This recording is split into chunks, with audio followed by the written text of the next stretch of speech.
The Prisoner of Zenda by Anthony Hope. Chapter 1. The Resendals with a word on the Elfbergs. I wonder when in the world you're going to do anything, Rudolph, said my brother's wife. My dear Rose, I answered, laying down my egg spoon. Why in the world should I do anything? My position is a comfortable one. I have an income nearly sufficient for my wants. No one's income is ever quite sufficient, you know. I enjoy an enviable social position. I'm brother to Lord Burleston, and brother-in-law to that charming lady, his countess. Behold, it is enough. You are 9 and 20, she observed, and you've done nothing but knockabout. It is true. Our family doesn't need to do things. This remark of mine rather annoyed Rose, for everybody knows, and therefore there can be no harm in referring to the fact that, pretty and accomplished as she herself is, her family is hardly of the same standing as the Resendals. Besides her attractions, she possessed a large fortune, and my brother Robert was wise enough not to mind about her ancestry. Ancestry is, in fact, a matter concerning which the next observation of Rose's has some truth. Good families are generally worse than any others, she said. Upon this I stroked my hair. I knew quite well what she meant. I'm so glad Robert's is black, she cried. At this moment Robert, who rises at 7 and works before breakfast, came in. He glanced at his wife. Her cheek was slightly flushed. He patted it caressingly. What's the matter, my dear? He asked. She objects to my doing nothing and having red hair, said I, in an injured tone. Oh, of course he can't help his hair, admitted Rose. It generally crops out once in a generation, said my brother. So does the nose. Rudolph has got them both. I wish they didn't crop out, said Rose, still flushed. I rather like them myself, said I, and, rising, I bowed to the portrait of Countess Amelia. My brother's wife uttered an exclamation of impatience. I wish you'd take that picture away, Robert, said she. My dear, he cried. Good heavens. I added. Then it might be forgotten, she continued. Hardly with Rudolph about, said Robert, shaking his head. Why should it be forgotten? I asked. Rudolph, exclaimed my brother's wife, blushing very prettily. I laughed and went on with my egg. At least I had shelved the question of what, if anything, I ought to do. And, by way of closing the discussion and also, I must admit, of exasperating my strict little sister-in-law a trifle more, I observed, I rather like being an Elfberg myself. When I read a story, I skip the explanations, yet the moment I begin to write one, I find that I must have an explanation. For it is manifest that I must explain why my sister-in-law was vexed with my nose and hair, and why I ventured to call myself an Elfberg. For eminent as, I must protest, the Resendals have been for many generations, yet participation in their blood of course does not, at first sight, justify the boast of a connection with the grander stock of the Elfbergs or a claim to be one of that royal house. For what relationship is there between Ruritania and Burleston, between the palace at Strelsau or the castle of Zenda and number 305 Park Lane, W? Well then, and I must premise that I'm going, perforce, to rake up the very scandal which my dear Lady Burleston wishes forgotten in the year 1733, George II sitting then on the throne, peace reigning for the moment, and the King and the Prince of Wales being not yet at loggerheads. There came on a visit to the English court a certain prince, who was afterwards known to history as Rudolph III of Ruritania. The prince was a tall, handsome young fellow, marked, maybe marred, it is not for me to say, by a somewhat unusually long, sharp, and straight nose, and a mass of dark red hair, in fact, the nose and the hair which have stamped the Elfberg's time out of mind. He stayed some months in England, where he was most courteously received, yet, in the end, he left rather under a cloud.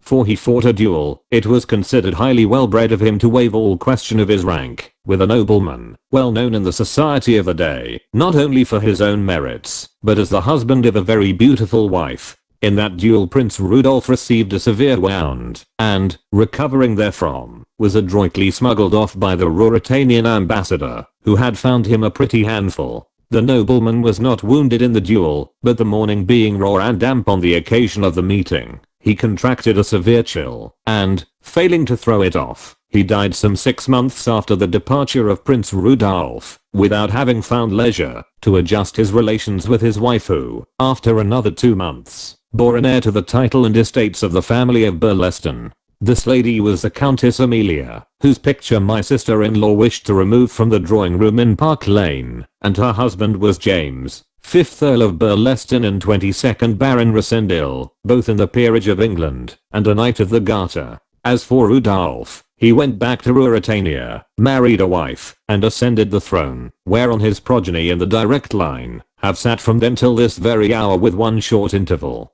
And, finally, if you walk through the picture galleries at Burleston, among the 50 portraits or so of the last century and a half, you will find 5 or 6, including that of the 6th Earl, distinguished by long sharp straight noses and a quantity of dark red hair. These 5 or 6 have also blue eyes, whereas among the Rassendylls dark eyes are the commoner. That is the explanation, and I'm glad to have finished it. The blemishes on honorable lineage are a delicate subject, and certainly this heredity we hear so much about is the finest scandal monger in the world. It laughs at discretion, and writes strange entries between the lines of the peerages. It will be observed that my sister-in-law, with a want of logic that must have been peculiar to herself, since we are no longer allowed to lay it to the charge of her sex, treated my complexion almost as an offense for which I was responsible, hastening to assume from that external sign inward qualities, of which I protest my entire innocence, and this unjust inference she sought to buttress by pointing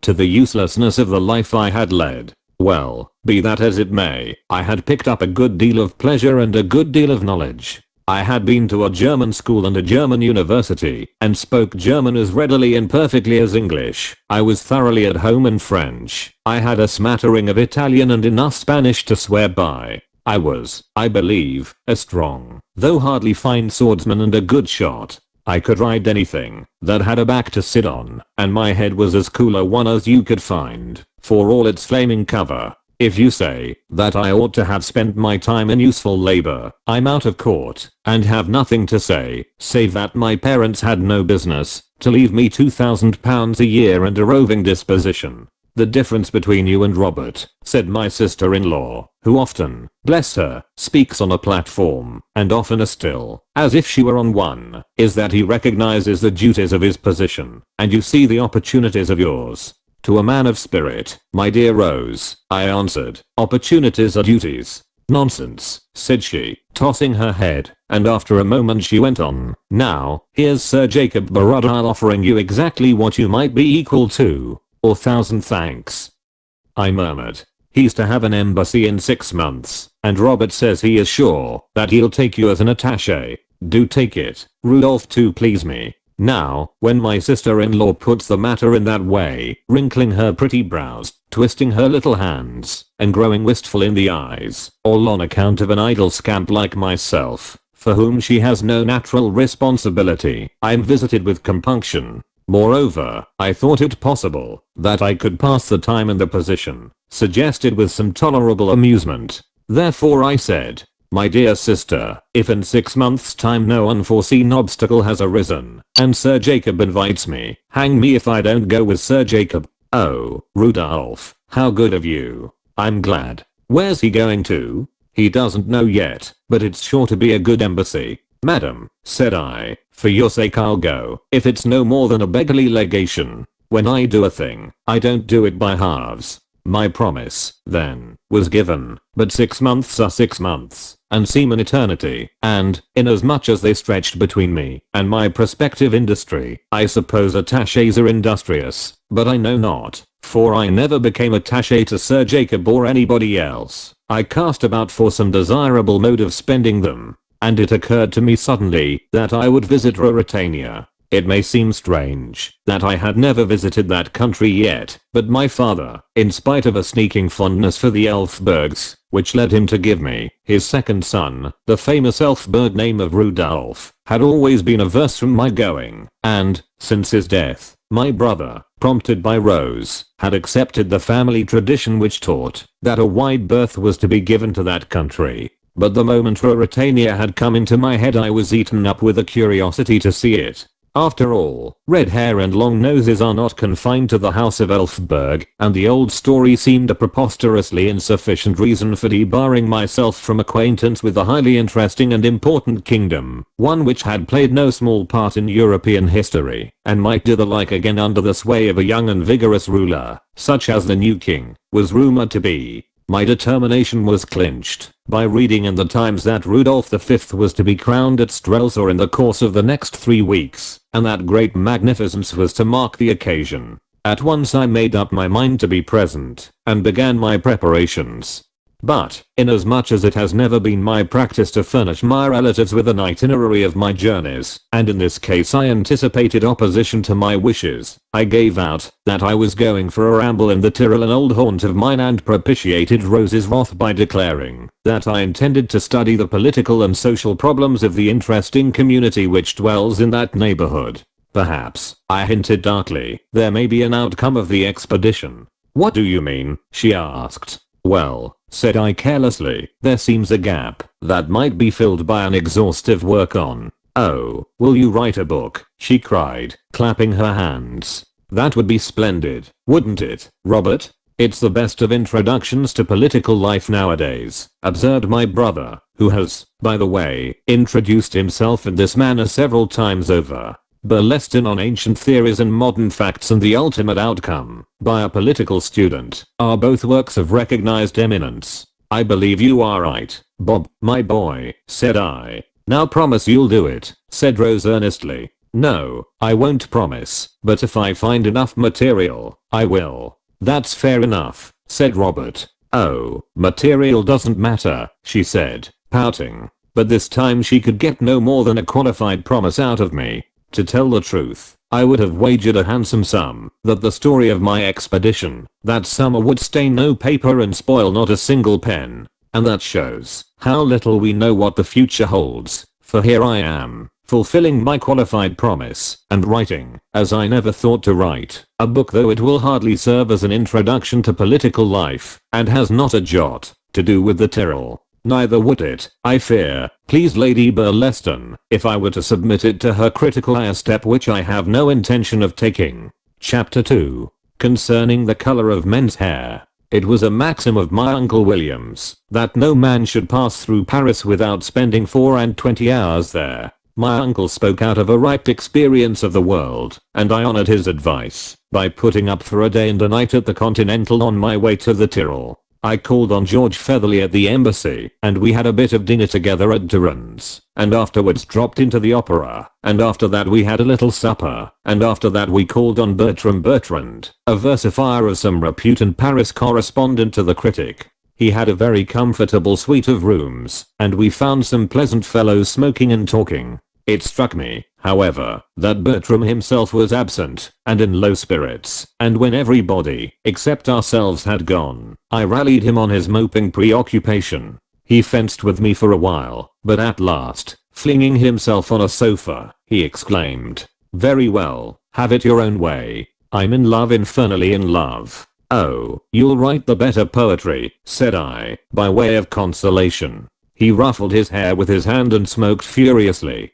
George Featherly, standing with his back to the mantelpiece, smiled unkindly. "If it's the old affair," said he, "you may as well throw it up." "But she's leaving Paris tomorrow." "I know that," snapped Bertram. "Not that it would make any difference if she stayed," pursued the relentless George. "She flies higher than the paper trade, my boy." "Hang her," said Bertram. "It would make it more interesting for me," I ventured to observe, "if I knew who you were talking about." "Antoinette Morban," said George. "De Morban," growled Bertram. "Oh ho," said I, passing by the question of the D. "You don't mean to say, but can't you let me alone? Where's she going to?"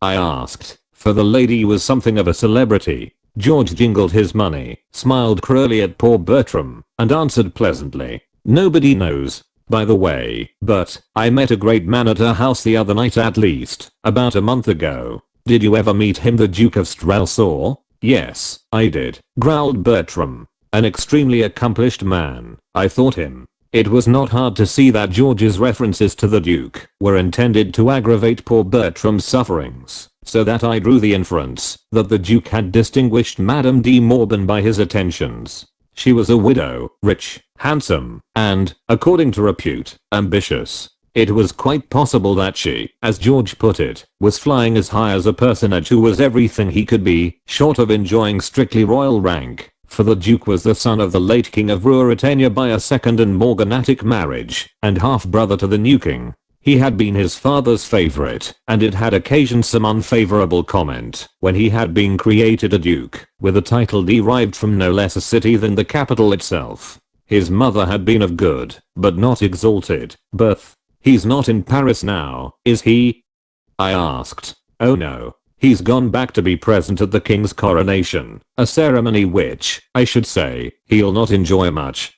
But, old man, don't despair. He won't marry the fair Antoinette, at least, not unless another plan comes to nothing. Still perhaps he paused and added, with a laugh, royal attentions are hard to resist, you know that, don't you, Rudolph? Confound you, said I, and rising, I left the hapless Bertram in George's hands, and went home to bed. The next day George Featherly went with me to the station, where I took a ticket for Dresden. Going to see the pictures? Asked George, with a grin. George is an inveterate gossip, and had I told him that I was off to Ruritania, the news would have been in London in 3 days, and in Park Lane in a week. I was, therefore, about to return an evasive answer when he saved my conscience by leaving me suddenly and darting across the platform. Following him with my eyes, I saw him lift his hat and accost a graceful, fashionably dressed woman who had just appeared from the booking office. She was, perhaps, a year or two over 30, tall, dark, and of rather full figure. As George stalked, I saw her glance at me, and my vanity was hurt by the thought that, muffled in a fur coat and a neck wrapper, for it was a chilly April day, and wearing a soft traveling hat pulled down to my ears, I must be looking very far from my best. A moment later, George rejoined me. You've got a charming traveling companion, he said. That's poor Bertrand's goddess, Antoinette de Morban, and, like you, she's going to Dresden also, no doubt, to see the pictures. It's very queer, though, that she doesn't at present desire the honor of your acquaintance. I didn't ask to be introduced, I observed, a little annoyed. Well, I offered to bring you to her, but she said, another time. Never mind, old fellow, perhaps there'll be a smash, and you'll have a chance of rescuing her and cutting out the Duke of Strelsau. No smash, however, happened, either to me or to Madame de Morban. I can speak for her as confidently as for myself, for when, after a night's rest in Dresden, I continued my journey, she got into the same train. Understanding that she wished to be let alone, I avoided her carefully, but I saw that she went the same way as I did to the very end of my journey, and I took opportunities of having a good look at her when I could do so unobserved. As soon as we reached the Ruritanian frontier, where the old officer who presided over the custom house favored me with such a stare that I felt surer than before of my Elfberg physiognomy, I bought the papers and found in them news which affected my movements. For some reason, which was not clearly explained, and seemed to be something of a mystery, the date of the coronation had been suddenly advanced, and the ceremony was to take place on the next day but one.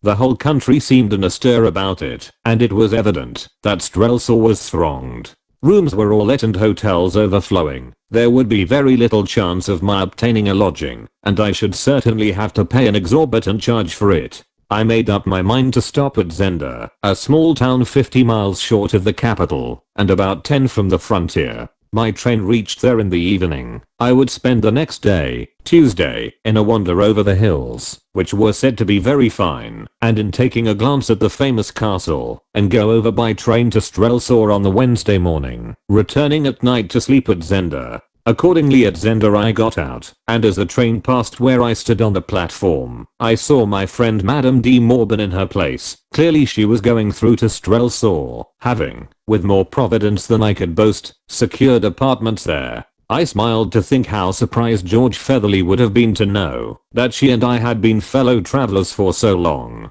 I was very kindly received at the hotel. It was really no more than an inn kept by a fat old lady and her 2 daughters. They were good quiet people, and seemed very little interested in the great doings at Strelsau. The old lady's hero was the Duke, for he was now, under the late king's will, master of the Zenda estates, and of the castle, which rose grandly on its steep hill at the end of the valley a mile or so from the inn. The old lady, indeed, did not hesitate to express regret that the Duke was not on the throne, instead of his brother. "We know Duke Michael," said she. "He has always lived among us. Every Ruritanian knows Duke Michael. But the king is almost a stranger. He has been so much abroad, not 1 in 10 knows him even by sight." "And now," chimed in one of the young women, "they say he has shaved off his beard, so that no one at all knows him." "Shaved his beard?" exclaimed her mother. "Who says so?" "Johann, the Duke's keeper. He has seen the king." "Ah, yes.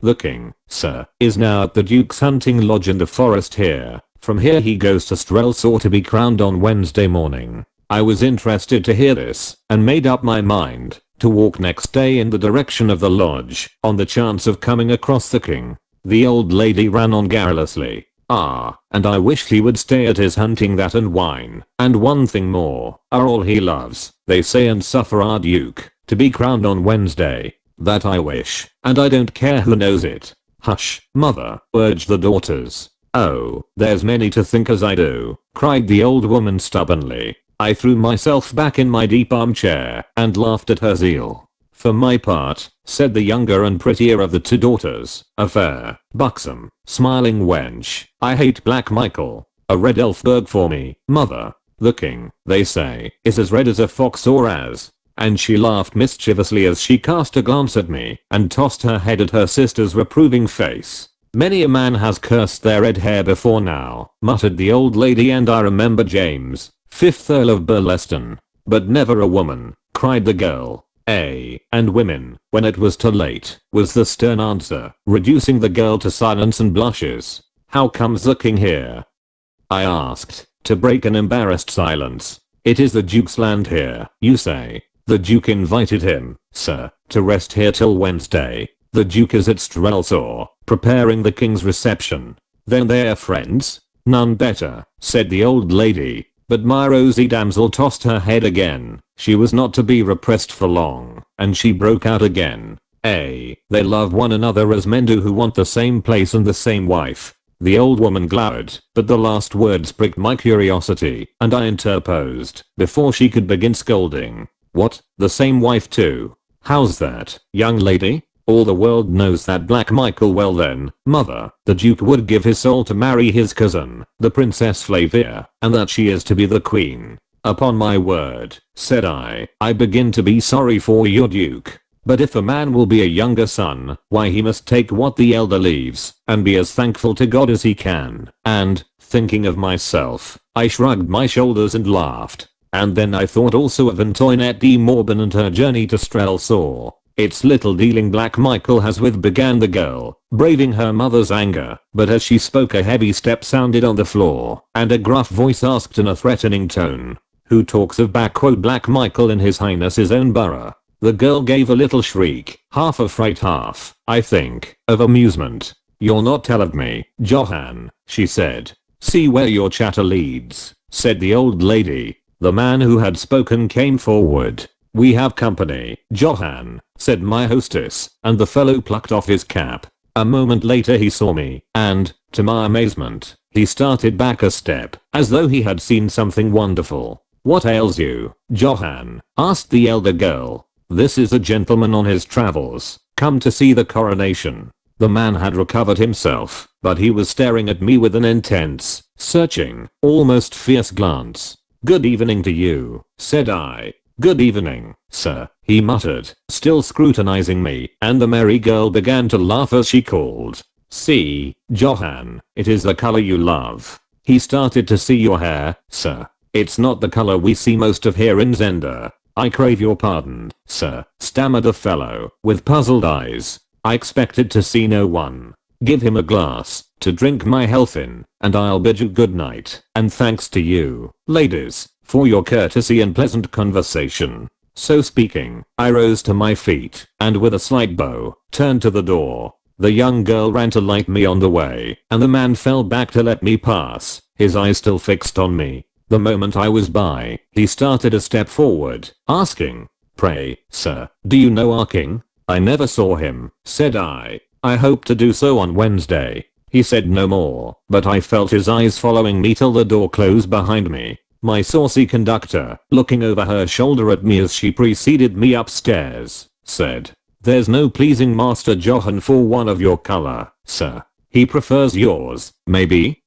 I suggested. "I meant, sir, in a man," she answered, with a coquettish glance. "What?" asked I, taking hold of the other side of the candlestick. "Does color matter in a man?" "May, but I love yours, it's the Elfberg red." "Color in a man," said I, "is a matter of no more moment than that," and I gave her something of no value. "God send the kitchen door be shut," said she. "Amen," said I, and left her. In fact, however, as I now know, color is sometimes of considerable moment to a man. Chapter 3. A merry evening with a distant relative. I was not so unreasonable as to be prejudiced against the Duke's keeper, because he disliked my complexion, and if I had been, his most civil and obliging conduct, as it seemed to me to be, next morning would have disarmed me. Hearing that I was bound for Strelsau, he came to see me while I was breakfasting, and told me that a sister of his who had married a well-to-do tradesman, and lived in the capital, had invited him to occupy a room in her house.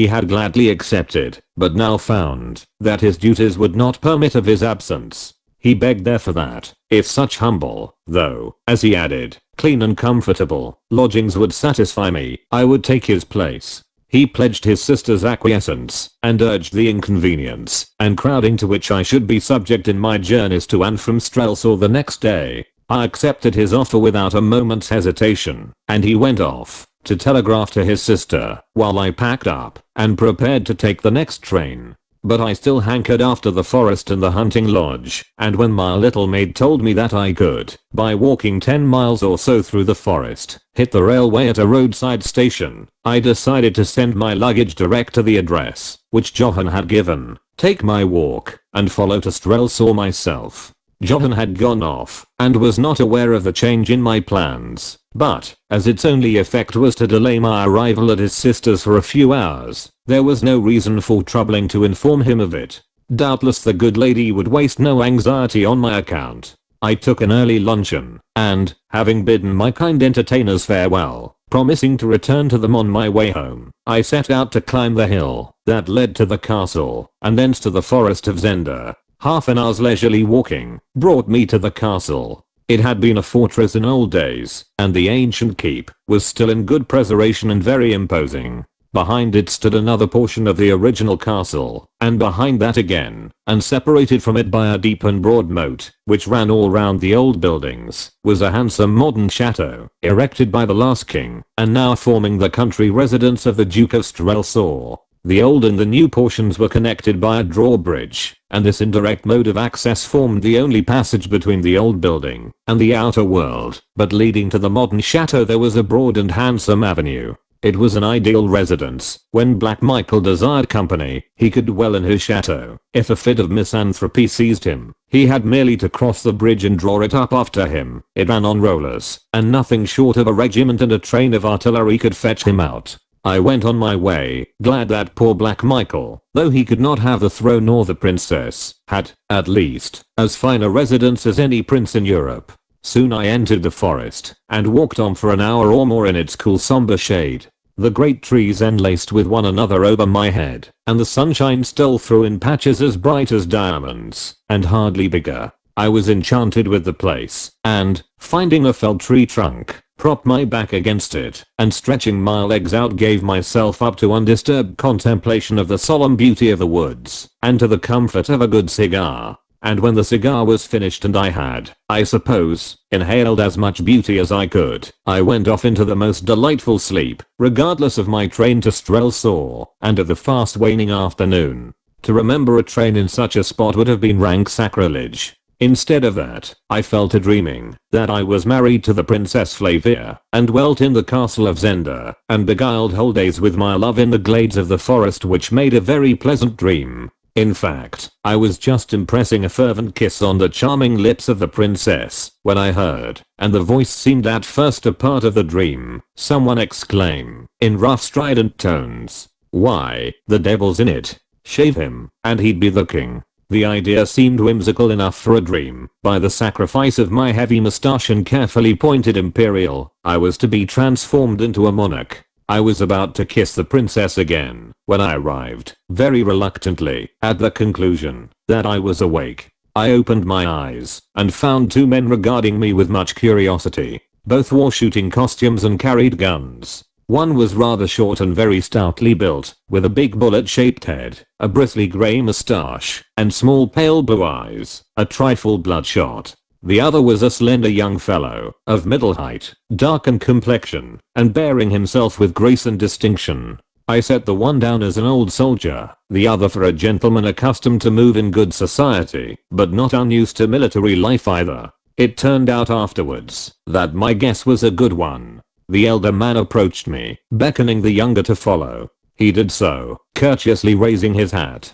I rose slowly to my feet. "He's the height, too," I heard the elder murmur as he surveyed my 6 feet 2 inches of stature. Then, with a cavalier touch of the cap, he addressed me. "May I ask your name? As you have taken the first step in the acquaintance, gentlemen," said I, with a smile. "Suppose you give me a lead in the matter of names." The young man stepped forward with a pleasant smile. "This," said he, "is Colonel Sapt, and I'm called Fritz von Tullenheim. We are both in the service of the King of Ruritania." I bowed, and, baring my head, answered, "I'm Rudolf Rassendyll. I'm a traveler from England, and once for a year or two I held a commission from Her Majesty the Queen." "Then we are all brethren of the sword," answered Tullenheim, holding out his hand, which I took readily. "Rassendyll, Rassendyll," muttered Colonel Sapt, then a gleam of intelligence flitted across his face. "By heaven," he cried, "you're of the Burlestons?" "My brother is now Lord Burleston," said I. "Thy head betrayeth thee," he chuckled, pointing to my uncovered poll. "Why, Fritz, you know the story." The young man glanced apologetically at me. He felt a delicacy which my sister-in-law would have admired. To put him at his ease, I remarked with a smile, "Ah, the story is known here as well as among us, it seems." "Known," cried Sapt. "If you stay here, the deuce a man in all Ruritania will doubt of it, or a woman either." I began to feel uncomfortable. Had I realized what a very plainly written pedigree I carried about with me, I should have thought long before I visited Ruritania. However, I was in for it now. At this moment a ringing voice sounded from the wood behind us. "Fritz, Fritz, where are you, man?" Tullenheim started, and said hastily, "It's the king." Old Sap chuckled again. Then a young man jumped out from behind the trunk of a tree, and stood beside us. As I looked at him, I uttered an astonished cry, and he, seeing me, drew back in sudden wonder. Saving the hair on my face and a manner of conscious dignity which his position gave him, saving also that he lacked perhaps half an inch, nay, less than that, but still something of my height, the King of Ruritania might have been Rudolf Rassendyll, and I, Rudolf, the King. For an instant we stood motionless, looking at one another. Then I bared my head again and bowed respectfully. The king found his voice, and asked in bewilderment, "Colonel Fritz, who is this gentleman?" I was about to answer, when Colonel Sapp stepped between the king and me, and began to talk to his majesty in a low growl. The king towered over Sapt, and, as he listened, his eyes now and again sought mine. I looked at him long and carefully. The likeness was certainly astonishing, though I saw the points of difference also. The king's face was slightly more fleshy than mine, the oval of its contour the least trifle more pronounced, and, as I fancied, his mouth lacking something of the firmness, or obstinacy, which was to be gathered from my close-shutting lips.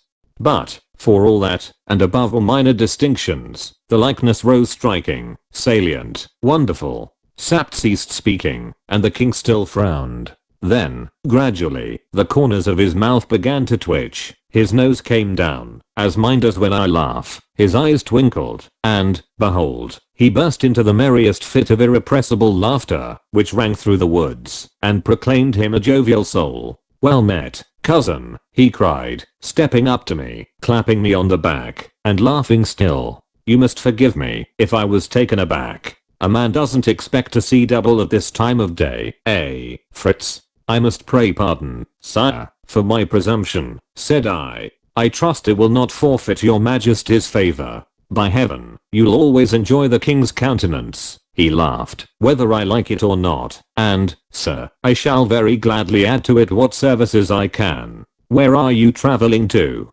To Strelsau, sire, to the coronation. The king looked at his friends. He still smiled, though his expression hinted some uneasiness, but the humorous side of the matter caught him again. Fritz, Fritz, he cried, 1,000 crowns for a sight of brother Michael's face when he sees a pair of us, and the merry laugh rang out again. Seriously, observed Fritz von Tullenheim, I questioned Mr. Rassendel's wisdom in visiting Strelsau just now. The king lit a cigarette. Well, sapped, said he, questioningly. He mustn't go, growled the old fellow. Come, Colonel, you mean that I should be in Mr. Rassendel's debt, if... Oh, wrap it up in the right way, said Sapt, hauling a great pipe out of his pocket. Enough, sire, said I. I'll leave Ruritania today. No, by thunder, you shan't, and that's sans phrase, as Sapt likes it. For you shall dine with me tonight, happen what will afterwards. Come, man, you don't meet a new relation every day. We dined sparingly tonight, said Fritz von Tullenheim. Not we with our new cousin for a guest, cried the king, and, as Fritz shrugged his shoulders, he added, oh, I'll remember our early start, Fritz. So will I tomorrow morning, said old Sapt, pulling at his pipe. Oh, wise old Sapt, cried the king. Come, Mr. Rassendel, by the way, what name did they give you? Your Majesty's, I answered, bowing. Well, that shows they weren't ashamed of us, he laughed. Come, then, Cousin Rudolph, I've got no house of my own here, but my dear brother Michael lends us a place of his, and we'll make shift to entertain you there, and he put his arm through mine, and, signing to the others to accompany us, walked me off, westerly, through the forest. We walked for more than half an hour, and the king smoked cigarettes and chattered incessantly. He was full of interest in my family, laughed heartily when I told him of the portraits with Elfberg hair in our galleries, and yet more heartily when he heard that my expedition to Ruritania was a secret one. You have to visit your disreputable cousin on the sly, have you? Said he. Suddenly emerging from the wood, we came on a small and rude hunting lodge. It was a one-story building, a sort of bungalow, built entirely of wood. As we approached it, a little man in a plain livery came out to meet us. The only other person I saw about the place was a fat elderly woman, whom I afterwards discovered to be the mother of Johann, the Duke's keeper. Well, is dinner ready, Joseph? Asked the king. The little servant informed us that it was, and we soon sat down to a plentiful meal. The fare was plain enough. The king ate heartily, Fritz von Tullenheim delicately, old Sapt voraciously. I played a good knife and fork, as my custom is. The king noticed my performance with approval. We're all good trenchermen, we Elfbergs, said he, but what we're eating dry. Wine, Joseph, wine, man. Are we beasts, to eat without drinking? Are we cattle, Joseph? At this reproof Joseph hastened to load the table with bottles. Remember tomorrow, said Fritz. Tomorrow, said old Sapt. The king drained a bumper to his cousin Rudolph, as he was gracious or merry enough to call me, and I drank its fellow to the Elfberg Red, whereat he laughed loudly. Now, be the meat what it might, the wine we drank was beyond all price or praise, and we did it justice. Fritz ventured once to stay the king's hand. What? Cried the king. Remember, you start before I do. Master Fritz, you must be more sparing by 2 hours than I. Fritz saw that I did not understand. The colonel and I, he explained, leave here at 6. We ride down to Zenda and return with the guard of honor to fetch the king at 8, and then we all ride together to the station. Hang that same guard, growled Sapt. Oh, it's very civil of my brother to ask the honor for his regiment, said the king. Come, cousin, you need not start early. Another bottle, man. I had another bottle, or, rather, a part of one. For the larger half travelled quickly down his Majesty's throat. Fritz gave up his attempts at persuasion. From persuading, he fell to being persuaded, and soon we were all of us as full of wine as we had any right to be. The king began talking of what he would do in the future, old Sapt, of what he had done in the past, Fritz of some beautiful girl or other, and I of the wonderful merits of the Elfberg dynasty. We all talked at once, and followed to the letter Sapt's exhortation, to let the morrow take care of itself. At last the king set down his glass, and leant back in his chair. I have drunk enough, said he. Far be it from me to contradict the king, said I. Indeed, his remark was most absolutely true so far as it went. While I yet spoke, Joseph came and set before the king a marvelous old wicker-covered flagon. It had lain so long in some darkened cellar that it seemed to blink in the candlelight. His Highness the Duke of Strelsau bade me set this wine before the king, when the king was weary of all other wines, and pray the king to drink for the love that he bears his brother. Well done, Black Michael, said the king. Out with the cork, Joseph. Hang him. Did he think I'd flinch from his bottle? The bottle was opened, and Joseph filled the king's glass. The king tasted it. Then, with a solemnity born of the hour and his own condition, he looked round on us. Gentlemen, my friend Rudolph, my cousin, backquote 'tis a scandalous story, Rudolph, on my honor, everything is yours to the half of Ruritania. But ask me not for a single drop of this divine bottle, which I will drink to the health of that sly knave, my brother, Black Michael. And the king seized the bottle, and turned it over his mouth, and drained it, and flung it from him, and laid his head on his arms on the table. And we drank pleasant dreams to his majesty, and that is all I remember of the evening. Perhaps it is enough. Chapter 4. The king keeps his appointment. Whether I had slept a minute or a year I knew not. I awoke with a start and a shiver. My face, hair, and clothes dripped water, and opposite me stood old Sapt, a sneering smile on his face and an empty bucket in his hand. On the table by him sat Fritz von Tollenheim, pale as a ghost and black as a crow under the eyes. I leapt to my feet in anger. Your joke goes too far, sir, I cried. Tut, man, we've no time for quarreling. Nothing else would rouse you. It's 5 o'clock. I'll thank you, Colonel Sapt, I began again, hot in spirit, though I was uncommonly cold in body. Resendil, interrupted Fritz, getting down from the table, and taking my arm. Look here. The king lay full length on the floor. His face was red as his hair, and he breathed heavily. Sapt, the disrespectful old dog, kicked him sharply. He did not stir, nor was there any break in his breathing. I saw that his face and head were wet with water, as were mine. We've spent half an hour on him, said Fritz. He drank 3 times what either of you did, growled Sapt. I knelt down, and felt his pulse. It was alarmingly languid and slow. We 3 looked at one another. Was it drugged, that last bottle? I asked in a whisper. I don't know, said Sapt. We must get a doctor. There's none within 10 miles, and 1,000 doctors wouldn't take him to Strelsau today. I know the look of it. He'll not move for 6 or 7 hours yet. But the coronation, I cried in horror. Fritz shrugged his shoulders, as I began to see, was his habit on most occasions. We must send word that he's ill, he said. I suppose so, said I. Old Sapt, who seemed as fresh as a daisy, had lit his pipe, and was puffing hard at it. If he's not crowned today, said he, I'll lay a crown he's never crowned. But heavens, why, the whole nation's there to meet him. Half the army, and Black Michael at the head. Shall we send word that the king's drunk? That he's ill, said I. Incorrection. Ill, echoed Sapt, with a scornful laugh. They know his illness is too well. He's been backquote ill before. Well, we must chance what they think, said Fritz helplessly.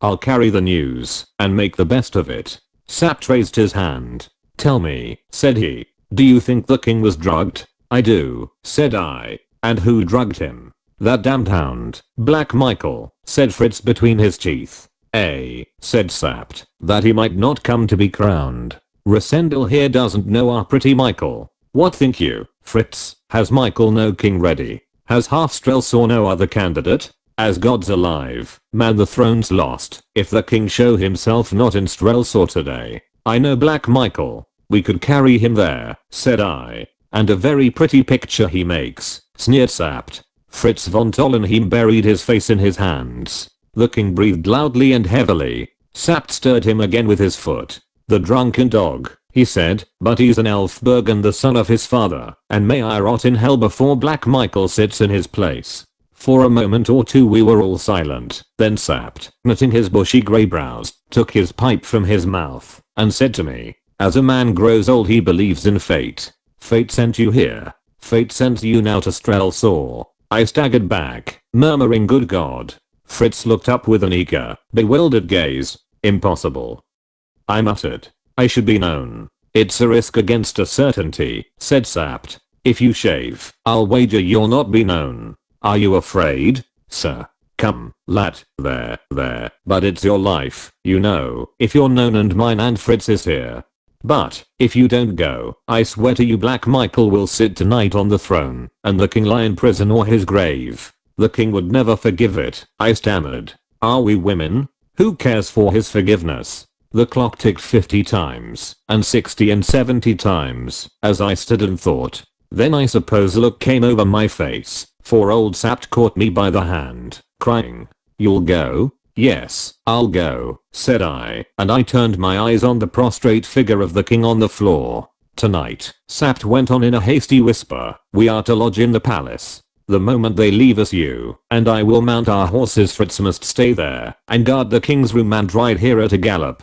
The king will be ready. Joseph will tell him and he must ride back with me to Strelsau, and you ride, as if the devil were behind you, to the frontier. I took it all in a second and nodded my head. There's a chance, said Fritz, with his first sign of hopefulness. If I escape detection, said I. If we are detected, said Sapt, I'll send Black Michael down below before I go myself, so help me heaven. Sit in that chair, man. I obeyed him. He darted from the room, calling Joseph. Joseph!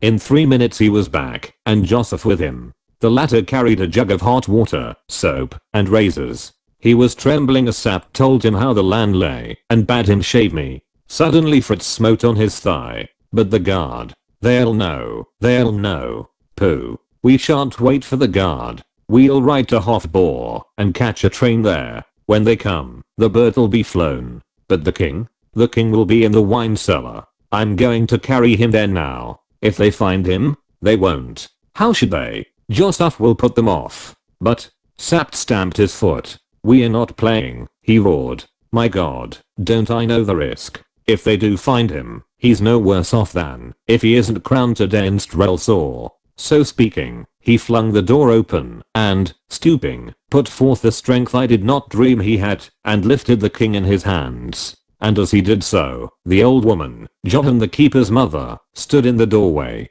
For a moment she stood, then she turned on her heel, without a sign of surprise, and clattered down the passage. Has she heard? Cried Fritz. I'll shut her mouth, said Sapt grimly, and he bore off the king in his arms. For me, I sat down in an armchair, and as I sat there, half-dazed, Joseph clipped and scraped me till my moustache and imperial were things of the past and my face was as bare as the king's. And when Fritz saw me thus he drew a long breath and exclaimed, by Jove, we shall do it. It was 6 o'clock now, and we had no time to lose. Sapt hurried me into the king's room, and I dressed myself in the uniform of a colonel of the guard, finding time as I slipped on the king's boots, to ask Sapt what he had done with the old woman. She swore she'd heard nothing, said he, but to make sure I tied her legs together, and put a handkerchief in her mouth and bound her hands, and locked her up in the coal cellar, next door to the king. Joseph will look after them both later on.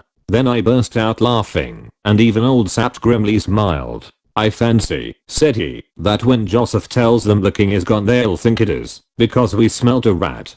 For you may swear Black Michael doesn't expect to see him in Strelsau today. I put the king's helmet on my head. Old Sapt handed me the king's sword, looking at me long and carefully. Thank God, he shaved his beard, he exclaimed. Why did he? I asked. Because Princess Flavia said he grazed her cheek, when he was graciously pleased to give her a cousinly kiss. Come though, we must ride. Is all safe here? Nothing safe anywhere, said Sapt, but we can make it no safer. Fritz now rejoined us in the uniform of a captain in the same regiment as that to which my dress belonged. In 4 minutes Sapt had arrayed himself in his uniform. Joseph called that the horses were ready. We jumped on their backs and started at a rapid trot. The game had begun. What would the issue of it be? The cool morning air cleared my head, and I was able to take in all Sapt said to me. He was wonderful. Fritz hardly spoke, riding like a man asleep, but Sapt, without another word for the king, began at once to instruct me most minutely in the history of my past life, of my family, of my tastes, pursuits, weaknesses, friends, companions, and servants. He told me the etiquette of the Ruritanian court, promising to be constantly at my elbow, to point out everybody whom I ought to know, and give me hints with what degree of favor to greet them. By the way, he said, you're a Catholic, I suppose? Not I answered. Lord, he's a heretic, groaned Sapt, and forthwith he fell to a rudimentary lesson in the practices and observances of the Romish faith. Luckily, said he, you won't be expected to know much, for the king's notoriously lax and careless about such matters. But you must be as civil as butter to the cardinal. We hope to win him over, because he and Michael have a standing quarrel about their precedence. We were by now at the station. Fritz had recovered nerve enough to explain to the astonished station master that the king had changed his plans. The train steamed up. We got into a first-class carriage, and Sapt, leaning back on the cushions, went on with his lesson. I looked at my watch, the king's watch it was, of course. It was just 8. I wonder if they've gone to look for us, I said. I hope they won't find the king, said Fritz nervously, and this time it was Sapt who shrugged his shoulders. The train traveled well, and at 9:30, looking out of the window, I saw the towers and spires of a great city. Your capital, my liege, grinned old Sapt, with a wave of his hand, and, leaning forward, he laid his finger on my pulse. A little too quick, said he, in his grumbling tone. I'm not made of stone. I exclaimed. You'll do, said he, with a nod. We must say Fritz here has caught the ague. Drain your flask, Fritz, for heaven's sake, boy. Fritz did as he was bid. We're an hour early, said Sapt. We'll send word forward for your majesty's arrival, for there'll be no one here to meet us yet. And meanwhile, said I, the king'll be hanged if he doesn't have some breakfast. Old Sapt chuckled and held out his hand. You're an Elfberg, every inch of you, said he. Then he paused, and looking at us, said quietly, God send we may be alive tonight. Amen, said Fritz von Tullenheim. The train stopped. Fritz and Sapt leapt out, uncovered, and held the door for me. I choked down a lump that rose in my throat, settled my helmet firmly on my head, and, I'm not ashamed to say it, breathed a short prayer to God. Then I stepped on the platform of the station at Strelsau. A moment later, all was bustle and confusion, men hurrying up, hats in hand, and hurrying off again, men conducting me to the buffet, men mounting and riding in hot haste to the quarters of the troops, to the cathedral, to the residence of Duke Michael. Even as I swallowed the last drop of my cup of coffee, the bells throughout all the city broke out into a joyful peal, and the sound of a military band, and of men cheering, smote upon my ear. King Rudolph V was in his good city of Strelsau, and they shouted outside, God save the king. Old Sapt's mouth wrinkled into a smile. God save back quote them both, he whispered. Courage, lad, and I felt his hand press my knee. Chapter 5. The Adventures of an Understudy. With Fritz von Tullenheim and Colonel Sapt close behind me, I stepped out of the buffet onto the platform. The last thing I did was to feel if my revolver were handy and my sword loose in the scabbard. A gay group of officers and high dignitaries stood awaiting me, at their head a tall old man, covered with medals, and of military bearing. He wore the yellow and red ribbon of the Red Rose of Ruritania which, by the way, decorated my unworthy breast also. Marshal Strakenks, whispered Sapt, and I knew that I was in the presence of the most famous veteran of the Ruritanian army. Just behind the marshal stood a short spare man, in flowing robes of black and crimson. The Chancellor of the Kingdom, whispered Sapt. The marshal greeted me in a few loyal words, and proceeded to deliver an apology from the Duke of Strelsau. The Duke, it seemed, had been afflicted with a sudden indisposition which made it impossible for him to come to the station, but he craved leave to await his majesty at the cathedral. I expressed my concern, accepted the marshal's excuses very suavely, and received the compliments of a large number of distinguished personages. No one betrayed the least suspicion, and I felt my nerve returning, and the agitated beating of my heart subsiding. But Fritz was still pale, and his hand shook like a leaf as he extended it to the marshal. Presently we formed procession, and took our way to the door of the station. Here I mounted my horse, the marshal holding my stirrup.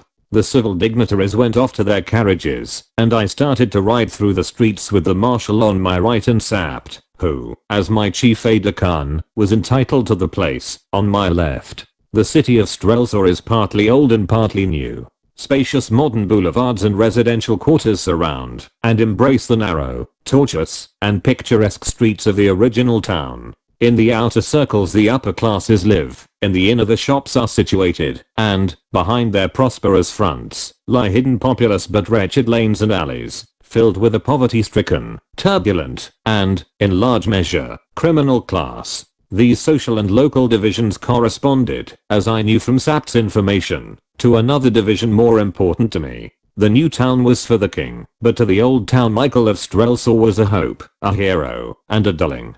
The scene was very brilliant as we passed along the grand boulevard and onto the great square where the royal palace stood. Here I was in the midst of my devoted adherents. Every house was hung with red and bedecked with flags and mottos. The streets were lined with raised seats on each side, and I passed along, bowing this way and that, under a shower of cheers, blessings, and waving handkerchiefs. The balconies were full of gaily dressed ladies, who clapped their hands and curtsied, and threw their brightest glances at me. A torrent of red roses fell on me, one bloom lodged in my horse's mane, and I took it, and stuck it in my coat. The marshal smiled grimly. I had stolen some glances at his face, but he was too impassive to show me whether his sympathies were with me or not. The red rose for the Elfbergs, Marshal, said I gaily, and he nodded. I have written gaily, and a strange word it must seem, but the truth is that I was drunk with excitement. At that moment I almost believed that I was in very truth the king, and, with a look of laughing triumph, I raised my eyes to the beauty-laden balconies again.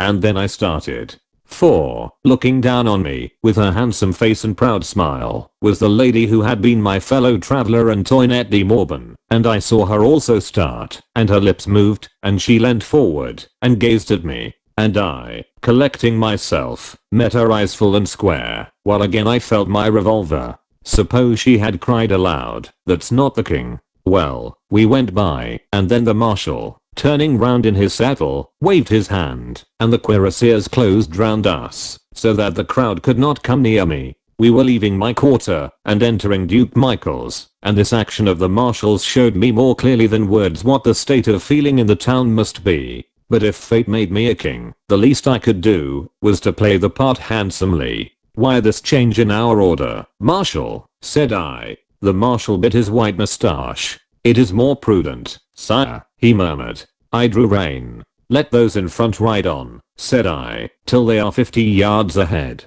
But do you, Marshal, and Colonel Sapt and my friends, wait here till I have ridden 50 yards, and see that no one is nearer to me. I will have my people see that their king trusts them." Sapt laid his hand on my arm. I shook him off. The marshal hesitated. "Am I not understood?" said I, and, biting his moustache again, he gave the orders. I saw old Sapt smiling into his beard, but he shook his head at me. If I had been killed in open day in the streets of Strelsau, Sapt's position would have been a difficult one. Perhaps I ought to say that I was dressed all in white, except my boots. I wore a silver helmet with gilt ornaments, and the broad ribbon of the rose looked well across my chest. I should be paying a poor compliment to the king if I did not set modesty aside and admit that I made a very fine figure. So the people thought, for when I, riding alone, entered the dingy, sparsely decorated, somber streets of the old town, there was first a murmur, then a cheer, and a woman, from a window above a cook shop, cried the old local saying, "If he's red, he's right," whereat I laughed, and took off my helmet, that she might see that I was of the right color, and they cheered me again at that. It was more interesting riding thus alone, for I heard the comments of the crowd. "He looks paler than his wont," said one. "You'd look pale if you lived as he does," was the highly disrespectful retort. "He's a bigger man than I thought," said another. "So he had a good jaw under that beard after all," commented a third. "The pictures of him aren't handsome enough," declared a pretty girl, taking great care that I should hear. No doubt it was mere flattery. But, in spite of these signs of approval and interest, the mass of the people received me in silence, and with sullen looks, and my dear brother's portrait ornamented most of the windows, which was an ironical sort of greeting to the king. I was quite glad that he had been spared the unpleasant sight. He was a man of quick temper, and perhaps he would not have taken it so placidly as I did. At last we were at the cathedral. its great grey front, embellished with hundreds of statues, and boasting a pair of the finest oak doors in Europe, rose for the first time before me, and the sudden sense of my audacity almost overcame me. Everything was in a mist as I dismounted. I saw the marshal and sap dimly, and dimly the throng of gorgeously robed priests who awaited me, and my eyes were still dim as I walked up the great nave, with the pealing of the organ in my ears. I saw nothing of the brilliant throng that filled it. I hardly distinguished the stately figure of the cardinal as he rose from the archiepiscopal throne to greet me. Two faces only stood out side by side clearly before my eyes, the face of a girl, pale and lovely, surmounted by a crown of the glorious Elfberg hair, for in a woman it is glorious, and the face of a man, whose full-blooded red cheeks, black hair, and dark deep eyes told me that at last I was in presence of my brother, Black Michael. And when he saw me his red cheeks went pale all in a moment, and his helmet fell with a clatter on the floor. Till that moment I believe that he had not realized that the king was in very truth come to Strelsau. Of what followed next I remember nothing. I knelt before the altar and the cardinal anointed my head. Then I rose to my feet and stretched out my hand and took from him the crown of Ruritania and set it on my head, and I swore the old oath of the king, and, if it were a sin, may it be forgiven me, I received the holy sacrament there before them all. Then the great organ pealed out again, the marshal bade the heralds proclaim me, and Rudolph V was crowned king, of which imposing ceremony an excellent picture hangs now in my dining room. The portrait of the king is very good. Then the lady with the pale face and the glorious hair, her train held by two pages, stepped from her place and came to where I stood, and a herald cried, "Her Royal Highness the Princess Flavia." She curtsied low and put her hand under mine and raised my hand and kissed it, and for an instant I thought what I had best do. Then I drew her to me and kissed her twice on the cheek, and she blushed red, and then His Eminence the Cardinal Archbishop slipped in front of Black Michael and kissed my hand and presented me with a letter from the Pope, the first and last which I have received from that exalted quarter. And then came the Duke of Strelsau. His step trembled, I swear, and he looked to the right and to the left, as a man looks who thinks on flight, and his face was patched with red and white, and his hand shook, so that it jumped under mine, and I felt his lips dry and parched, and I glanced at Sapt, who was smiling again into his beard, and, resolutely doing my duty in that station of life to which I had been marvelously called, I took my dear Michael by both hands, and kissed him on the cheek. I think we were both glad when that was over. But neither in the face of the princess nor in that of any other did I see the least doubt or questioning. Yet, had I and the king stood side by side, she could have told us in an instant, or, at least, on a little consideration.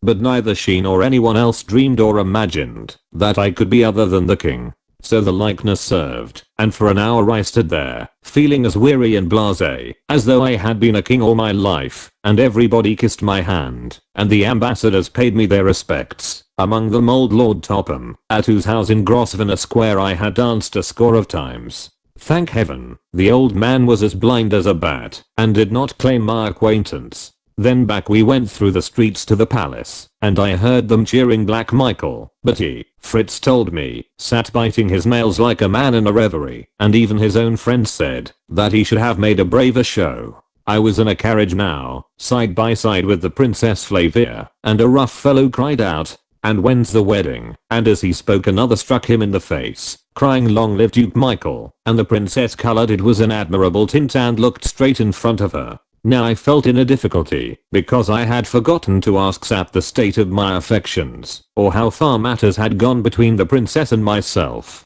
Frankly, had I been the king, the further they had gone the better should I have been pleased. For I'm not a slow-blooded man, and I had not kissed Princess Flavia's cheek for nothing. These thoughts passed through my head, but, not being sure of my ground, I said nothing, and in a moment or two the princess, recovering her equanimity, turned to me. "Do you know, Rudolph," said she, "you look somehow different today." The fact was not surprising, but the remark was disquieting. "You look," she went on, "more sober, more sedate, you're almost careworn, and I declare you're thinner. Surely it's not possible that you've begun to take anything seriously?" The princess seemed to hold of the king much the same opinion that Lady Burleston held of me. I braced myself up to the conversation. "Would that please you?"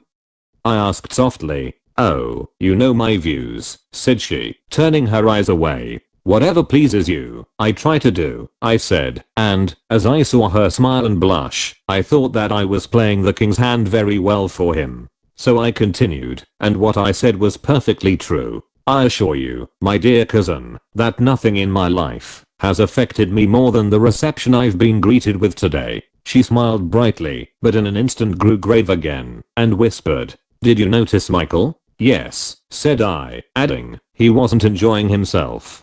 "Do be careful," she went on. You don't keep enough watch on him. You know." "I know," said I, "that he wants what I've got." "Yes." "Hush. Then and I can't justify it, for I committed the king far beyond what I had a right to do. I suppose she carried me off my feet," I went on. "And perhaps also something which I haven't got yet, but hope to win someday." This was my answer. Had I been the king, I should have thought it encouraging. "Haven't you enough responsibilities on you for one day, cousin?" Bang, bang, blare, blare. We were at the palace. Guns were firing and trumpets blowing. Rows of lackeys stood waiting, and, handing the princess up the broad marble staircase, I took formal possession, as a crowned king, of the house of my ancestors, and sat down at my own table, with my cousin on my right hand, on her other side Black Michael, and on my left His Eminence the Cardinal. Behind my chair stood Sapt, and at the end of the table, I saw Fritz von Tollenheim drain to the bottom his glass of champagne rather sooner than he decently should. I wondered what the King of Ruritania was doing. Chapter 6. The Secret of a Cellar. We were in the king's dressing room. Fritz von Tollenheim, Sapt, and I flung myself exhausted into an armchair. Sapt lit his pipe. He uttered no congratulations on the marvelous success of our wild risk, but his whole bearing was eloquent of satisfaction. The triumph, aided perhaps by good wine, had made a new man of Fritz. "What a day for you to remember," he cried. "Gat, I'd like to be king for 12 hours myself. But, Resendil, you mustn't throw your heart too much into the part." I don't wonder Black Michael looked blacker than ever. You and the princess had so much to say to one another. "How beautiful she is," I exclaimed. "Never mind the woman," growled Sapt. "Are you ready to start?" "Yes," said I, with a sigh. It was 5 o'clock, and at 12 I should be no more than Rudolf Resendil. I remarked on it in a joking tone. "You'll be lucky," observed Sapt grimly, "if you're not the late Rudolf Resendil. By heaven, I feel my head wobbling on my shoulders every minute you're in the city. Do you know, friend, that Michael has had news from Zenda? He went into a room alone to read it and he came out looking like a man dazed." "I'm ready," said I, this news making me none the more eager to linger. Sapt sat down. "I must write us an order to leave the city. Michael's governor, you know, and we must be prepared for hindrances. You must sign the order. My dear colonel, I've not been bred a forger." Out of his pocket Sapt produced a piece of paper. "There's the king's signature," he said, "and here," he went on, after another search in his pocket, "is some tracing paper. If you can't manage a backquote Rudolph in 10 minutes, why I can. Your education has been more comprehensive than mine," said I. "You write it." And a very tolerable forgery did this versatile hero produce. "Now, Fritz," said he, "the king goes to bed. He is upset. No one is to see him till 9 o'clock tomorrow. You understand?" "No one." "I understand," answered Fritz. "Michael may come and claim immediate audience. You'll answer that only princes of the blood are entitled to it." "That'll annoy Michael," laughed Fritz. "You quite understand?" asked Sapt again. "If the door of this room is opened while we're away, you're not to be alive to tell us about it." "I need no schooling, Colonel," said Fritz, a trifle haughtily. "Here, wrap yourself in this big cloak," Sapt continued to me, "and put on this flat cap. My orderly rides with me to the hunting lodge tonight." "There's an obstacle," I observed. "The horse doesn't live that can carry me 40 miles. "Oh, yes, he does, 2 of him, one here, one at the lodge. Now, are you ready?" "I'm ready," said I. Fritz held out his hand. "In case," said he, and we shook hands heartily. "Damn your sentiment," growled Sapt. "Come along." He went, not to the door, but to a panel in the wall. "In the old king's time," said he. I knew this way well. I followed him, and we walked, as I should estimate, near 200 yards along a narrow passage. Then we came to a stout oak door. Sapt unlocked it. We passed through and found ourselves in a quiet street that ran along the back of the palace gardens. A man was waiting for us with 2 horses. One was a magnificent bay, up to any weight, the other a sturdy brown. Sap signed to me to mount the bay. Without a word to the man, we mounted and rode away. The town was full of noise and merriment, but we took secluded ways. My cloak was wrapped over half my face. The capacious flat cap hid every lock of my telltale hair. By Sap's directions, I crouched on my saddle and rode with such a round back as I hope never to exhibit on a horse again. Down a long narrow lane we went, meeting some wanderers and some roisterers, and, as we rode, we heard the cathedral bells still clanging out their welcome to the king. It was 6:30, and still light. At last we came to the city wall, and to a gate. "Have your weapon ready," whispered Sapt. "We must stop his mouth, if he talks." I put my hand on my revolver. Sapt hailed the doorkeeper. "The stars fought for us." A little girl of 14 tripped out. "Please, sir, father's gone to see the king. He'd better have stayed here," said Sapt to me, grinning. "But he said I wasn't to open the gate, sir." "Did he, my dear?" said Sapt, dismounting. "Then give me the key." The key was in the child's hand. Sapt gave her a crown. "Here's an order from the king. Show it to your father. Orderly, open the gate." I leapt down. Between us we rolled back the great gate, led our horses out, and closed it again. I shall be sorry for the doorkeeper if Michael finds out that he wasn't there. Now then, for a canter. We mustn't go too fast while we're near the town. Once, however, outside the city, we ran little danger, for everybody else was inside, merrymaking, and as the evening fell we quickened our pace, my splendid horse bounding along under me as though I had been a feather. It was a fine night, and presently the moon appeared. We talked little on the way, and chiefly about the progress we were making. "I wonder what the Duke's dispatches told him," said I, once. "I wonder," responded Sapt. We stopped for a draught of wine and to bait our horses, losing half an hour thus. I dared not go into the inn, and stayed with the horses in the stable. Then we went ahead again, and had covered some 25 miles, when Sapt abruptly stopped. "Hark!" he cried. I listened. Away, far behind us, in the still of the evening, it was just 9:30, we heard the beat of horses' hoofs. The wind blowing strong behind us carried the sound. I glanced at Sapt. "Come on," he cried, and spurred his horse into a gallop.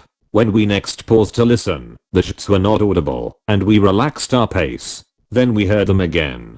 Sapt jumped down and laid his ear to the ground. "There are 2, he said. "They're only a mile behind. Thank God the road curves in and out, and the wind's our way." We galloped on. We seemed to be holding our own. We had entered the outskirts of the forest of Zenda, and the trees, closing in behind us as the track zigged and zagged, prevented us seeing our pursuers, and them from seeing us. Another half hour brought us to a divide of the road. Sapt drew rein. "To the right is our road," he said. "To the left, to the castle. Each about 8 miles. Get down. But they'll be on us." I cried. "Get down," he repeated brusquely, and I obeyed. The wood was dense up to the very edge of the road. We led our horses into the covert, bound handkerchiefs over their eyes, and stood beside them. "You want to see who they are?" I whispered. "And where they're going," he answered. I saw that his revolver was in his hand. Nearer and nearer came the hoofs. The moon shone out now clear and full, so that the road was white with it. The ground was hard, and we had left no traces. "Here they come," whispered Sapt. "It's the Duke." "I thought so," he answered. It was the Duke, and with him a burly fellow whom I knew well, and who had cause to know me afterwards, Maximum Half, brother to Johann the Keeper, and body servant to his highness. They were up to us. The Duke reined up. I saw Sap's finger curl lovingly towards the trigger. I believe he would have given 10 years of his life for a shot, and he could have picked off Black Michael as easily as I could a barn door fowl in a farmyard. I laid my hand on his arm. He nodded reassuringly. He was always ready to sacrifice inclination to duty. "Which way?" asked Black Michael. "To the castle, your highness," urged his companion. "There we shall learn the truth." For an instant the Duke hesitated. "I thought I heard hoofs," said he. "I think not, your highness." "Why shouldn't we go to the lodge?" "I fear a trap." If all is well, why go to the lodge? If not, it's a snare to trap us. Suddenly the Duke's horse neighed.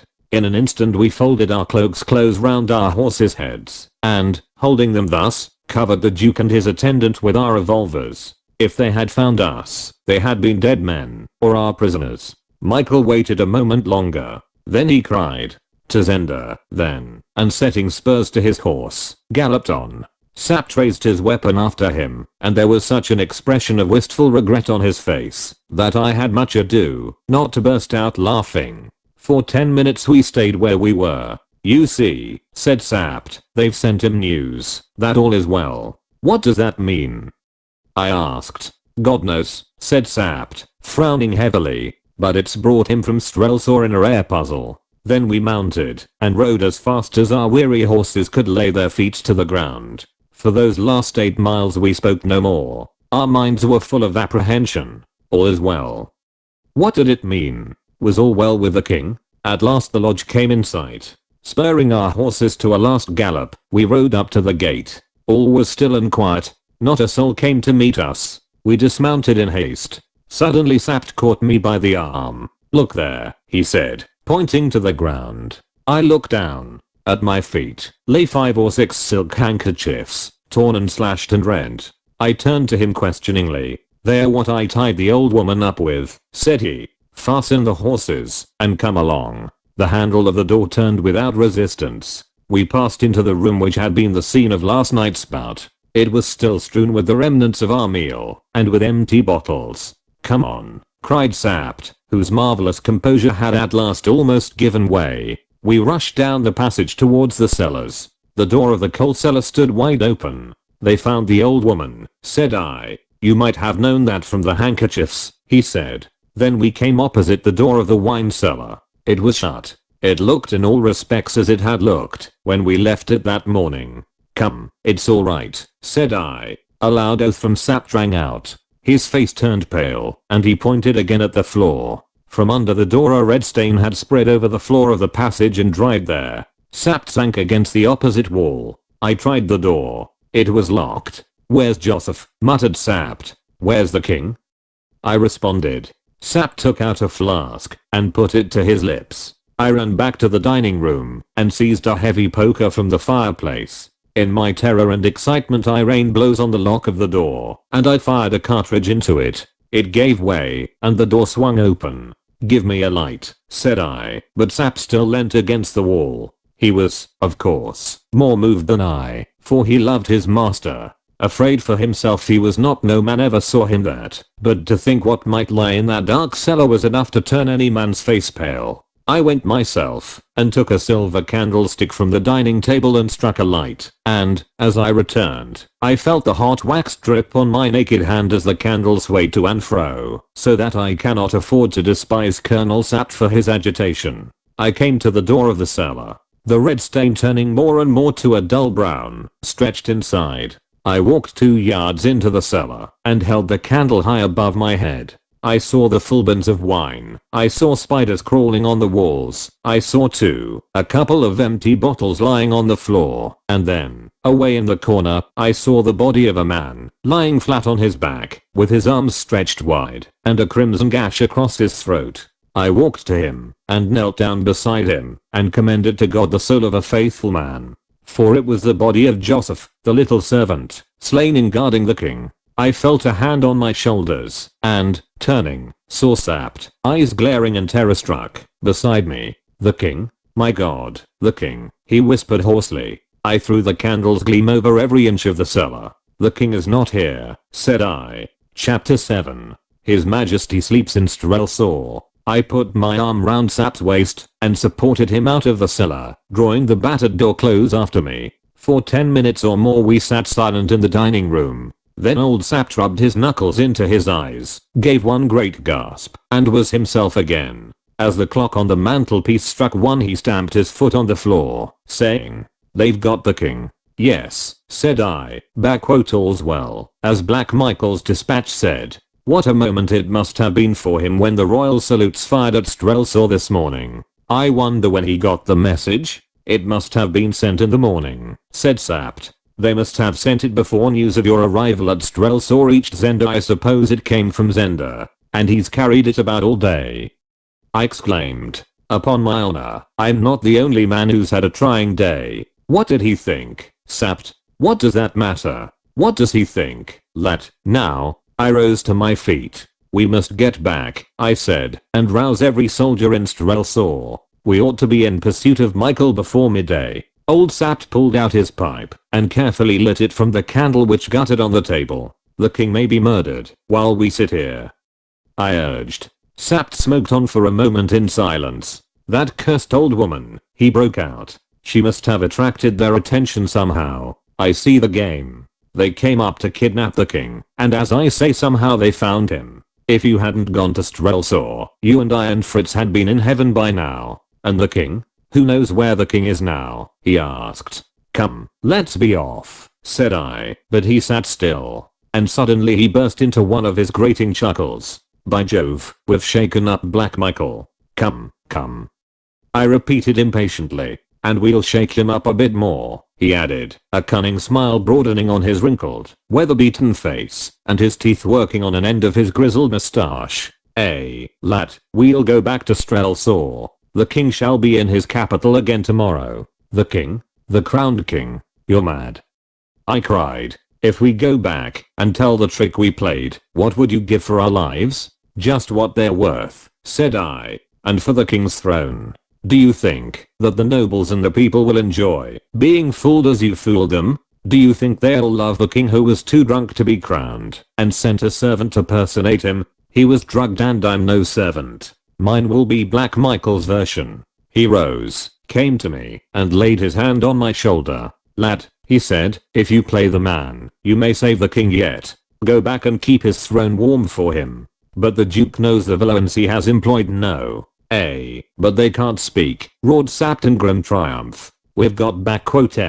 How can they denounce you without denouncing themselves? This is not the king, because we kidnapped the king and murdered his servant. Can they say that? The position flashed on me. Whether Michael knew me or not, he could not speak. Unless he produced the king, what could he do? And if he produced the king, where was he? For a moment I was carried away headlong, but in an instant the difficulties came strong upon me. I must be found out, I urged.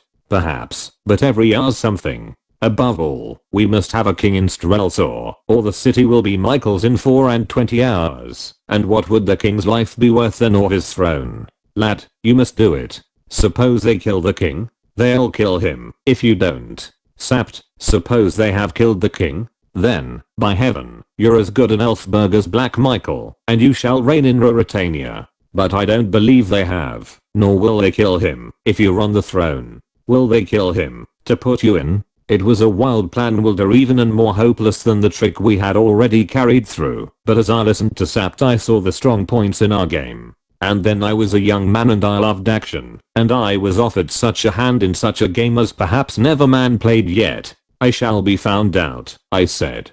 Perhaps, said Sapt. Come, to Strelsau. We shall be caught like rats in a trap, if we stay here. Sapt, I cried. I'll try it. Well played, said he. I hope they've left us the horses. I'll go and see. We must bury that poor fellow, said I. No time, said Sapt. I'll do it. Hang you, he grinned. I make you a king, and well, do it.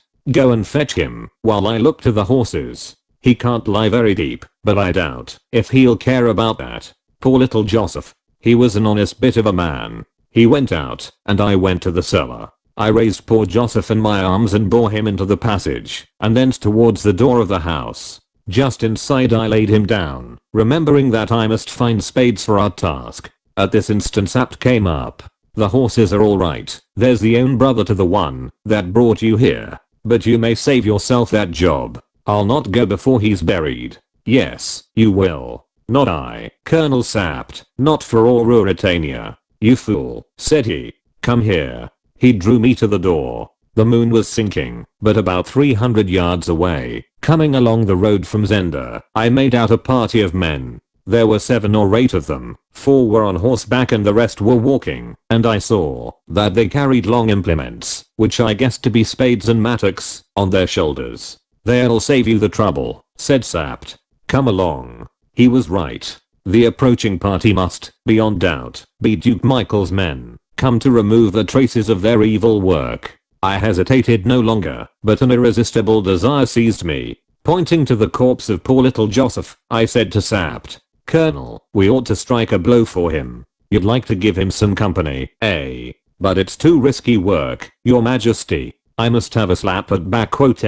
Said I. Sapt wavered. "Well," said he, "it's not business, you know, but you've been good boy and, if we come to grief, why, hang me, it'll save us lot of thinking. I'll show you how to touch them." He cautiously closed the open chink of the door. Then we retreated through the house and made our way to the back entrance. Here our horses were standing. A carriage drive swept all round the lodge. "Revolver ready?" asked Sapt. "No, steal for me," said I. "Gat, you're thirsty tonight," chuckled Sapt. "So be it." We mounted, drawing our swords, and waited silently for a minute or two. Then we heard the tramp of men on the drive the other side of the house. They came to a stand, and one cried, "Now then, fetch him out." "Now," whispered Sapt. Driving the spurs into our horses, we rushed at a gallop round the house, and in a moment we were among the ruffians. Sapt told me afterwards that he killed a man, and I believe him, but I saw no more of him. With a cut, I split the head of a fellow on a brown horse, and he fell to the ground. Then I found myself opposite a big man, and I was half conscious of another to my right. It was too warm to stay, and with a simultaneous action I drove my spurs into my horse again, and my sword fell into the big man's breast. His bullet whizzed past my ear. I could almost swear it touched it. I wrenched at the sword, but it would not come, and I dropped it, and galloped after Sapt, whom I now saw about 20 yards ahead. I waved my hand in farewell, and dropped it a second later with a yell, for a bullet had grazed my finger, and I felt the blood. Old Sapt turned round in the saddle. Someone fired again, but they had no rifles, and we were out of range. Sapt fell to laughing. "That's one to me, and two to you, with decent luck," said he. "Little Joseph will have company, eh?" "There'll be a party, Kari," said I. My blood was up, and I rejoiced to have killed them. "Well, a pleasant night's work to the rest," said he. "I wonder if they noticed you?" The big fellow did. As I stuck him, I heard him cry, "The king. Good, good. Oh, we'll give Black Michael some work before we're done." Pausing an instant, we made a bandage for my wounded finger, which was bleeding freely and ached severely, the bone being much bruised. Then we rode on, asking of our good horses all that was in them. The excitement of the fight, and of our great resolve died away, and we rode in gloomy silence. Day broke clear and cold. We found a farmer just up, and made him give us sustenance for ourselves and our horses. I, feigning a toothache, muffled my face closely, then ahead again, till Strelso lay before us. It was 8 o'clock or nearing 9, and the gates were all open, as they always were save when the Duke's caprice or intrigues shut them. We rode in by the same way as we had come out the evening before, all four of us, the men and the horses, wearied and jaded. The streets were even quieter than when we had gone. Everyone was sleeping off last night's revelry, and we met hardly a soul till we reached the little gate of the palace. There Sapt's old groom was waiting for us. "Is all well, sir?" he asked. "All's well," said Sapt, and the man, coming to me, took my hand to kiss. "The king's hurt," he cried. "It's nothing," said I, as I dismounted. I caught my finger in the door. "Remember silence," said Sapt. "Ah, but, my good Freela, I do not need to tell you that." The old fellow shrugged his shoulders. "All young men like to ride abroad now and again, why not the king?" said he, and Sapt's laugh left his opinion of my motives undisturbed. "You should always trust a man," observed Sapt, fitting the key in the lock, "just as far as you must." We went in, and reached the dressing room. Flinging open the door, we saw Fritz von Tollenheim stretched, fully dressed, on the sofa. He seemed to have been sleeping, but our entry woke him. He leapt to his feet, gave one glance at me, and with a joyful cry, threw himself on his knees before me. "Thank God, sire, thank God, you're safe," he cried, stretching his hand up to catch hold of mine. I confess that I was moved. This king, whatever his faults, made people love him. For a moment I could not bear to speak, or break the poor fellow's illusion. But tough old Sapt had no such feeling. He slapped his hand on his thigh delightedly. "Bravo, lad," cried he. "We shall do." Fritz looked up in bewilderment. I held out my hand. "You're wounded, sire," he exclaimed. "It's only a scratch," said I, but I paused. He rose to his feet with a bewildered air. Holding my hand, he looked me up and down and up. Then suddenly he dropped my hand and reeled back. "Where's the king? Where's the king?" he cried. "Hush, you fool," hissed Sapt. "Not so loud. Here's the king." A knock sounded on the door. Sapt seized me by the hand. "Here, quick, to the bedroom. Off with your cap and boots. Get into bed. Cover everything up." I did as I was bid. A moment later Sapt looked in, nodded, grinned, and introduced an extremely smart and deferential young gentleman, who came up to my bedside, bowing again and again, and informed me that he was of the household of the Princess Flavia, and that Her Royal Highness had sent him, especially to inquire how the king's health was after the fatigues which His Majesty had undergone yesterday. "My best thanks, sir, to my cousin," said I, "and tell Her Royal Highness that I was never better in my life." The king, added old Sapt, who, I began to find, loved a good life for its own sake, has slept without a break all night. The young gentleman, he reminded me of Osric in Hamlet, bowed himself out again. The farce was over, and Fritz von Tollenheim's pale face recalled us to reality though, in faith, the farce had to be reality for us now. "Is the king dead?" he whispered. "Please God, no," said I. "But he's in the hands of Black Michael." Chapter 8. A fair cousin and a dark brother. A real king's life is perhaps a hard one, but a pretended king's is, I warrant, much harder. On the next day, Sapt instructed me in my duties, what I ought to do, and what I ought to know for 3 hours. Then I snatched breakfast, with Sapt still opposite me, telling me that the king always took white wine in the morning, and was known to detest all highly seasoned dishes. Then came the Chancellor, for another 3 hours, and to him, I had to explain that the hurt to my finger, we turned that bullet to happy account, prevented me from writing whence arose great ado, hunting of precedents and so forth, ending in my making my mark, and the Chancellor attesting it with a superfluity of solemn oaths. Then the French ambassador was introduced, to present his credentials. Here my ignorance was of no importance, as the king would have been equally raw to the business. We worked through the whole corps diplomatique in the next few days, a demise of the crown necessitating all this bother.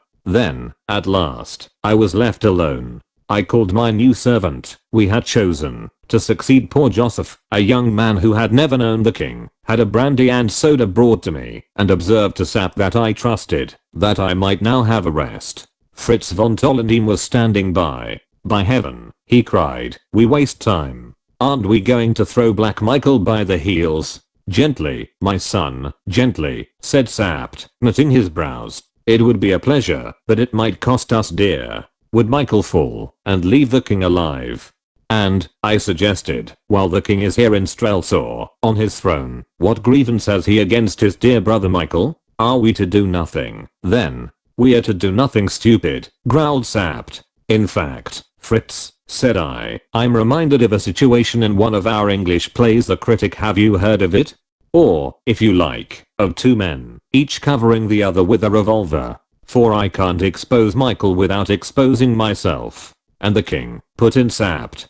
"And, hang me if Michael won't expose himself, if he tries to expose me." "It's very pretty," said old Sapt. "If I'm found out," I pursued, "I will make a clean breast of it, and fight it out with the Duke, but at present I'm waiting for a move from him." "He'll kill the king," said Fritz. "Not he," said Sapt. "Half of the 6 are in Strelsau," said Fritz. "Only half? You're sure?" asked Sapt eagerly. "Yes, only half." "Then the king's alive, for the other 3 are guarding him," cried Sapt. "Yes, you're right," exclaimed Fritz, his face brightening. "If the king were dead and buried, they'd all be here with Michael. You know Michael's back, Colonel." "I know, curse him." Gentlemen, said I, "who are the 6? "I think you'll make their acquaintance soon," said Sapt. "They are 6 gentlemen whom Michael maintains in his household. They belong to him body and soul. There are 3 Ruritanians, then there's a Frenchman, a Belgian, and one of your countrymen.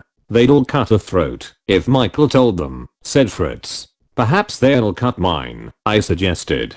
Nothing more likely, agreed Sapt. Who are here? Fritz, D. Gortat, Bertanin, and Etchard. The foreigners. It's as plain as a pikestaff. He's brought them and left the Ruritanians with the king. That's because he wants to commit the Ruritanians as deep as he can. They were none of them among our friends at the lodge, then. I asked. I wish there had been, said Sapt wistfully. They had been, not 6, but 4, by now. I had already developed one attribute of royalty, a feeling that I need not reveal all my mind or my secret designs even to my intimate friends. I had fully resolved on my course of action. I meant to make myself as popular as I could, and at the same time, to show no disfavor to Michael. By these means I hoped to allay the hostility of his adherents, and make it appear, if an open conflict came about, that he was ungrateful and not oppressed. Yet an open conflict was not what I hoped for. The king's interest demanded secrecy, and while secrecy lasted, I had a fine game to play in Strelsaw. Michael should not grow stronger for delay. I ordered my horse, and, attended by Fritz von Tullenheim, rode in the grand new avenue of the royal park, returning all the salutes which I received with punctilious politeness. Then I rode through a few of the streets, stopped and bought flowers of a pretty girl, paying her with a piece of gold, and then, having attracted the desired amount of attention, for I had a trail of 500,000 people after me, I rode to the residence of the Princess Flavia, and asked if she would receive me. This step created much interest, and was met with shouts of approval. The princess was very popular, and the chancellor himself had not scrupled to hint to me that the more I pressed my suit, and the more rapidly I brought it to a prosperous conclusion, the stronger should I be in the affection of my subjects. The chancellor, of course, did not understand the difficulties which lay in the way of following his loyal and excellent advice. However, I thought I could do no harm by calling, and in this view Fritz supported me with a cordiality that surprised me, until he confessed that he also had his motives for liking a visit to the princess's house, which motive was no other than a great desire to see the princess's lady-in-waiting and bosom friend, the Countess Helga von Strofzin. Etiquette seconded Fritz's hopes. While I was ushered into the princess's room, he remained with the countess in the antechamber, in spite of the people and servants who were hanging about. I doubt not that they managed a tete-a-tete, but I had no leisure to think of them, for I was playing the most delicate move in all my difficult game. I had to keep the princess devoted to me and yet indifferent to me. I had to show affection for her and not feel it. I had to make love for another, and that to a girl who, princess or no princess, was the most beautiful I had ever seen. Well, I braced myself to the task, made no easier by the charming embarrassment with which I was received. How I succeeded in carrying out my program will appear hereafter. You are gaining golden laurels, she said. You are like the prince in Shakespeare, who was transformed by becoming king. But I'm forgetting you are king, sire. I ask you to speak nothing but what your heart tells you and to call me nothing but my name. She looked at me for a moment. Then I'm glad and proud, Rudolph, said she. Why, as I told you, your very face is changed. I acknowledged the compliment, but I disliked the topic, so I said, my brother is back, I hear. He made an excursion, didn't he? Yes, he is here, she said, frowning a little. He can't stay along from Strelsaw, it seems, I observed, smiling. Well, we are all glad to see him. The nearer he is, the better. The princess glanced at me with a gleam of amusement in her eyes. Why, cousin, is it that you can see better what he's doing? Perhaps, said I. And why are you glad? I didn't say I was glad, she answered. Some people say so for you. There are many insolent people, she said, with delightful haughtiness. Possibly you mean that I'm one. Your Majesty could not be, she said, curtsying in feigned deference, but adding, mischievously, after a pause, unless, that is. Well, unless what? Unless you tell me that I mind a snap of my fingers where the Duke of Strelsaw is. Really, I wish that I had been the king. You don't care where cousin Michael? Ah, cousin Michael. I call him the Duke of Strelsaw. You call him Michael when you meet him? Yes, by the orders of your father. I see. And now by mine, if those are your orders. Oh, decidedly, we must all be pleasant to our dear Michael. You order me to receive his friends too, I suppose? The 6. You call them that, too? To be in the fashion, I do. but I order you to receive no one unless you like, except yourself. I pray for myself. I could not order. As I spoke, there came a cheer from the street. The princess ran to the window. It is he, she cried. It is a Duke of Strelsaw. I smiled, but said nothing. She returned to her seat. For a few moments we sat in silence. The noise outside subsided, but I heard the tread of feet in the anteroom. I began to talk on general subjects. This went on for some minutes. I wondered what had become of Michael, but it did not seem to be for me to interfere. All at once, to my great surprise, Flavia, clasping her hands, asked in an agitated voice, "Are you wise to make him angry?" "What? Who? How am I making him angry?" "Why, by keeping him waiting. My dear cousin, I don't want to keep him." "Well, then, is he to come in?" "Of course, if you wish it." She looked at me curiously. "How funny you are," she said. "Of course no one could be announced while I was with you." Here was a charming attribute of royalty. An excellent etiquette. I cried. But I had clean forgotten it, and if I were alone with someone else, couldn't you be announced? You know as well as I do. I could be, because I'm of the blood, and she still looked puzzled. "I never could remember all these silly rules," said I, rather feebly, as I inwardly cursed Fritz for not posting me up. "But I'll repair my fault." I jumped up, flung open the door, and advanced into the anteroom. Michael was sitting at a table, a heavy frown on his face. Everyone else was standing, save that impudent young dog Fritz, who was lounging easily in an armchair and flirting with the Countess Helga. He leapt up as I entered, with a deferential alacrity that lent point to his former nonchalance. I had no difficulty in understanding that the Duke might not like young Fritz. I held out my hand. Michael took it, and I embraced him. Then I drew him with me into the inner room. "Brother," I said, "if I had known you were here, you should not have waited a moment before I asked the princess to permit me to bring you to her." He thanked me, but coldly. The man had many qualities, but he could not hide his feelings. A mere stranger could have seen that he hated me, and hated worse to see me with Princess Flavia. Yet I'm persuaded that he tried to conceal both feelings, and, further, that he tried to persuade me that he believed I was verily the king. I did not know, of course, but, unless the king were an impostor, at once cleverer and more audacious than I, and I began to think something of myself in that role, Michael could not believe that. And, if he didn't, how he must have loathed paying me deference, and hearing my Michael and my Flavia. "Your hand is hurt, sire," he observed, with concern.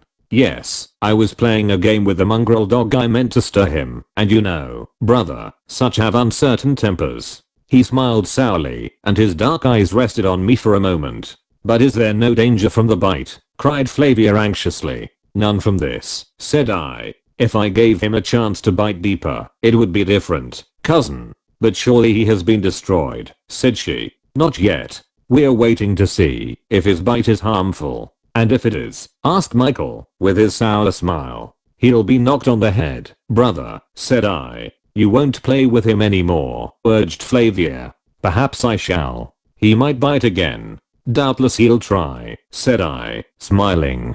Then, fearing Michael would say something which I must appear to resent, for, though I might show him my hate, I must seem to be full of favor, I began to compliment him on the magnificent condition of his regiment, and of their loyal greeting to me on the day of my coronation. Thence I passed to a rapturous description of the hunting lodge which he had lent me, but he rose suddenly to his feet. His temper was failing him, and, with an excuse, he said farewell. However, as he reached the door he stopped, saying, "3 friends of mine are very anxious to have the honor of being presented to you, sire. They are here in the antechamber." I joined him directly, passing my arm through his. The look on his face was honey to me. We entered the antechamber in fraternal fashion. Michael beckoned, and 3 men came forward. "These gentlemen," said Michael, with a stately courtesy which, to do him justice, he could assume with perfect grace and ease, "are the loyalest and most devoted of your majesty's servants, and are my very faithful and attached friends." "On the last ground as much as the first," said I. "I'm very pleased to see them." They came one by one and kissed my hand. Degorted, a tall lean fellow with hair standing straight up and waxed moustache, burst in, the Belgian, a portly man of middle height with a bald head, though he was not far past 30, and last, the Englishman, Detchard, a narrow-faced fellow with close-cut fair hair and a bronzed complexion. He was a finely made man, broad in the shoulder and slender in the hips. A good fighter, but a crooked customer. I put him down for. I spoke to him in English, with a slight foreign accent, and I swear the fellow smiled, though he hid the smile in an instant. So Mr. Detchard is in the secret, thought I. Having got rid of my dear brother and his friends, I returned to make my adieu to my cousin. She was standing at the door. I bade her farewell, taking her hand in mine. "Rudolph," she said, very low, "be careful, won't you?" "Of what?" "You know I can't say, but think what your life is to." "Well, to Ruritania. Was I right to play the part, or wrong to play the part? I know not. Evil lay both ways, and I dared not tell her the truth. "Only to Ruritania?" I asked softly. A sudden flush spread over her incomparable face. "To your friends, too," she said. "Friends? And to your cousin," she whispered, "and loving servant." I could not speak. I kissed her hand and went out cursing myself. Outside I found Master Fritz, quite reckless of the footman, playing at cat's cradle with the Countess Helga. "Hang it," said he, "we can't always be plotting. Love claims his share." "I'm inclined to think he does," said I, and Fritz, who had been by my side, dropped respectfully behind. Chapter 9. A new use for a tea table. If I were to detail the ordinary events of my daily life at this time, they might prove instructive to people who are not familiar with the inside of palaces. If I revealed some of the secrets I learned, they might prove of interest to the statesmen of Europe. I intend to do neither of these things. I should be between the Scylla of dullness and the Charybdis of indiscretion, and I feel that I had far better confine myself strictly to the underground drama, which was being played beneath the surface of Ruritanian politics. I need only say that the secret of my imposture defied detection. I made mistakes. I had bad minutes. It needed all the tact and graciousness whereof I was master to smooth over some apparent lapses of memory and unmindfulness of old acquaintances of which I was guilty. But I escaped, and I attribute my escape, as I have said before, most of all, to the very audacity of the enterprise. It is my belief that, given the necessary physical likeness, it was far easier to pretend to be king of Ruritania than it would have been to personate my next door neighbor. One day Sapt came into my room. He threw me a letter, saying, "That's for you, a woman's hand, I think. But I've some news for you first." "What's that?" "The king's at the castle of Zenda," said he. "How do you know?" "Because the other half of Michael's six are there. I had inquiries made, and they're all there. Lohengram, Krafstein, and young Rupert Henshaw, 3 rogues too, on my honor, as fine as live in Ruritania. Well, Fritz wants you to march to the castle with horse, foot, and artillery, and drag the moat." I asked. "That would be about it," grinned Sapt, "and we shouldn't find the king's body then." "You think it's certain he's there?" "Very probable. Besides the fact of those 3 being there, the drawbridge is kept up, and no one goes in without an order from young Henshaw or Black Michael himself. We must tie Fritz up." "I'll go to Zenda," said I. "You're mad." "Some day." "Oh, perhaps. You'll very likely stay there though, if you do." "That may be, my friend," said I carelessly. "His Majesty looks sulky," observed Sapt. "How's the love affair?" "Damn you, hold your tongue," I said. He looked at me for a moment, then he lit his pipe. It was quite true that I was in a bad temper, and I went on perversely. "Wherever I go, I'm dogged by half a dozen fellows." "I know you are," I sent back quotem. He replied composedly. "What for?" "Well," said Sapt, puffing away, "it wouldn't be exactly inconvenient for Black Michael if you disappeared. With you gone, the old game that we stopped would be played or he'd have a shot at it. I can take care of myself." Degorted, Bersanin, and Echard are in Strelsaw, and any one of them, lat, would cut your throat as readily as I would Black Michael's, and a deal more treacherously. "What's the letter?" I opened it, and read it aloud.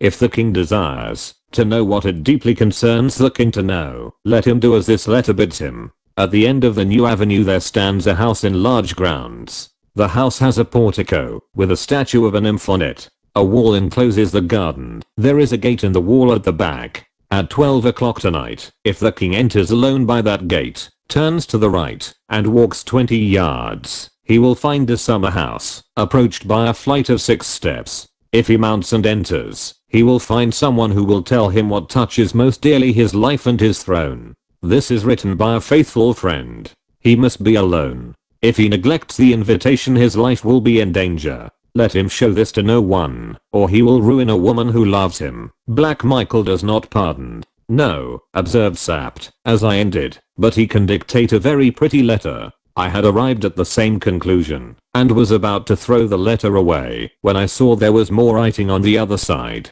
Hello, there's some more. If you hesitate, the writer continued, consult Colonel Sapt. Exclaimed that gentleman, genuinely astonished. Does she take me for a greater fool than you? I waved to him to be silent. Ask him what woman would do most to prevent the Duke from marrying his cousin, and therefore most to prevent him becoming king, and ask if her name begins with a. I sprang to my feet. Sapt laid down his pipe. Antoinette de Morban, by heaven!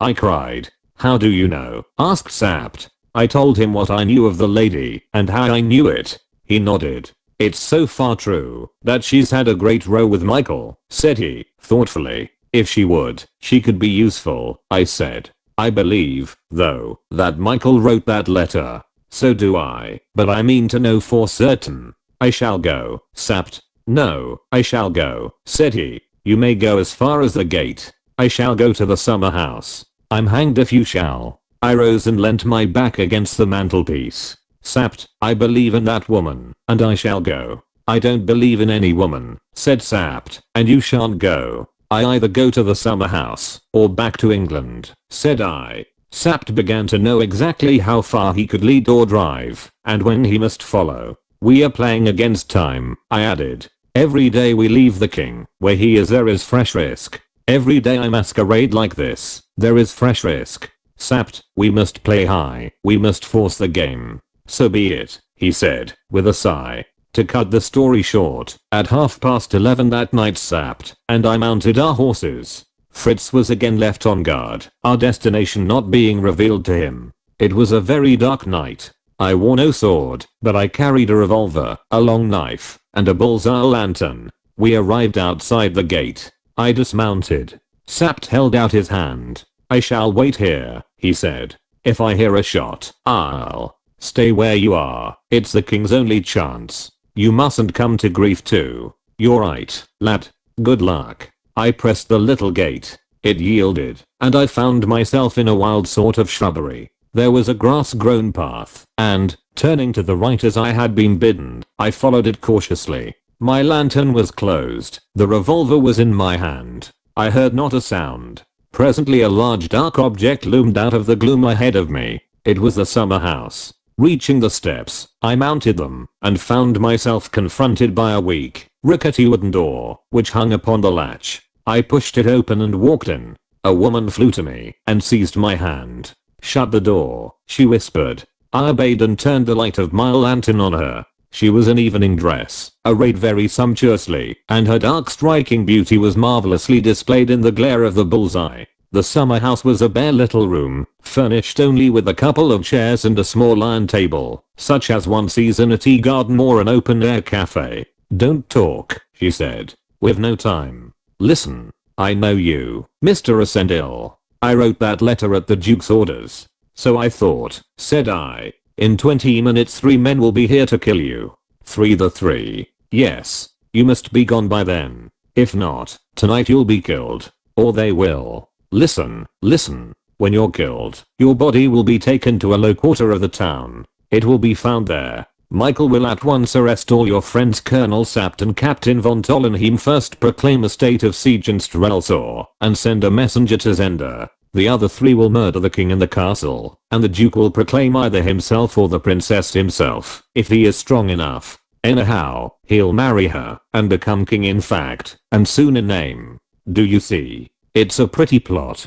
But why, madam, do you say I'm a Christian or say I'm jealous? My God, shall I see him marry her? Now go, but remember this is what I have to tell you, that never, by night or by day, are you safe. 3 men follow you as a guard. Is it not so? Well, 3 follow them. Michael's 3 are never 200 yards from you. Your life is not worth a moment if ever they find you alone. Now go. Stay. The gate will be guarded by now. Go down softly, go past the summer house, on for 100 yards, and you'll find a ladder against the wall. Get over it, and fly for your life. And you? I asked. I have my game to play too. If he finds out what I have done, we shall not meet again. If not, I may yet, but never mind.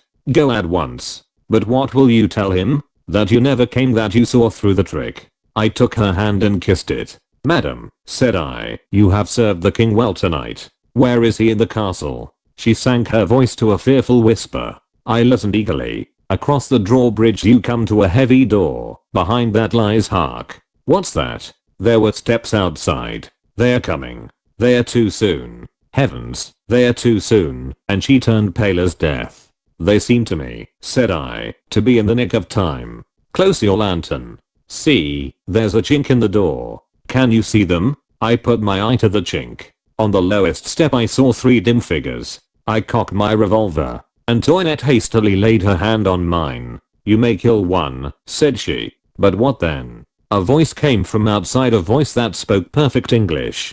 Mr. Ascendil, it said. I made no answer. We want to talk to you. Will you promise not to shoot till we've done? Have I the pleasure of addressing Mr. Detchard? I said. Never mind names. Then let mine alone. Alright, sire. I've an offer for you. I still had my eye to the chink. The 3 had mounted 2 steps more, 3 revolvers pointed full at the door. Will you let us in? We pledge our honor to observe the truce.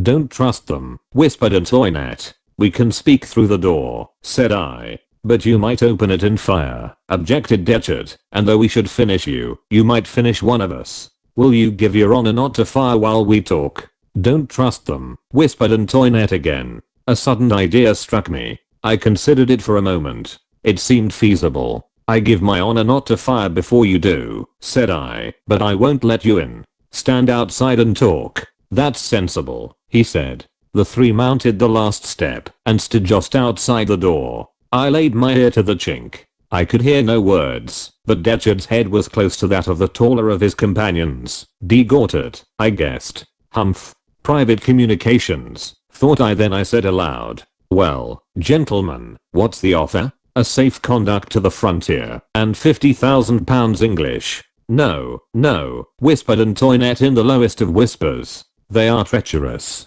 That seems handsome, said I, reconnoitering through the chink. They were all close together, just outside the door now. I had probed the hearts of the ruffians, and I did not need Antoinette's warning. They meant to rush me as soon as I was engaged in talk. Give me a minute to consider, said I, and I thought I heard a laugh outside. I turned to Antoinette. Stand up close to the wall, out of the line of fire from the door, I whispered. What are you going to do? She asked in fright. You'll see, said I. I took up the little iron table. It was not very heavy for a man of my strength, and I held it by the legs. The top, protruding in front of me, made a complete screen for my head and body. I fastened my closed lantern to my belt and put my revolver in a handy pocket. Suddenly I saw the door move ever so slightly. Perhaps it was the wind. Perhaps it was a hand trying it outside. I drew back as far as I could from the door, holding the table in the position that I have described. Then I called out, "Gentlemen, I accept your offer, relying on your honor. If you will open the door, open it yourself," said Detchard. "It opens outwards," said I. "Stand back a little, gentlemen, or I shall hit you when I open it." I went and fumbled with the latch. Then I stole back to my place on tiptoe. "I can't open it," I cried. "The latch has caught."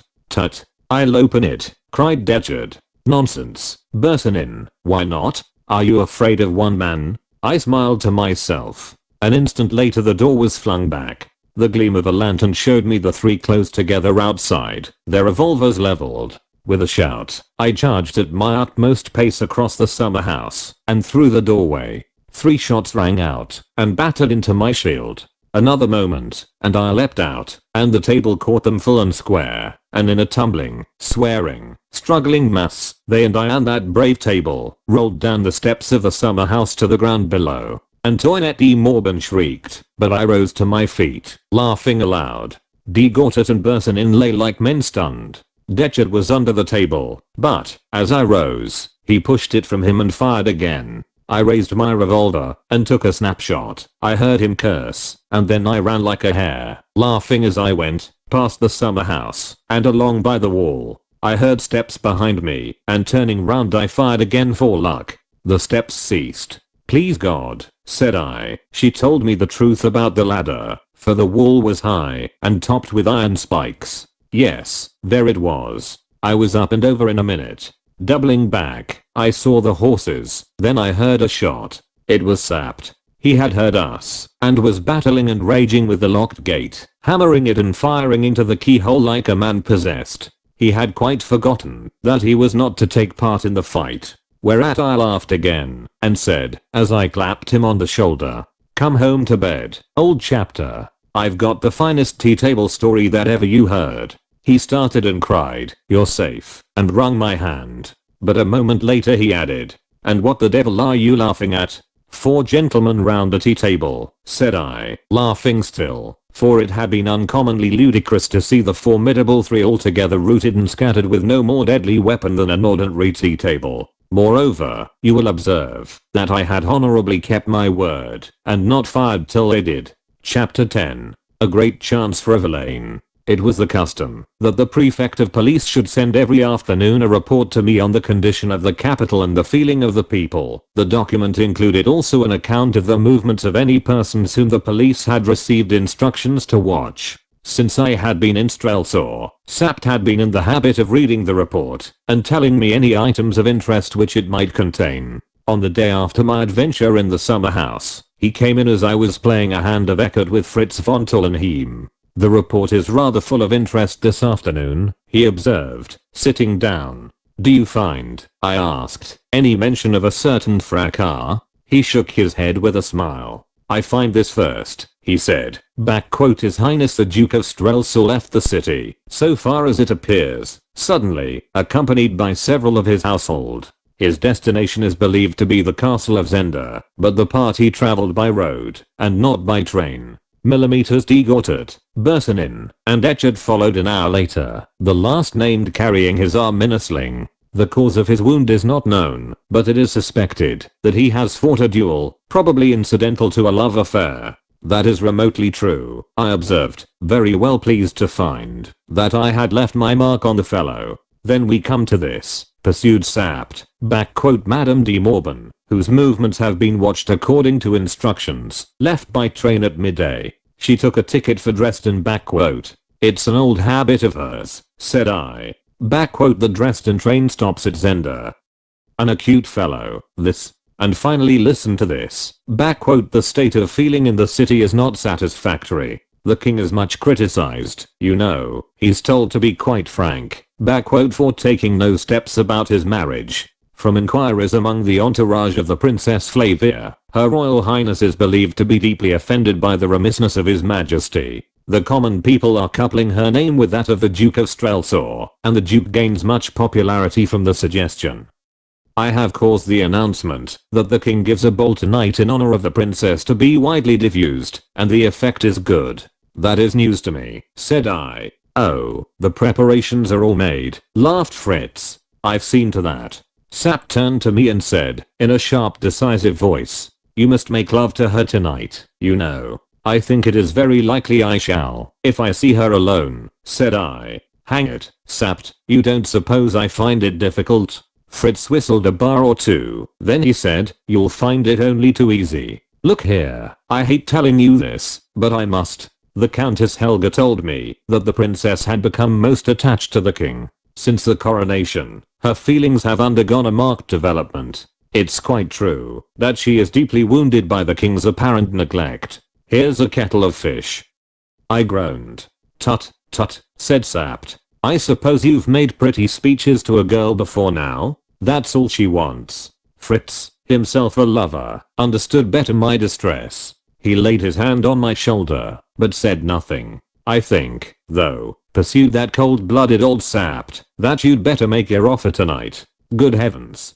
Or, any rate, go near it, and I shall send a backquote semi-official to the papers. I'll do nothing of the sort no more, will you? Said I. I utterly refused to take part in making a fool of the princess. Sapt looked at me with his small keen eyes. A slow cunning smile passed over his face. Alright, lad, alright, said he. We mustn't press you too hard. Soothe her down a bit, if you can, you know. Now for Michael. Oh, damn Michael, said I. He'll do tomorrow. Here, Fritz, come for a stroll in the garden. Sapt at once yielded. His rough manner covered a wonderful tact, and as I came to recognize more and more, a remarkable knowledge of human nature. Why did he urge me so little about the princess? Because he knew that her beauty and my ardor would carry me further than all his arguments, and that the less I thought about the thing, the more likely was I to do it. He must have seen the unhappiness he might bring on the princess, but that went for nothing with him. Can I say, confidently, that he was wrong? If the king were restored, the princess must turn to him, either knowing or not knowing the change. And if the king were not restored to us, it was a subject that we had never yet spoken of. But I had an idea that, in such a case, Sapt meant to seat me on the throne of Ruritania for the term of my life. He would have said Satan himself there sooner than that pupil of his, Black Michael. The ball was a sumptuous affair. I opened it by dancing a quadrille with Flavia, then I waltzed with her. Curious eyes and eager whispers attended us. We went into supper, and, halfway through, I, half mad by then, for her glance had answered mine, and her quick breathing met my stammered sentences, I rose in my place before all the brilliant crowd, and taking the red rose that I wore, flung the ribbon with its jeweled badge round her neck. In a tumult of applause I sat down. I saw Sapt smiling over his wine, and Fritz frowning. The rest of the meal passed in silence. Neither Flavia nor I could speak. Fritz touched me on the shoulder, and I rose, gave her my arm, and walked down the hall into a little room, where coffee was served to us. The gentlemen and ladies in attendance withdrew, and we were alone. The little room had French windows opening on the gardens. The night was fine, cool, and fragrant. Flavia sat down, and I stood opposite her. I was struggling with myself. If she had not looked at me, I believe that even then I should have won my fight. But suddenly, involuntarily, she gave me one brief glance, a glance of question, hurriedly turned aside, a blush that the question had overcome spread over her cheek, and she caught her breath. Ah, if you had seen her. I forgot the king in Zenda. I forgot the king in Strelsau. She was a princess and I an imposter. Do you think I remembered that? I threw myself on my knee and seized her hands in mine. I said nothing. Why should I? The soft sounds of the night set my wooing to a wordless melody as I pressed my kisses on her lips. She pushed me from her, crying suddenly, "Ah, is it true, or is it only because you must?" "It's true," I said, in low smothered tones. "True, that I love you more than life or truth or honor." She set no meaning to my words, treating them as one of love's sweet extravagances. She came close to me and whispered, "Oh, if you were not the king, then I could show you how I love you." "How is it that I love you now, Rudolph?" "Now? Yes, just lately. I never did before." Pure triumph filled me. It was I, Rudolph Rassendyll, who had won her. I caught her round the waist. "You didn't love me before?" I asked. She looked up into my face, smiling, as she whispered, "It must have been your crown. I felt it first on the coronation day, never before." I asked eagerly. She laughed low. "You speak as if you would be pleased to hear me say yes to that," she said. "Would yes be true?" "Yes." I just heard her breathe, and she went on in an instant. "Be careful, Rudolph. Be careful, dear. He will be mad now." "What, Michael?" If Michael were the worst, what worse is there? There was yet a chance for me. Controlling myself with a mighty effort, I took my hands off her and stood a yard or two away. I remember now the note of the wind in the elm trees outside. "If I were not the king," I began, "if I were only a private gentleman." Before I could finish, her hand was in mine. "If you were a convict in the prison of Strelsau, you would be my king," she said. And under my breath I groaned, "God forgive me," and, holding her hand in mine, I said again, if I were not the king. Hush, hush, she whispered. I don't deserve it. I don't deserve to be doubted. Ah, Rudolph, does a woman who marries without love look on the man as I look on you? And she hid her face from me. For more than a minute we stood there together, and I, even with my arm about her, summoned up what honor and conscience her beauty and the toils that I was in had left me. Flavia, I said, in a strange dry voice that seemed not my own. I'm not. As I spoke, as she raised her eyes to me, there was a heavy step on the gravel outside, and a man appeared at the window. A little cry burst from Flavia as she sprang back from me. My half-finished sentence died on my lips. Sapt stood there, bowing low, but with a stern frown on his face. "1,000 pardons, sire," said he, "but His Eminence the Cardinal has waited this quarter of an hour to offer his respectful adieu to your majesty." I met his eye full and square, and I read in it an angry warning. How long he had been a listener I knew not, but he had come in upon us in the nick of time. "We must not keep His Eminence waiting," said I. But Flavia, in whose love there lay no shame, with radiant eyes and blushing face, held out her hand to Sapt. She said nothing, but no man could have missed her meaning, who had ever seen a woman in the exaltation of love. A sour, yet sad, smile passed over the old soldier's face, and there was tenderness in his voice, as bending to kiss her hand, he said, "In joy and sorrow, in good times and bad, God save your royal highness." He paused and added, glancing at me, and drawing himself up to military erectness, "But, before all comes the king, God save the king." And Flavia caught at my hand and kissed it, murmuring, "Amen. Good God, amen." We went into the ballroom again. Forced to receive adieus, I was separated from Flavia. Everyone, when they left me, went to her. Sapt was out and in of the throng, and where he had been, glances, smiles, and whispers were rife. I doubted not that, true to his relentless purpose, he was spreading the news that he had learned to uphold the crown and beat Black Michael. That was his one resolve. Flavia, myself, and the real king in Zenda were pieces in his game, and pawns have no business with passions. Not even at the walls of the palace did he stop, for when at last I handed Flavia down the broad marble steps and into her carriage, there was a great crowd awaiting us, and we were welcomed with deafening cheers. What could I do? Had I spoken then, they would have refused to believe that I was not the king. They might have believed that the king had run mad. By Sap's devices and my own ungoverned passion I had been forced on, and the way back had closed behind me, and the passion still drove me in the same direction as the devices seduced me. I faced all Strelsau that night as the king and the accepted suitor of the Princess Flavia. At last, at 3 in the morning, when the cold light of dawning day began to steal in, I was in my dressing room, and Sapt alone was with me. I sat like a man dazed, staring into the fire. He puffed at his pipe. Fritz was gone to bed, having almost refused to speak to me. On the table by me lay a rose. It had been in Flavia's dress, and, as we parted, she had kissed it and given it to me. Sapt advanced his hand towards the rose, but, with a quick movement, I shut mine down upon it. "That's mine," I said, "not yours nor the king's either." "We struck a good blow for the king tonight," said he. I turned on him fiercely. "What's to prevent me striking a blow for myself?" I said. He nodded his head. "I know what's in your mind," he said. "Yes, lad, but you're bound in honor.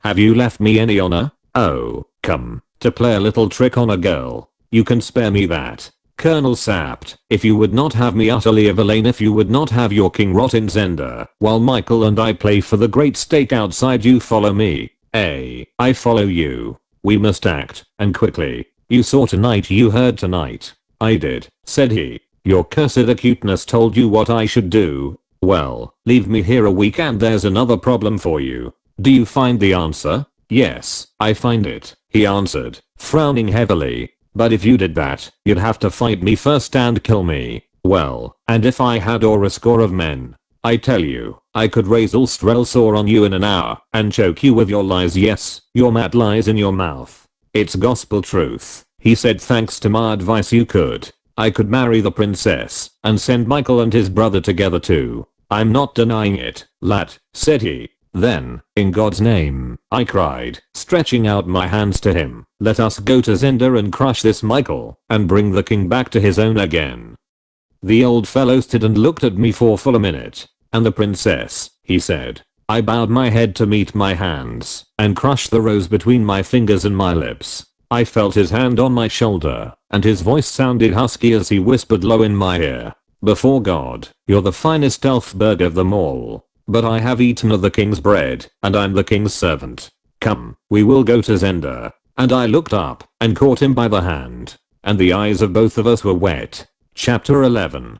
Hunting a very big boar. The terrible temptation which was assailing me will now be understood. I would so force Michael's hand that he must kill the king. I was in a position to bid him defiance and tighten my grasp on the crown, not for its own sake, but because the king of Ruritania was to wed the Princess Flavia. What of Sapt and Fritz? But a man cannot be held to write down in cold blood the wild and black thoughts that storm his brain when an uncontrolled passion has battered a breach for them. Yet, unless he sets up as a saint, he need not hate himself for them. He is better employed, as it humbly seems to me, in giving thanks that power to resist was vouchsafed to him, than in fretting over wicked impulses which come unsought, and extort an unwilling hospitality from the weakness of our nature. It was a fine bright morning when I walked, unattended, to the princess's house, carrying a nosegay in my hand. Policy made excuses for love and every attention that I paid her, while it riveted my own chains, bound closer to me the people of the great city, who worshipped her.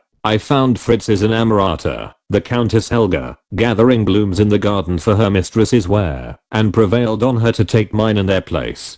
The girl was rosy with happiness, for Fritz, in his turn, had not wasted his evening, and no dark shadow hung over his wooing, save the hatred which the Duke of Strelsau was known to bear him. And that, she said, with a mischievous smile, your majesty has made of no moment. Yes, I will take the flowers. Shall I tell you, sire, what is the first thing the princess does with them? We were talking on a broad terrace that ran along the back of the house, and a window above our heads stood open. Madam, cried the countess merrily, and Flavia herself looked out. I bared my head and bowed. She wore a white gown, and her hair was loosely gathered in a knot. She kissed her hand to me, crying, bring the king up, Helga, I'll give him some coffee. The countess, with a gay glance, led the way, and took me into Flavia's morning room. And, left alone, we greeted one another as lovers are wont. Then the princess laid 2 letters before me. One was from Black Michael, a most courteous request that she would honor him by spending a day at his castle of Zenda, as had been her custom once a year in the summer, when the place and its gardens were in the height of their great beauty. I threw the letter down in disgust, and Flavia laughed at me. Then, growing grave again, she pointed to the other sheet. I don't know who that comes from, she said. Read it. I knew in a moment. There was no signature at all this time, but the handwriting was the same as that which had told me of the snare in the summer house. It was Antoinette de Morban's. I have no cause to love you, it ran, but God forbid that you should fall into the power of the Duke. Accept no invitations of his. Go nowhere without a large guard. A regiment is not too much to make you safe. Show this, if you can, to him who reigns in Strelsau. Why doesn't it say back, quote the king, asked Flavia, leaning over my shoulder, so that the ripple of her hair played on my cheek. Is it a hoax? As you value life, and more than life, my queen, I said, obey it to the very letter. A regiment shall camp round your house today. See that you do not go out unless well guarded. An order, sire, she asked, a little rebellious. Yes, an order, madam, if you love me. Ah, she cried, and I could not but kiss her. You know who sent it? She asked. I guess, said I. It is from a good friend and I fear, an unhappy woman. You must be ill, Flavia, and unable to go to Zenda. Make your excuses as cold and formal as you like. So you feel strong enough to anger Michael, she said, with a proud smile. I'm strong enough for anything, while you are safe, said I.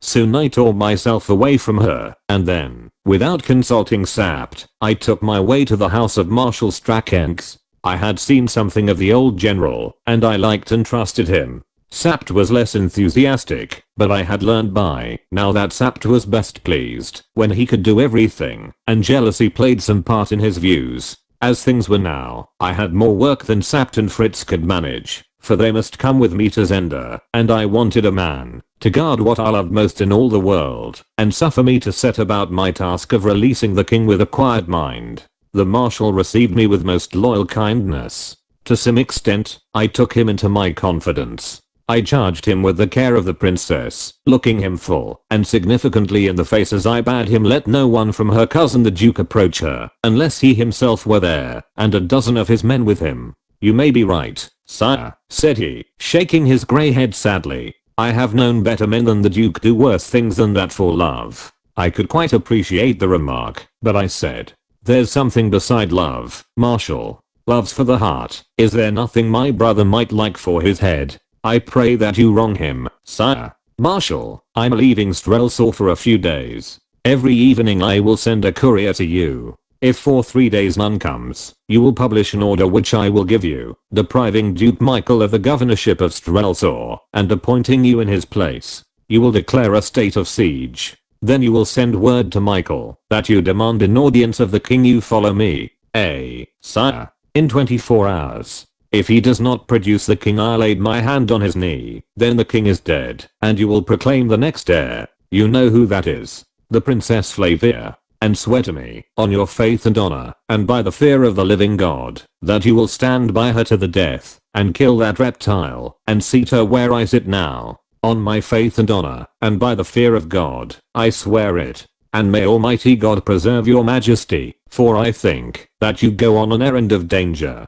I hope that no life more precious than mine may be demanded, said I, rising. Then I held out my hand to him. Marshal, I said, in days to come, it may be, I know not, that you will hear strange things of the man who speaks to you now. Let him be what he may, and who he may. What say you of the manner in which he has borne himself as king in Strelsau? The old man, holding my hand, spoke to me, man to man. I have known many of the Elfbergs, said he, and I have seen you.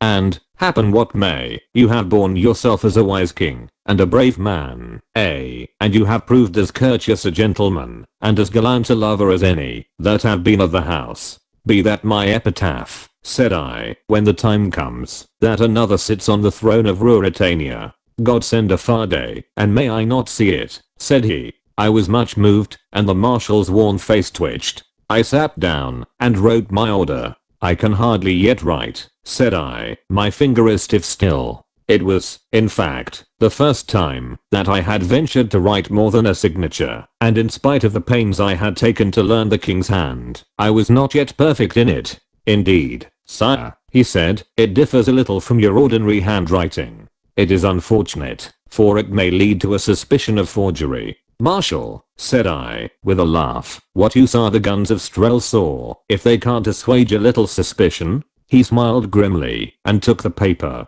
Colonel Sapt and Fritz von Tollendheim go with me, I continued. You go to seek the duke? He asked in a low tone. Yes, the duke, and someone else of whom I have need. And who is at Zenda? I replied. I wish I could go with you, he cried, tugging at his white moustache. I'd like to strike a blow for you and your crown. I leave you what is more than my life and more than my crown, said I, because you are the man I trust more than all other in Ruritania. I will deliver her to you safe and sound, said he, and, failing that, I will make her queen. We parted, and I returned to the palace, and told Sapt and Fritz what I had done. Sapt had a few faults to find, and a few grumbles to utter. This was merely what I expected, for Sapt liked to be consulted beforehand, not informed afterwards, but on the whole he approved of my plans, and his spirits rose high as the hour of action drew nearer and nearer. Fritz too, was ready, though he, poor fellow, risked more than Sapt did, for he was a lover, and his happiness hung in the scale. Yet how I envied him.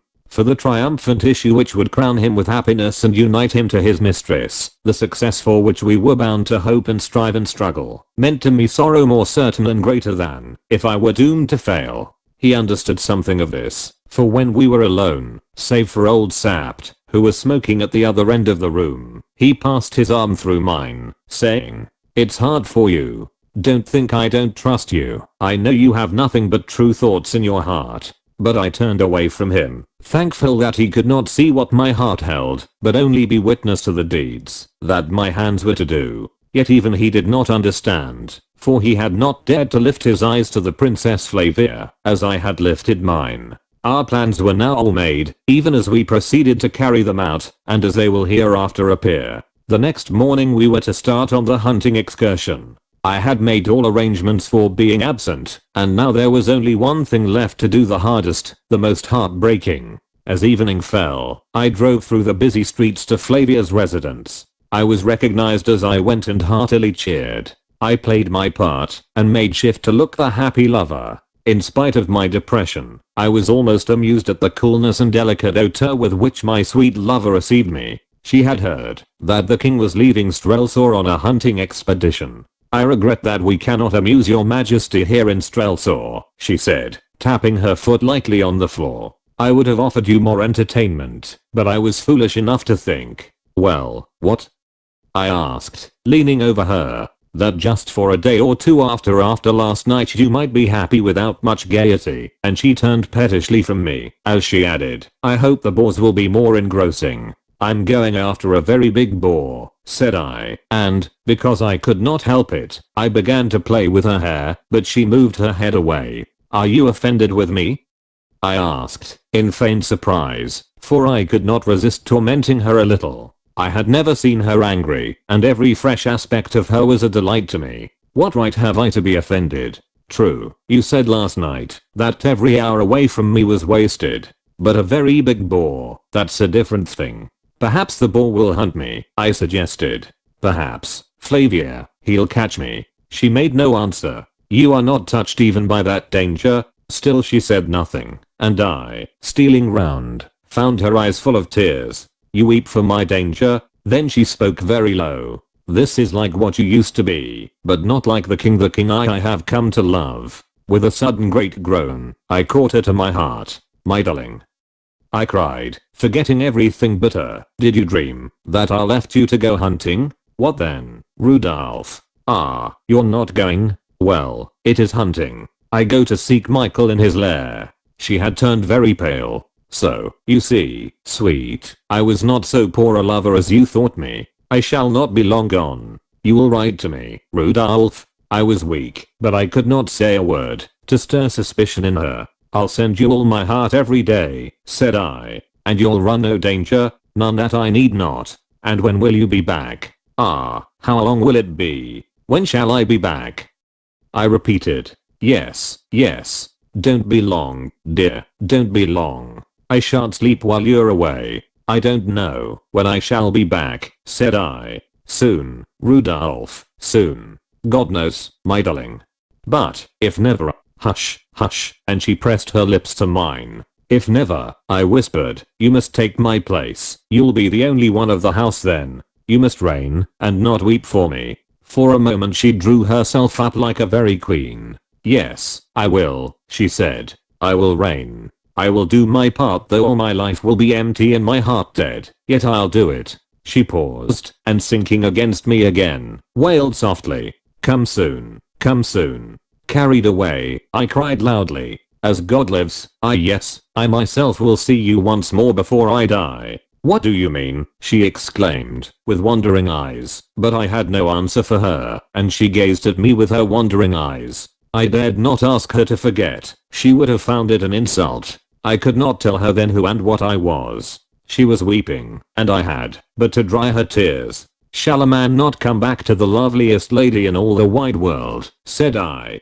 or 1,000 Michaels should not keep me from you. She clung to me, a little comforted. You won't let Michael hurt you? No, sweetheart. Or keep you from me? No, sweetheart. Nor anyone else? And again I answered, no, sweetheart. Yet there was one, not Michael, who, if he lived, must keep me from her, and for whose life I was going forth to stake my own. And his figure, the lithe, buoyant figure I had met in the woods of Zenda, the dull inert mass I had left in the cellar of the hunting lodge, seemed to rise, double-shaped, before me, and to come between us, thrusting itself in even where she lay, pale, exhausted, fainting, in my arms, and yet looking up at me with those eyes that bore such love as I have never seen, and haunt me now, and will till the ground closes over me and, who knows, perhaps beyond. Chapter 12. I receive a visitor and bait a hook. About 5 miles from Zenda, on the opposite side from that on which the castle is situated, there lies a large tract of wood. It is rising ground, and in the center of the domain, on the top of the hill, stands a fine modern chateau, the property of a distant kinsman of Fritz's, the Count Stanislas von Tollenheim.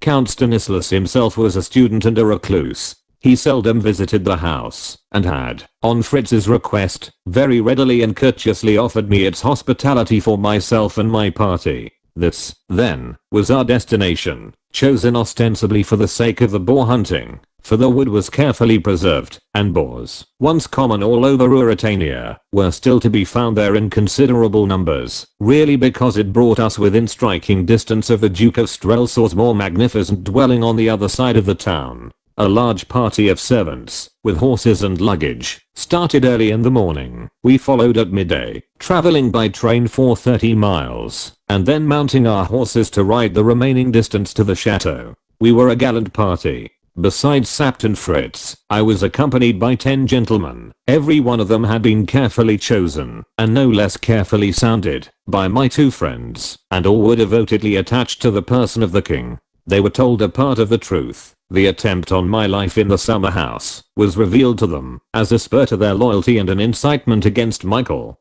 They were also informed that a friend of the king's was suspected to be forcibly confined within the castle of Zenda. His rescue was one of the objects of the expedition, but, it was added, the king's main desire was to carry into effect certain steps against his treacherous brother, as to the precise nature of which they could not at present be further enlightened. Enough that the king commanded their services, and would rely on their devotion when occasion arose to call for it. Young, well-bred, brave, and loyal, they asked no more. They were ready to prove their dutiful obedience, and prayed for a fight as the best and most exhilarating mode of showing it. Thus the scene was shifted from Strelsor to the chateau of Tollenheim and castle of Zenda, which frowned at us across the valley. I tried to shift my thoughts also, to forget my love, and to bend all my energies to the task before me. It was to get the king out of the castle alive. Force was useless. In some trick lay the chance, and I had already an inkling of what we must do. But I was terribly hampered by the publicity which attended my movements.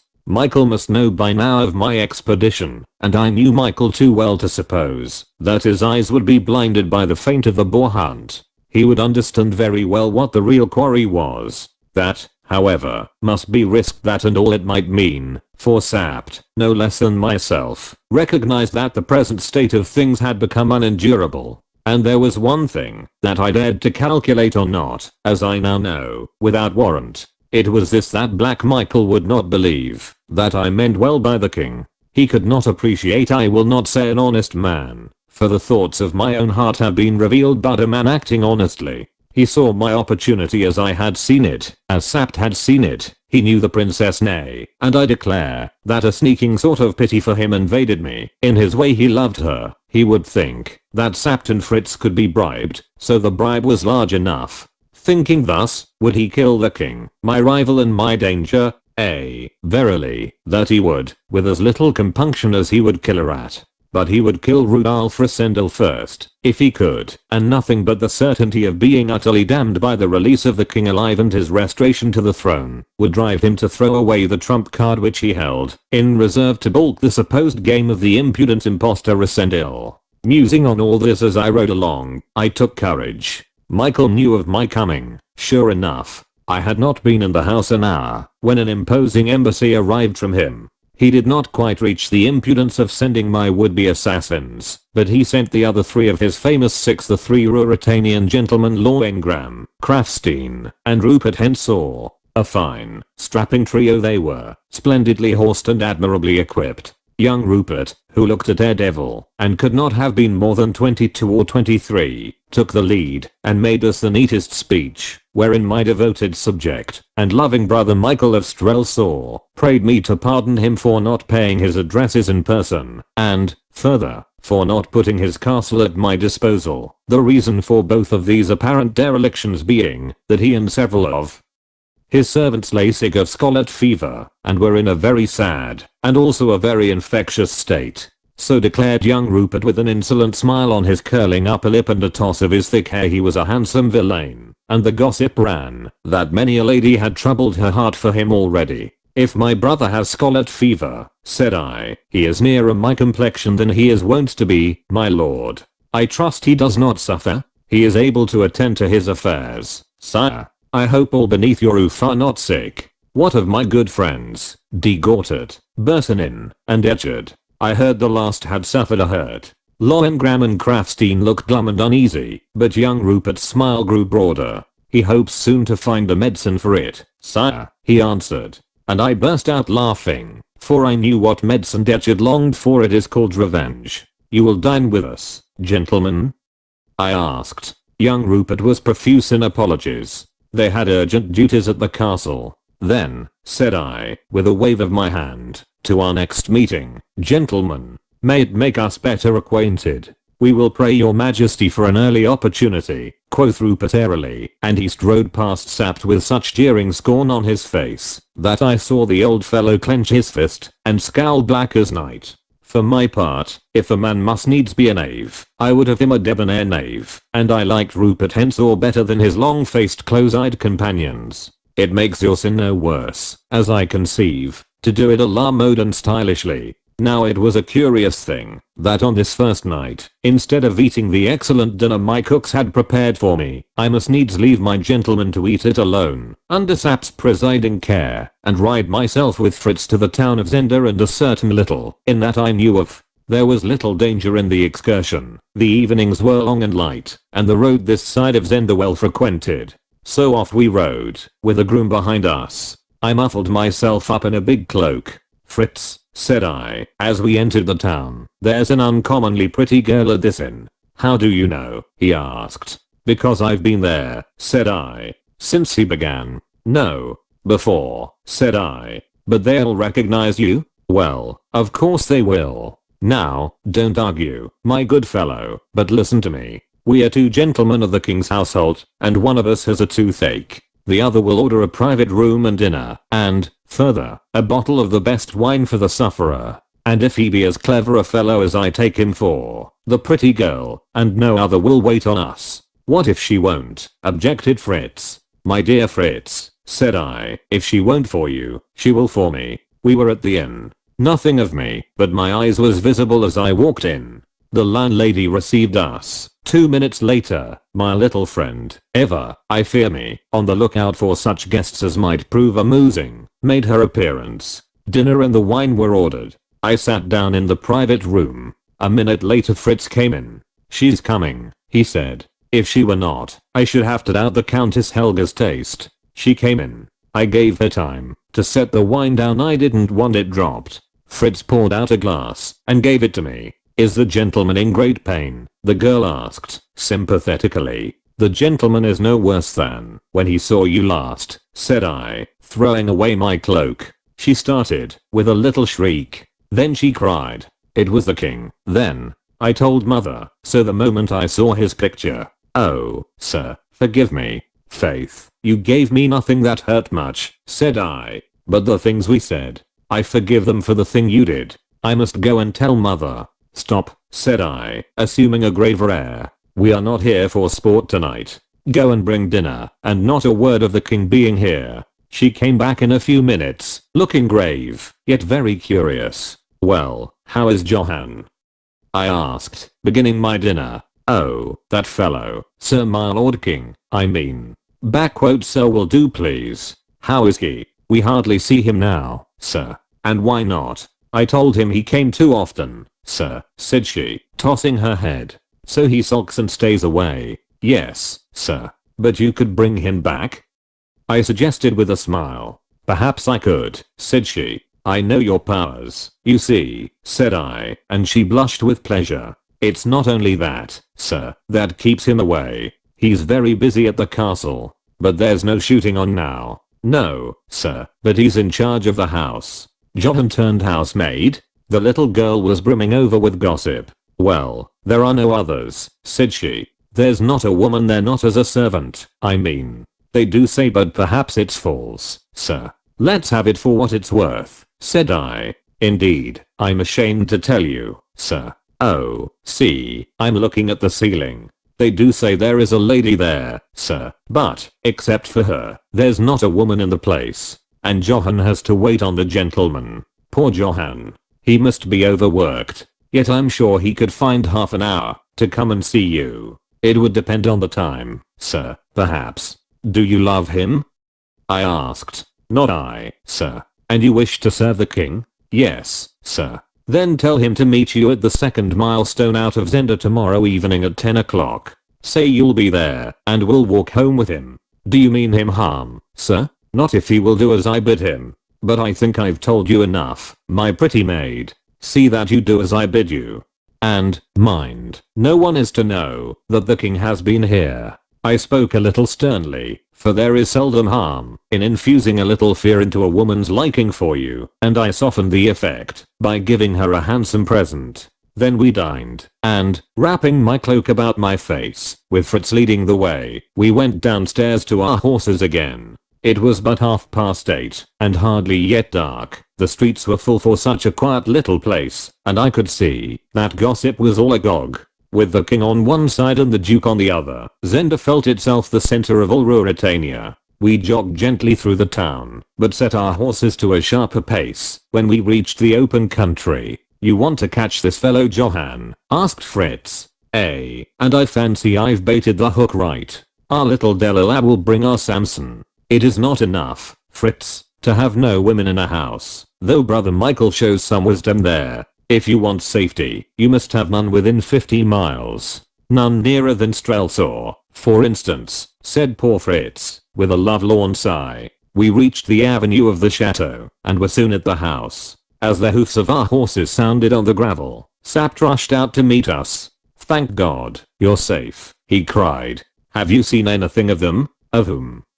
I asked, dismounting. He drew us aside, that the grooms might not hear. Lad, he said to me, you must not ride about here, unless with half a dozen of us. You know among our men a tall young fellow, Bernstein by name? I knew him. He was a fine strapping young man, almost of my height, and of light complexion. He lies in his room upstairs, with a bullet through his arm. The deuce he does. After dinner he strolled out alone, and went a mile or so into the wood, and as he walked, he thought he saw 3 men among the trees, and one leveled a gun at him. He had no weapon, and he started at a run back towards the house. But one of them fired, and he was hit, and had much ado to reach here before he fainted. By good luck, they feared to pursue him nearer the house. He paused and added, Lad, the bullet was meant for you. It is very likely, said I, and it's first blood to brother Michael. I wonder which 3 it was, said Fritz. Well, Sapt, I said, I went out tonight for no idle purpose, as you shall hear. But there's one thing in my mind. What's that? He asked. Why this, I answered. That I shall requite the very great honors Ruritania has done me, if I depart from it leaving one of those 6 alive, neither with the help of God, will I. And Sapt shook my hand on that. Chapter 13. An improvement on Jacob's ladder. In the morning of the day after that on which I swore my oath against the 6, I gave certain orders, and then rested in greater contentment than I had known for some time. I was at work, and work, though it cannot cure love, is yet a narcotic to it, so that Sapt, who grew feverish, marveled to see me sprawling in an armchair in the sunshine, listening to one of my friends who sang me amorous songs in a mellow voice, and induced in me a pleasing melancholy. Thus was I engaged when young Rupert Henshaw, who feared neither man nor devil, and rode through the domain where every tree might hide a marksman, for all he knew, as though it had been the park at Strelsau, cantered up to where I lay, bowing with burlesque deference, and craving private speech with me, in order to deliver a message from the Duke of Strelsau. I made all withdraw, and then he said, seating himself by me, the king is in love, it seems. Not with life, my lord, said I, smiling. It is well, he rejoined.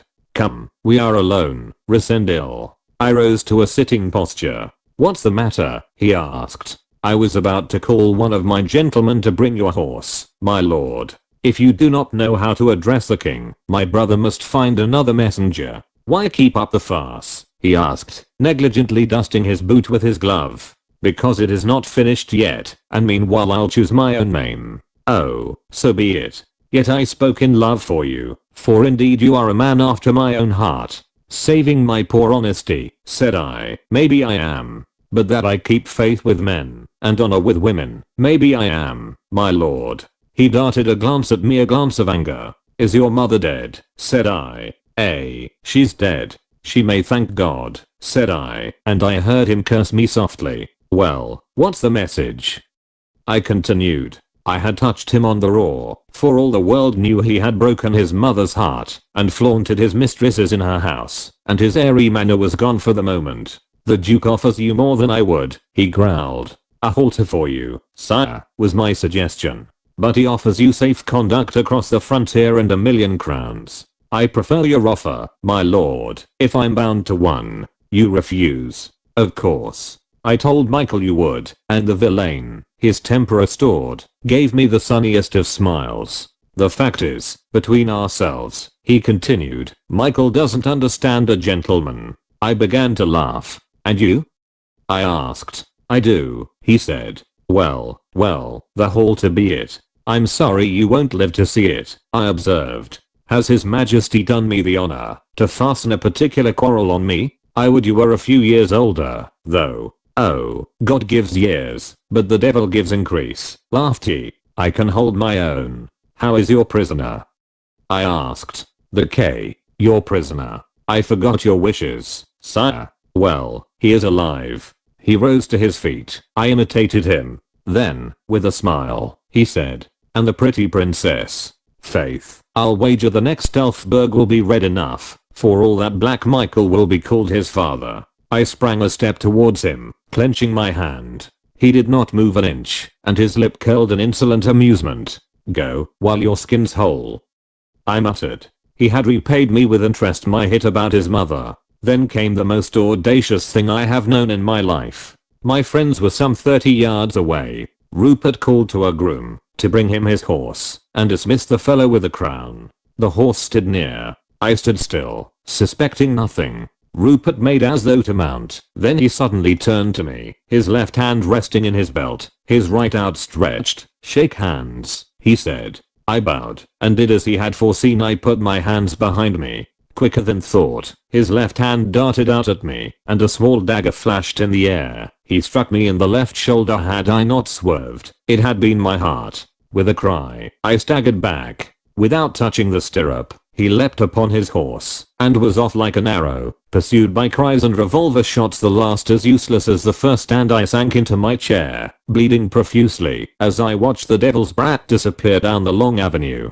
My friends surrounded me, and then I fainted. I suppose that I was put to bed, and there lay, unconscious, or half-conscious, for many hours, for it was night when I awoke to my full mind, and found Fritz beside me. I was weak and weary, but he bade me be of good cheer, saying that my wound would soon heal, and that meanwhile all had gone well, for Johann, the keeper, had fallen into the snare we had laid for him, and was even now in the house. And the queer thing is, pursued Fritz, that I fancy he's not altogether sorry to find himself here. He seems to think that when Black Michael has brought off his coup, witnesses of how it was effected saving, of course, the six themselves will not be at a premium. This idea argued a shrewdness in our captive which led me to build hopes on his assistance. I ordered him to be brought in at once. Sapt conducted him, and set him in a chair by my bedside. He was sullen, and afraid, but, to say truth, after young Rupert's exploit, we also had our fears, and, if he got as far as possible from Sapt's formidable 6-shooter, Sapt kept him as far as he could from me.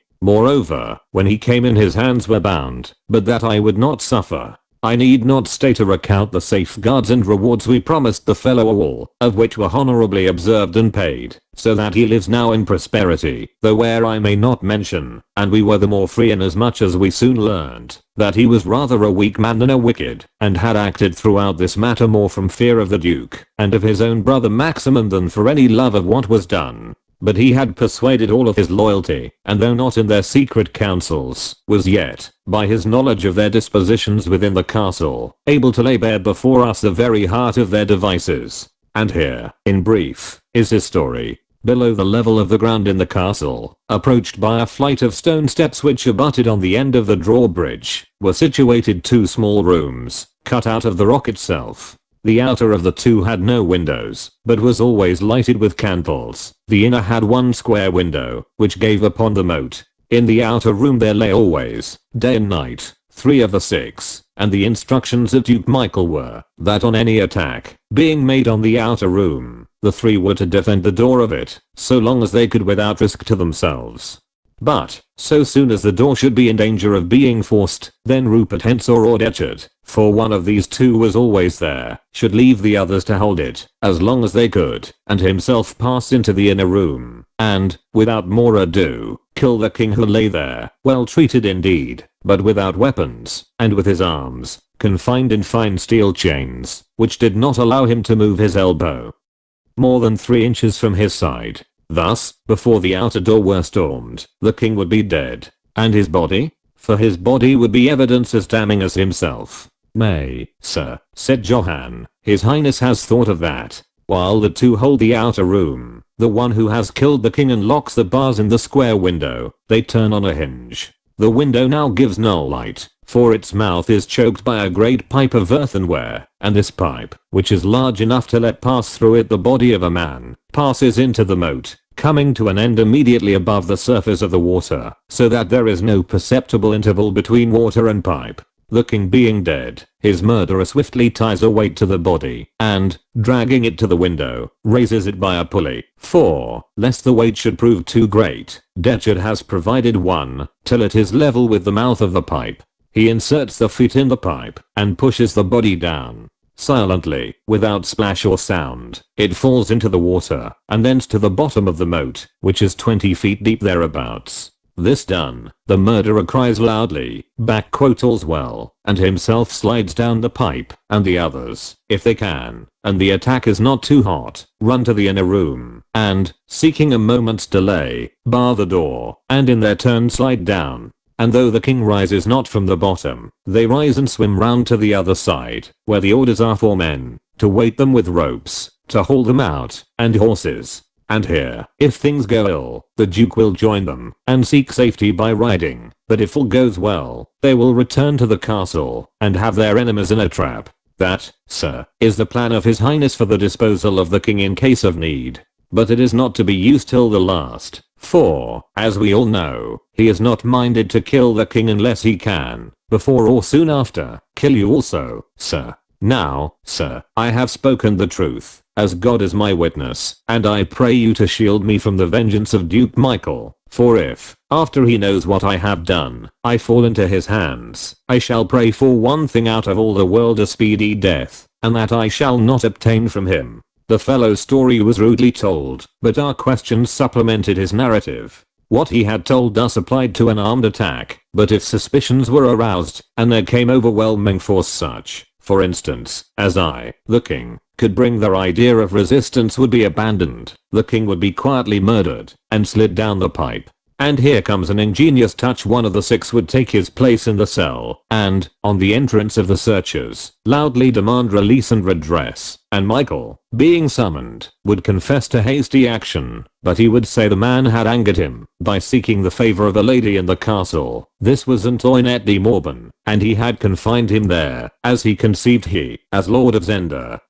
had right to do. But he was now, on receiving his apology, content to let him go, and so end the gossip which, to His Highness's annoyance, had arisen concerning a prisoner in Zenda, and had given his visitors the trouble of this inquiry. The visitors, baffled, would retire, and Michael could, at his leisure, dispose of the body of the king. Sapped, Fritz, and I in my bed, looked round on one another in horror and bewilderment at the cruelty and cunning of the plan. Whether I went in peace or in war, openly at the head of a corps, or secretly by a stealthy assault, the king would be dead before I could come near him. If Michael were stronger, and overcame my party, there would be an end. But if I were stronger, I should have no way to punish him, no means of proving any guilt in him without proving my own guilt also. On the other hand, I should be left as king. For a moment my pulse quickened, and it would be for the future to witness the final struggle between him and me. He seemed to have made triumph possible and ruin impossible.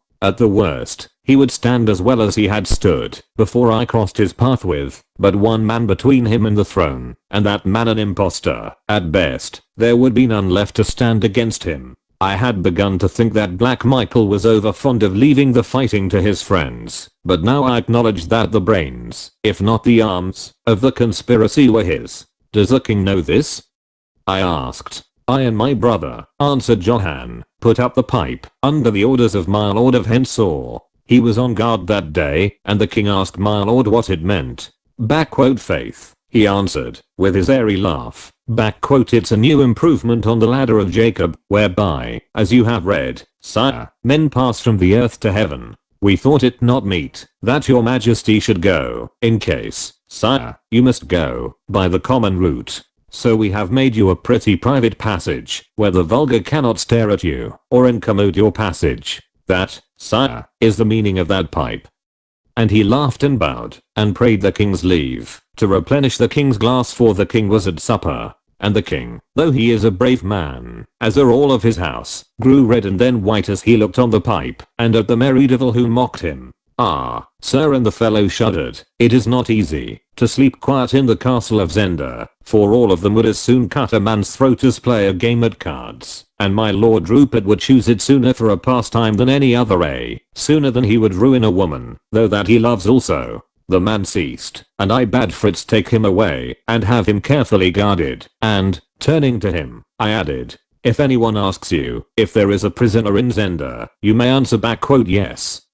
But if any asks who the prisoner is, do not answer. For all my promises will not save you. If any man here learns from you the truth as to the prisoner of Zenda, I'll kill you like a dog, if the thing be so much as breathed within the house. Then, when he was gone, I looked at Sapt. It's a hard nut, said I. So hard, said he, shaking his grizzled head, that as I think, this time next year is like to find you still king of Ruritania, and he broke out into curses on Michael's cunning. I lay back on my pillows. There seems to me, I observed, to be two ways by which the king can come out of Zenda alive. One is by treachery and the duke's followers. You can leave that out, said Sapt. I hope not, I rejoined, because the other I was about to mention is by a miracle from heaven. Chapter 14. A night outside the castle. It would have surprised the good people of Ruritania to know of the foregoing talk, for, according to the official reports, I had suffered a grievous and dangerous hurt from an accidental spear thrust received in the course of my sport.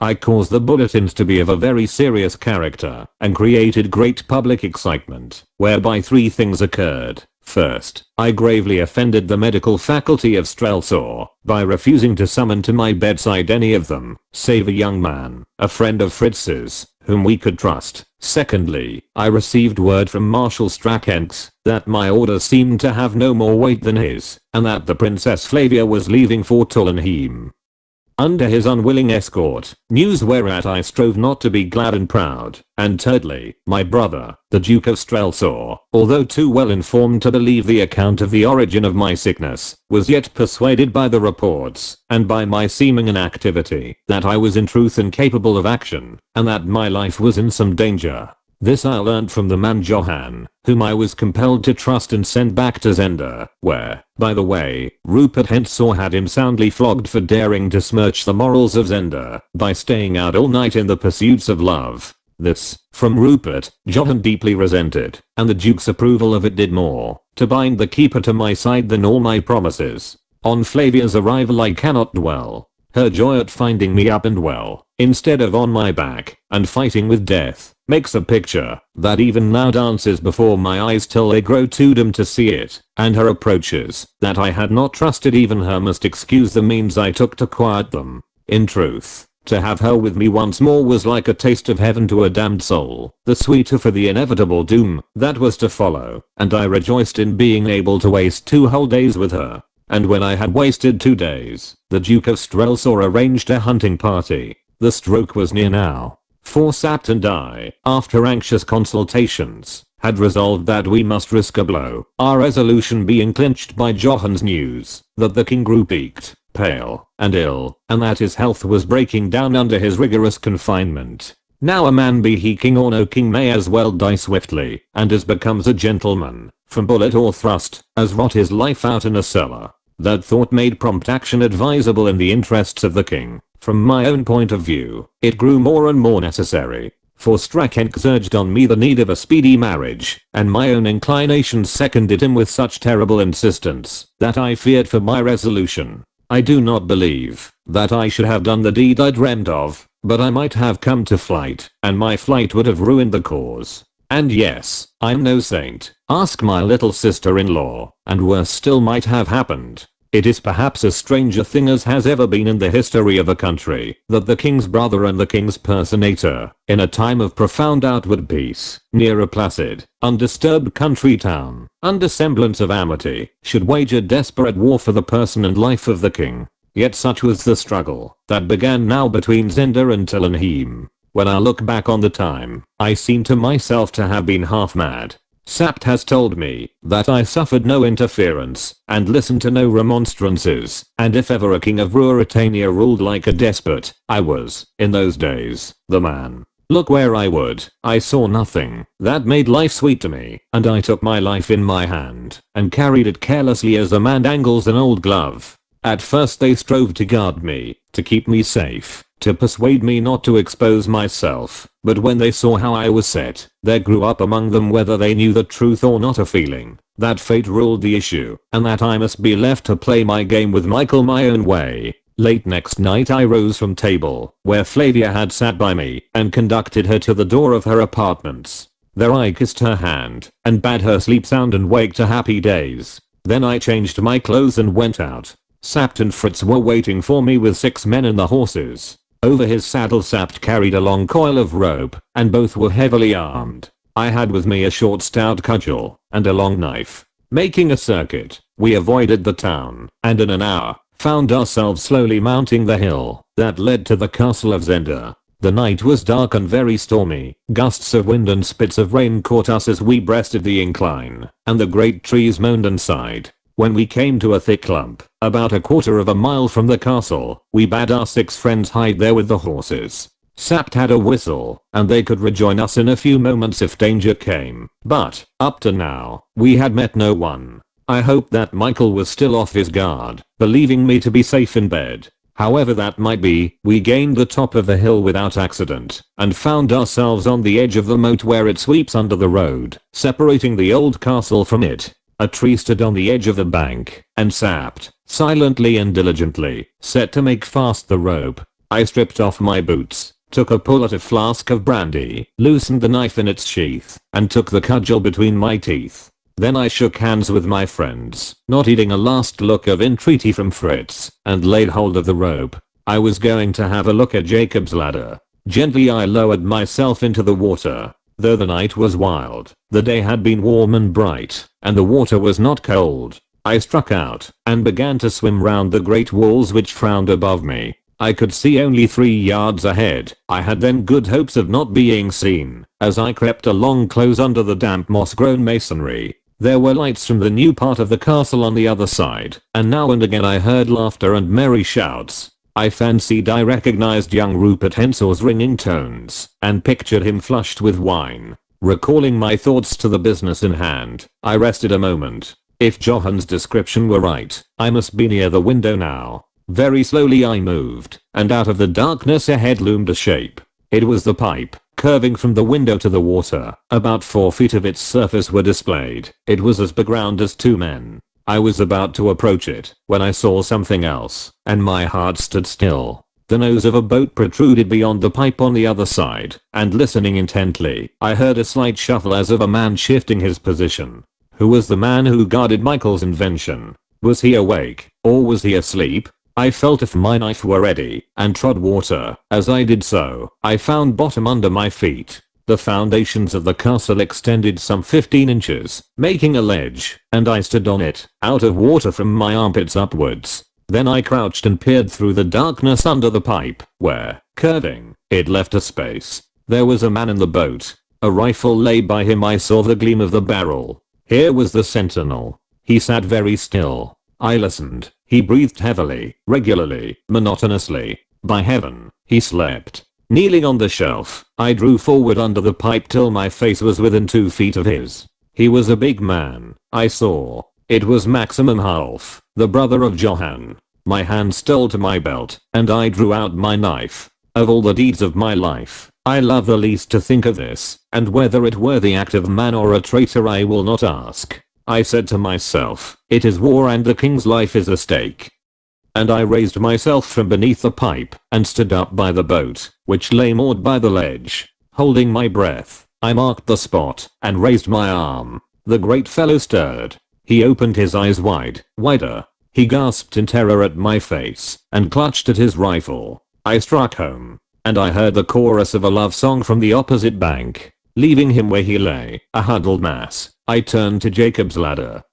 My time was short. This fellow's turn of watching might be over directly, and relief would come. Leaning over the pipe, I examined it, from the end near the water to the topmost extremity where it passed, or seemed to pass, through the masonry of the wall. There was no break in it, no chink. Dropping on my knees, I tested the underside, and my breath went quick and fast, for on this lower side, where the pipe should have clung close to the masonry, there was a gleam of light. That light must come from the cell of the king. I set my shoulder against the pipe and exerted my strength. The chink widened a very little, and hastily I desisted. I had done enough to show that the pipe was not fixed in the masonry at the lower side. Then I heard a voice, a harsh, grating voice. "Well, sire, if you have had enough of my society, I will leave you to repose, but I must fasten the little ornaments first." It was Detchard. I caught the English accent in a moment. "Have you anything to ask, sire, before we part?"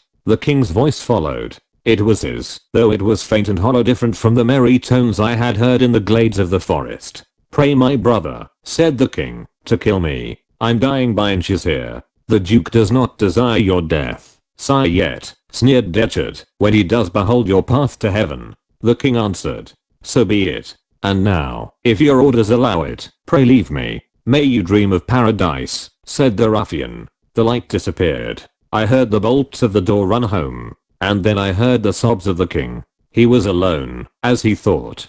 Who dares mock at him? I did not venture to speak to him. The risk of some exclamation escaping him in surprise was too great. I dared do nothing that night, and my task now was to get myself away in safety, and to carry off the carcass of the dead man. To leave him there would tell too much. Casting loose the boat, I got in. The wind was blowing a gale now, and there was little danger of oars being heard.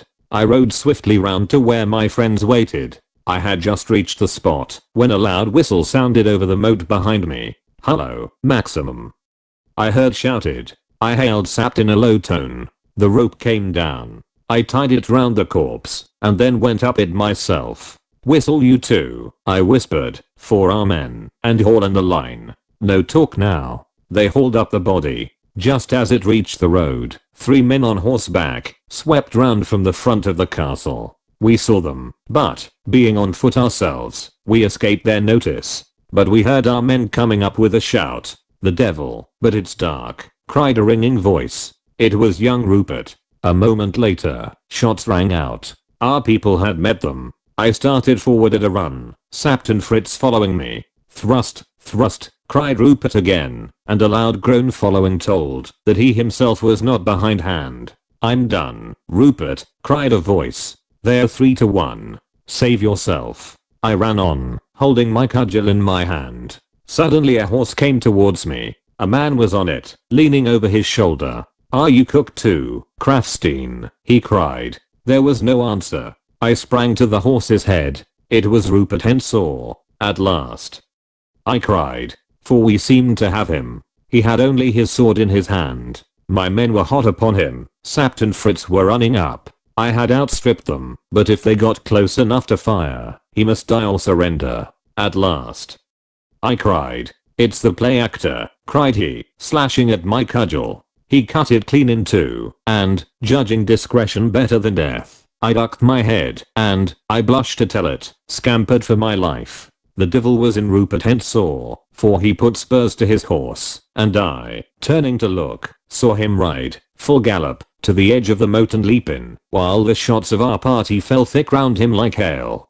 With one gleam of moonlight we should have riddled him with balls, but, in the darkness, he won to the corner of the castle, and vanished from our sight. "The deuce take him," grinned Sapt. "It's a pity," said I, "that he's a villain. Whom have we got?" We had Lohengram and Krafstein. They lay dead, and, concealment being no longer possible, we flung them, with Maximum, into the moat, and, drawing together in a compact body, rode off down the hill. and, in our midst, went the bodies of 3 gallant gentlemen. Thus we travelled home, heavy at heart for the death of our friends, sore uneasy concerning the king, and cut to the quick, that young Rupert had played yet another winning hand with us. For my own part, I was vexed and angry that I had killed no man in open fight, but only stabbed a knave in his sleep, and I did not love to hear Rupert call me a play actor. Chapter 15. I talk with a tempter. Ruritania is not England, or the quarrel between Duke Michael and myself could not have gone on, with the extraordinary incidents which marked it, without more public notice being directed to it. Duels were frequent among all the upper classes, and private quarrels between great men kept the old habit of spreading to their friends and dependents. Nevertheless, after the affray which I have just related, such reports began to circulate, that I felt it necessary to be on my guard. The death of the gentlemen involved could not be hidden from their relatives. I issued a stern order, declaring that dueling had attained unprecedented license. The Chancellor drew up the document for me, and very well he did it, and forbidding it save in the gravest cases. I sent a public and stately apology to Michael, and he returned a deferential and courteous reply to me, for our one point of union was and it underlay all our differences, and induced an unwilling harmony between our actions that we could neither of us afford to throw our cards on the table. He, as well as I, was a play actor, and, hating one another, we combined to dupe public opinion. Unfortunately, however, the necessity for concealment involved the necessity of delay. The king might die in his prison, or even be spirited off somewhere else. It could not be helped. For a little while I was compelled to observe a truce, and my only consolation was that Flavia most warmly approved of my edict against dueling, and, when I expressed delight at having won her favor, prayed me, if her favor were any motive to me, to prohibit the practice altogether. Wait till we are married, said I, smiling. Not the least peculiar result of the truce, and of the secrecy which dictated it was, that the town of Zenda became in the daytime I would not have trusted far to its protection by night a sort of neutral zone, where both parties could safely go, and I, riding down one day with Flavia and Sapt, had an encounter with an acquaintance, which presented a ludicrous side, but was at the same time embarrassing. As I rode along, I met a dignified looking person driving in a 2-horse carriage. He stopped his horses, got out, and approached me, bowing low. I recognized the head of the Strelsau police. Your Majesty's ordinance as to dueling is receiving our best attention, he assured me. If the best attention involved his presence in Zenda, I determined at once to dispense with it. Is that what brings you to Zenda, Prefect? I asked. Why no, sire, I'm here because I desired to oblige the British ambassador. What's the British ambassador doing down said Gallia, said I, carelessly. A young countryman of his, sire, a man of some position, is missing. His friends have not heard from him for 2 months, and there is reason to believe that he was last seen in Zenda. Flavia was paying little attention. I dared not look at Sapt. What reason? A friend of his in Paris, a certain M. Featherly, has given us information which makes it possible that he came here, and the officials of the railway recollect his name on some luggage. What was his name? Resendil, sire, he answered, and I saw that the name meant nothing to him. But, glancing at Flavia, he lowered his voice as he went on. It is thought that he may have followed a lady here. Has your Majesty heard of a certain Madame de Morban? Why, yes, said I, my eye involuntarily traveling towards the castle. She arrived in Ruritania about the same time as this Resendil. I caught the prefect's glance. He was regarding me with inquiry writ large on his face. Sapt, said I must speak a word to the prefect. Will you ride on a few paces with the princess? And I added to the prefect, come, sir, what do you mean? He drew close to me, and I bent in the saddle. If he were in love with the lady, he whispered. Nothing has been heard of him for 2 months, and this time it was the eye of the prefect which traveled towards the castle. Yes, the lady is there, I said quietly, but I don't suppose Mr. Resendales, that the name is. The Duke, he whispered, does not like rivals. Sire, you're right there, said I, with all sincerity, but surely you hint at a very grave charge. He spread his hands out in apology. I whispered in his ear, this is a grave matter. Go back to Strelsau. But, sire, if I have a clue here, go back to Strelsau, I repeated. Tell the ambassador that you have a clue, but that you must be left alone for a week or two. Meanwhile, I'll charge myself with looking into the matter. The ambassador is very pressing, sir. You must quiet him. Come, sir, you see that, if your suspicions are correct, it is an affair in which we must move with caution. We can have no scandal. Mind you return tonight. He promised to obey me, and I rode on to rejoin my companions, a little easier in my mind. Inquiries after me must be stopped at all hazards for a week or two, and this clever official had come surprisingly near the truth. His impression might be useful someday, but if he acted on it now it might mean the worst to the king. Heartily did I curse George Featherly for not holding his tongue. Well, asked Flavia, have you finished your business? Most satisfactorily, said I. Come, shall we turn round? We are almost trenching on my brother's territory. We were, in fact, at the extreme end of the town, just where the hills begin to mount towards the castle. We cast our eyes up, admiring the massive beauty of the old walls, and we saw a cortege winding slowly down the hill. On it came. Let us go back, said Sapt. I should like to stay, said Flavia, and I reined my horse beside hers. We could distinguish the approaching party now. There came first 2 mounted servants in black uniforms, relieved only by a silver badge. These were followed by a car drawn by 4 horses. On it, under a heavy pull, lay a coffin. Behind it rode a man in plain black clothes, carrying his hat in his hand. Sapt uncovered, and we stood waiting, Flavia keeping by me and laying her hand on my arm. It is one of the gentlemen killed in the quarrel, I expect, she said. I beckoned to a groom. Ride and ask whom they escort, I ordered. He rode up to the servants, and I saw him pass on to the gentleman who rode behind. It's Rupert of Hensor, whispered Sapt. Rupert it was, and directly afterwards, waving to the procession to stand still, Rupert trotted up to me. He was in a frock coat, tightly buttoned, and trousers. He wore an aspect of sadness, and he bowed with profound respect. Yet suddenly he smiled, and I smiled too, for old Sap's hand lay in his left breast pocket, and Rupert and I both guessed what lay in the hand inside the pocket. Your Majesty asks whom we escort, said Rupert. It is my dear friend, Albert of Lauengram. Sir, said I, no one regrets the unfortunate affair more than I. My ordinance, which I mean to have obeyed, is witness to it.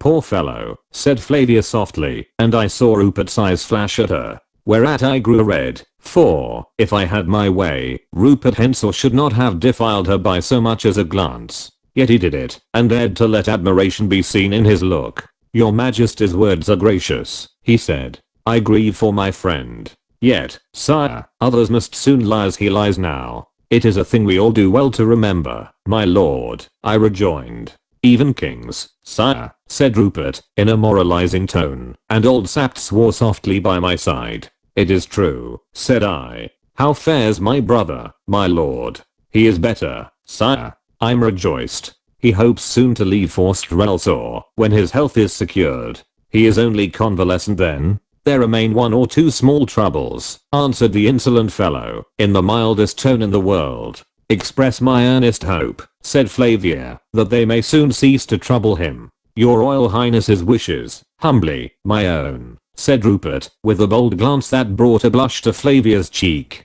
I bowed, and Rupert, bowing lower, backed his horse, and signed to his party to proceed. With a sudden impulse, I rode after him. He turned swiftly, fearing that, even in the presence of the dead, and before a lady's eyes, I meant him mischief. You fought as a brave man the other night, I said. Come, you are young, sir. If you will deliver your prisoner alive to me, you shall come to no hurt. He looked at me with a mocking smile, but suddenly he rode nearer to me. I'm unarmed, he said, and our old Sapner could pick me off in a minute. I'm not afraid, said I. No, curse you, he answered. Look here, I made you a proposal from the Duke once. I'll hear nothing from Black Michael, said I. Then hear one from me. He lowered his voice to a whisper. Attack the castle boldly. Let Sapt and Tolan lead. Go on, said I. Arrange the time with me. I have such confidence in you, my lord. Tut. I'm talking business now. Sapt there and Fritz will fall. Black Michael will fall. What? Black Michael will fall, like the dog he is. The prisoner, as you call him, will go by .. Jacob's ladder. You know that to hell. 2 men will be left, I, Rupert Henshaw, and you, the King of Ruritania. He paused, and then, in a voice that quivered with eagerness, added, isn't that a hand, to play a throne and your princess? And for me, say a competence and your majesty's gratitude. Surely, I exclaimed, while you're above ground, hell wants its master. Well, think it over, he said. And, look you, it would take more than a scruple or two to keep me from yonder girl, and his evil eye flashed again at her I loved. Get out of my reach, said I, and yet in a moment I began to laugh for the very audacity of it. Would you turn against your master? I asked. He swore at Michael for being what the offspring of a legal, though morganatic, union should not be called, and said to me in an almost confidential and apparently friendly tone, he gets in my way, you know. He's a jealous brute. Faith, I nearly stuck a knife into him last night. He came most cursedly malapropos. My temper was well under control now. I was learning something. A lady? I asked negligently. And a beauty, he nodded. But you've seen her. Ah, was it at a tea party when some of your friends got on the wrong side of the table? What can you expect of fools like Detchard and Egortet? I wish I'd been there. And the Duke interferes? Well, said Rupert meditatively, that's hardly a fair way of putting it, perhaps. I want to interfere. And she prefers the Duke. The silly creature. Ah, well, you think about my plan, and, with a bow, he pricked his horse, and trotted after the body of his friend. I went back to Flavia and sapped, pondering on the strangeness of the man. Wicked men I have known in plenty, but Rupert Henshaw remains unique in my experience. And if there be another anywhere, let him be caught and hanged out of hand. So say I. He's very handsome, isn't he? Said Flavia. Well, of course, she didn't know him as I did, yet I was put out, for I thought his bold glances would have made her angry.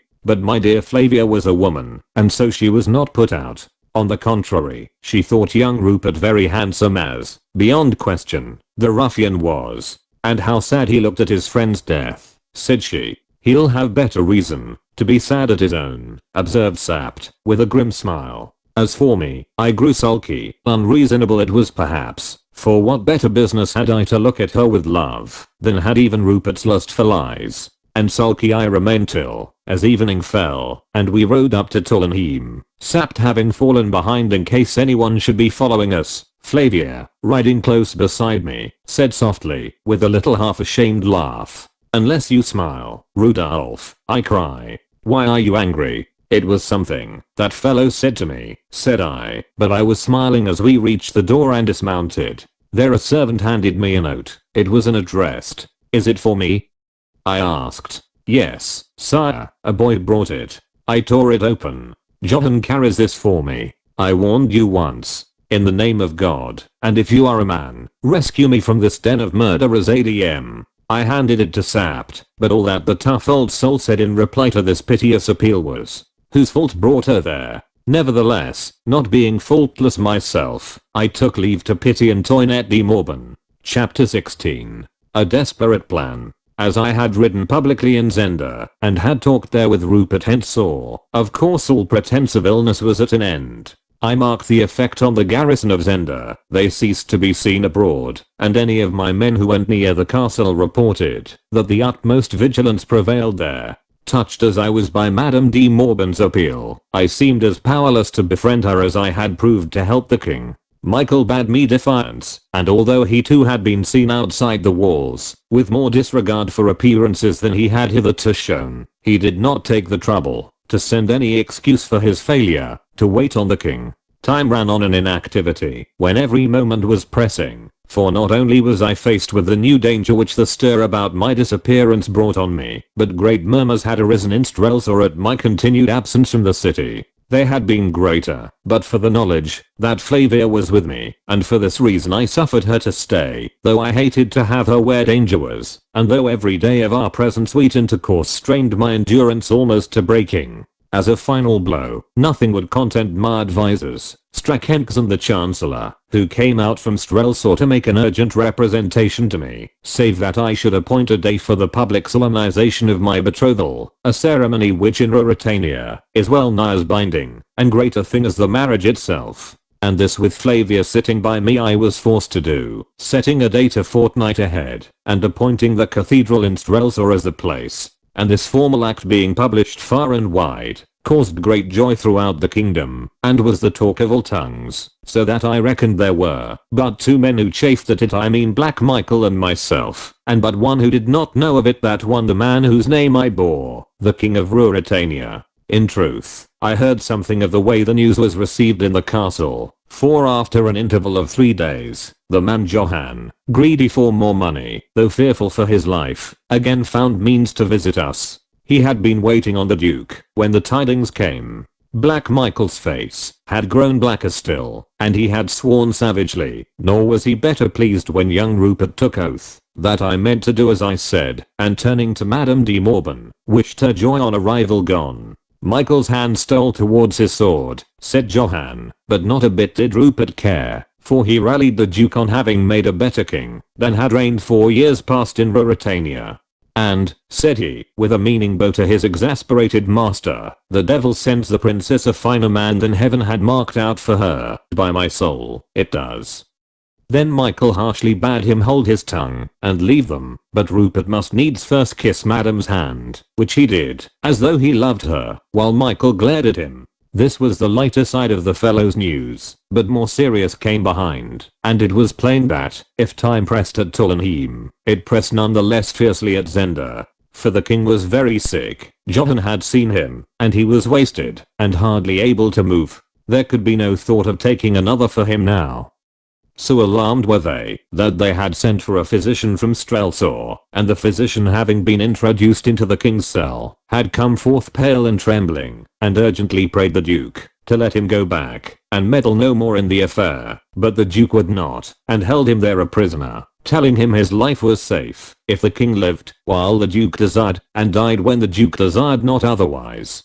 And, persuaded by the physician, they had allowed Madame de Morban to visit the king, and give him such attendance as his state needed, and as only a woman can give. Yet his life hung in the balance, and I was still strong and whole and free. Wherefore great gloom reigned at Zenda, and save when they quarrelled, to which they were very prone, they hardly spoke. But the deeper the depression of the rest, young Rupert went about Satan's work with a smile in his eye and a song on his lip, and laughed fit to burst, said Johann, because the Duke always set Detchard to guard the king when Madame de Morban was in the cell, which precaution was, indeed, not unwise in my careful brother. Thus Johann told his tale, and seized his crowns. Yet he besought us to allow him to stay with us in Tullenheim, and not venture his head again in the lion's den. But we had need of him there, and, although I refused to constrain him, I prevailed on him, by increased rewards, to go back, and carry tidings to Madame de Morban, that I was working for her, and that, if she could, she should speak one word of comfort to the king.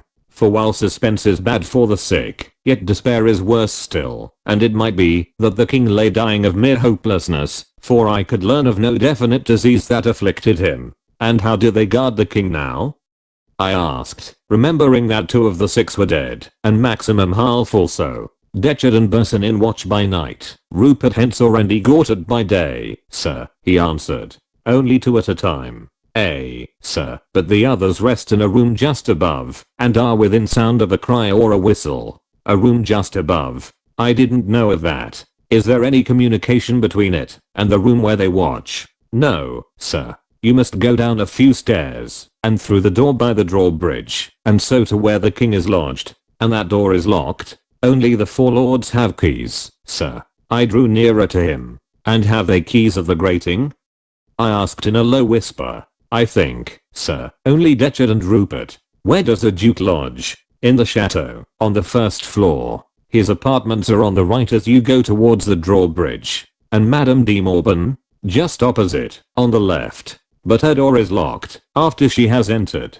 To keep her in? Doubtless, sir. Perhaps for another reason? It is possible. And the Duke, I suppose, has the key. Yes. And the drawbridge is drawn back at night, and of that too, the Duke holds the key, so that it cannot be run across the moat without application to him. And where do you sleep? In the entrance hall of the chateau, with 5 servants. Armed? They have pikes, sir, but no firearms. The Duke will not trust them with firearms. Then at last I took the matter boldly in my hands. I had failed once at Jacob's ladder. I should fail again there. I must make the attack from the other side. I have promised you 20,000 crowns, said I. You shall have 50,000 if you will do what I ask of you tomorrow night. But, first, do those servants know who your prisoner is? No, sir. They believe him to be some private enemy of the Duke's. And they would not doubt that I'm the king? How should they? He asked. Look to this, then. Tomorrow, at 2 in the morning exactly, fling open the front door of the chateau. Don't fail by an instant. Shall you be there, sir? Ask no questions. Do what I tell you. Say the hall is close, or what you will. That is all I ask of you. And may I escape by the door, sir, when I have opened it? Yes, as quick as your legs will carry you. One thing more. Carry this note to Madame O. It's in French. You can't read it and charge her, for the sake of all our lives, not to fail in what it orders. The man was trembling, but I had to trust to what he had of courage, and to what he had of honesty. I dared not wait, for I feared that the king would die. When the fellow was gone, I called Sapt and Fritz to me, and unfolded the plan that I had formed. Sapt shook his head over it. Why can't you wait? He asked. The king may die. Michael will be forced to act before that. Then, said I, the king may live. Well, and if he does? For a fortnight? I asked simply, and Sapt bit his moustache. Suddenly Fritz von Tollenheim laid his hand on my shoulder. Let us go and make the attempt, said he. I mean you to go, don't be afraid, said I. But do you stay here and take care of the princess. A gleam came into old Sapt's eye. We should have Michael one way or the other then, he chuckled. Whereas if you go and are killed with the king, what will become of those of us who are left? They will serve Queen Flavia, said I, and I would to God I could be one of them. A pause followed. Old Sapt broke it by saying sadly, yet with an unmeared drollery, that set Fritz and me laughing. Why didn't old Rudolph III marry your great-grandmother, was it? Come, said I, it is the king we are thinking about. It is true, said Fritz. Moreover, I went on, I have been an impostor for the profit of another, but I will not be one for my own. And if the king is not alive, and on his throne before the day of betrothal comes, I will tell the truth, come what may. You shall go, lad, said Sapt. Here is the plan I had made. A strong party under Sapt's command was to steal up to the door of the chateau. If discovered prematurely, they were to kill anyone who found them with their swords, for I wanted no noise of firing. If all went well, they would be at the door when Johann opened it. They were to rush in and secure the servants if their mere presence and the use of the king's name were not enough. At the same moment and on this inch the plan, a woman's cry was to ring out loud and shrill from Antoinette de Morban's chamber. Again and again she was to cry, help, help, Michael, help, and then to utter the name of young Rupert Henshaw. Then, as we hoped, Michael, in fury, would rush out of his apartments opposite and fall alive into the hands of Sapt. Still the cries would go on, and my men would let down the drawbridge, and it would be strange if Rupert, hearing his name thus taken in vain, did not descend from where he slept, and seek to cross. De Gortet might or might not come with him, that must be left to chance. And when Rupert set his foot on the drawbridge, there was my part, for I was minded for another swim in the moat, and, lest I should grow weary, I had resolved to take with me a small wooden ladder, on which I could rest my arms in the water and my feet. When I left it, I would rear it against the wall just by the bridge, and when the bridge was across, I would stealthily creep onto it, and then if Rupert or de Gortet crossed in safety, it would be my misfortune, not my fault. They dead. 2 men only would remain, and for them, we must trust to the confusion we had created, and to a sudden rush. We should have the keys of the door that led to the all-important rooms. Perhaps they would rush out. If they stood by their orders, then the king's life hung on the swiftness with which we could force the outer door, and I thanked God that not Rupert Henshaw watched, but Detchard.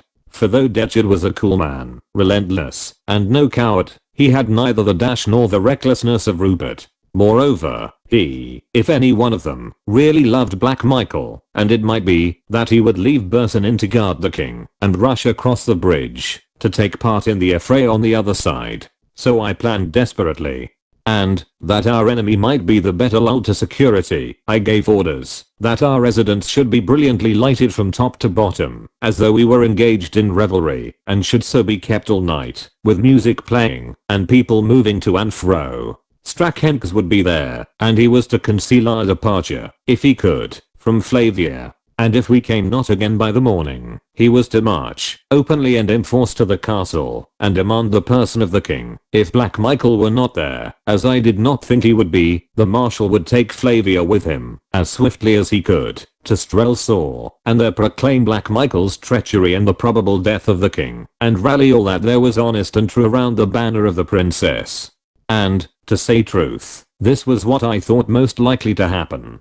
For I had great doubts whether either the king or Black Michael, or I had more than a day to live. Well, if Black Michael died, and if I, the play actor, slew Rupert Hensel with my own hand, and then died myself, it might be that fate would deal as lightly with Ruritania as could be hoped, notwithstanding that she demanded the life of the king, and to her dealing thus with me, I was in no temper to make objection. It was late when we rose from conference, and I betook me to the princess's apartments. She was pensive that evening, yet, when I left her, she flung her arms about me and grew, for an instant, bashfully radiant as she slipped a ring on my finger. I was wearing the king's ring, but I had also on my little finger a plain band of gold engraved with the motto of our family, Nil qui feci.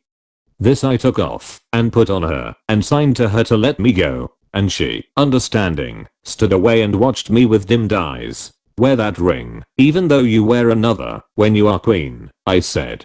Whatever else I wear, this I will wear till I die and after, said she, as she kissed the ring. Chapter 17. Young Rupert's Midnight Diversions. The night came fine and clear. I had prayed for dirty weather, such as had favored my previous voyage in the moat, but fortune was this time against me. Still I reckoned that, by keeping close under the wall, and in the shadow, I could escape detection from the windows of the chateau that looked out on the scene of my efforts. If they searched the moat, indeed, my scheme must fail, but I did not think they would. They had made Jacob's ladder secure against attack. Johan had himself helped to fix it closely to the masonry on the underside, so that it could not now be moved from below any more than from above. An assault with explosives or a long battering with picks alone could displace it, and the noise involved in either of these operations put them out of the question. What harm, then, could a man do in the moat? I trusted that Black Michael, putting this query to himself, would answer confidently, none, while, even if Johan meant treachery, he did not know my scheme, and would doubtless expect to see me, at the head of my friends, before the front entrance to the chateau. There, I said to Sapt, was the real danger. And there, I added, you shall be. Doesn't that content you? But it did not.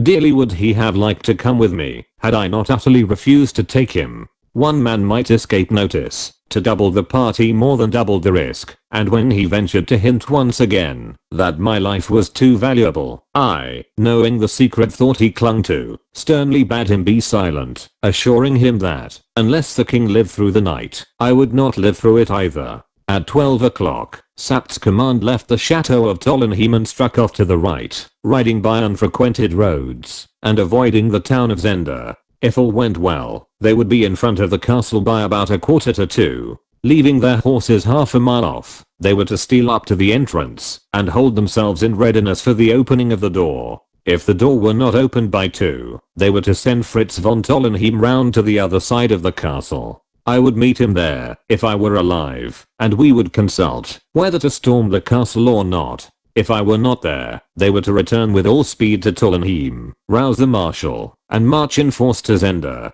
For if not there, I should be dead, and I knew that the king would not be alive 5 minutes after I ceased to breathe.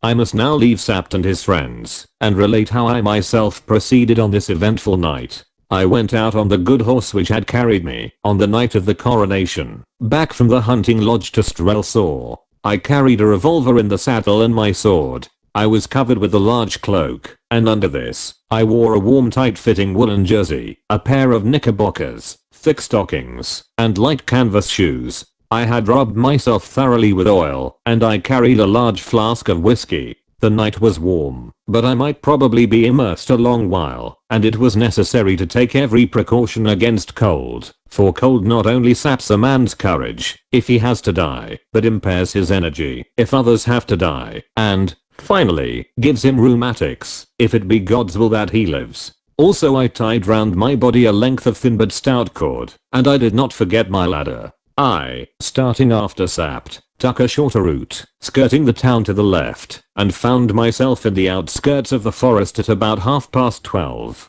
I tied my horse up in a thick clump of trees, leaving the revolver in its pocket in the saddle. It would be no use to me, and, ladder in hand, made my way to the edge of the moat. Here I unwound my rope from about my waist, bound it securely round the trunk of a tree on the bank, and let myself down. The castle clock struck 1:15 as I felt the water under me and began to swim round the keep, pushing the ladder before me and hugging the castle wall. Thus voyaging, I came to my old friend, Jacob's ladder, and felt the ledge of the masonry under me. I crouched down in the shadow of the great pipe. I tried to stir it, but it was quite immovable and waited. I remember that my predominant feeling was neither anxiety for the king nor longing for flavor, but an intense desire to smoke, and this craving, of course, I could not gratify. The drawbridge was still in its place. I saw its airy slight framework above me, some 10 yards to my right, as I crouched with my back against the wall of the king's cell. I made out a window 2 yards my side of it, and nearly on the same level. That, if Johann spoke true, must belong to the Duke's apartments, and on the other side, in about the same relative position, must be Madame de Morban's window. Women are careless, forgetful creatures. I prayed that she might not forget that she was to be the victim of a brutal attempt at 2 o'clock precisely. I was rather amused at the part one had assigned to my young friend Rupert Henshaw, but I owed him a stroke, for, even as I sat, my shoulder ached where he had, with an audacity that seemed half to hide his treachery, struck at me, in the sight of all my friends, on the terrace at Tollenheim.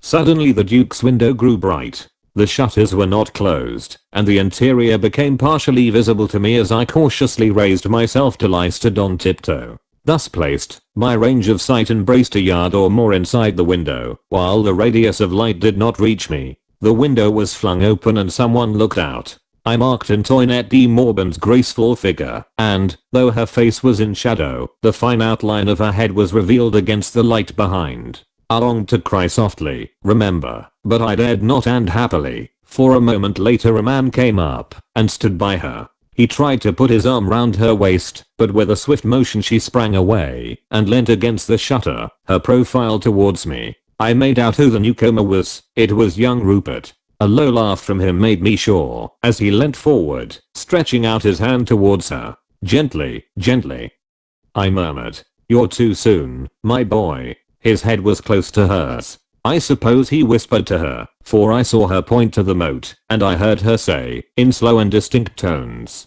I had rather throw myself out of this window. He came close up to the window and looked out. It looks cold, said he. Come, Antoinette, are you serious? She made no answer so far as I heard, and he, smiting his hand petulantly on the windowsill, went on, in the voice of some spoiled child. Hang Black Michael. Isn't the princess enough for him? Is he to have everything? What the devil do you see in Black Michael? If I told him what you say, she began. Well, tell him, said Rupert, carelessly, and, catching her off her guard, he sprang forward and kissed her, laughing and crying. There's something to tell him. If I had kept my revolver with me, I should have been very sorely tempted. Being spared the temptation, I merely added this new score to his account. Though, faith, said Rupert, it's little he cares. He's mad about the princess, you know. He talks of nothing but cutting the play actor's throat.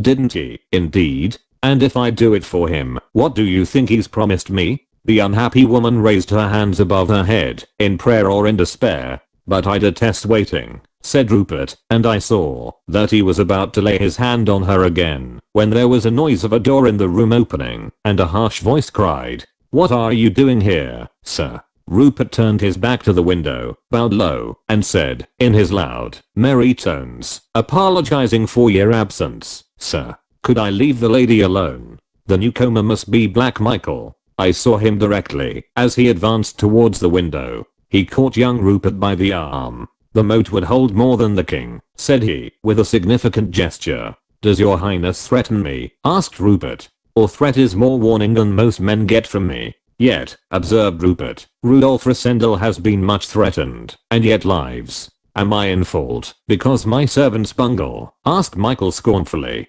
Your highness has run no risk of bungling, sneered Rupert. It was telling the duke that he shirked danger as plain as ever I have heard a man told. Black Michael had self-control. I dare say he scowled. It was a great regret to me that I could not see their faces better, but his voice was even and calm as he answered. Enough, enough. We mustn't quarrel. Rupert. Are Detchard and Burson in at their posts? They are, sir. I need you no more.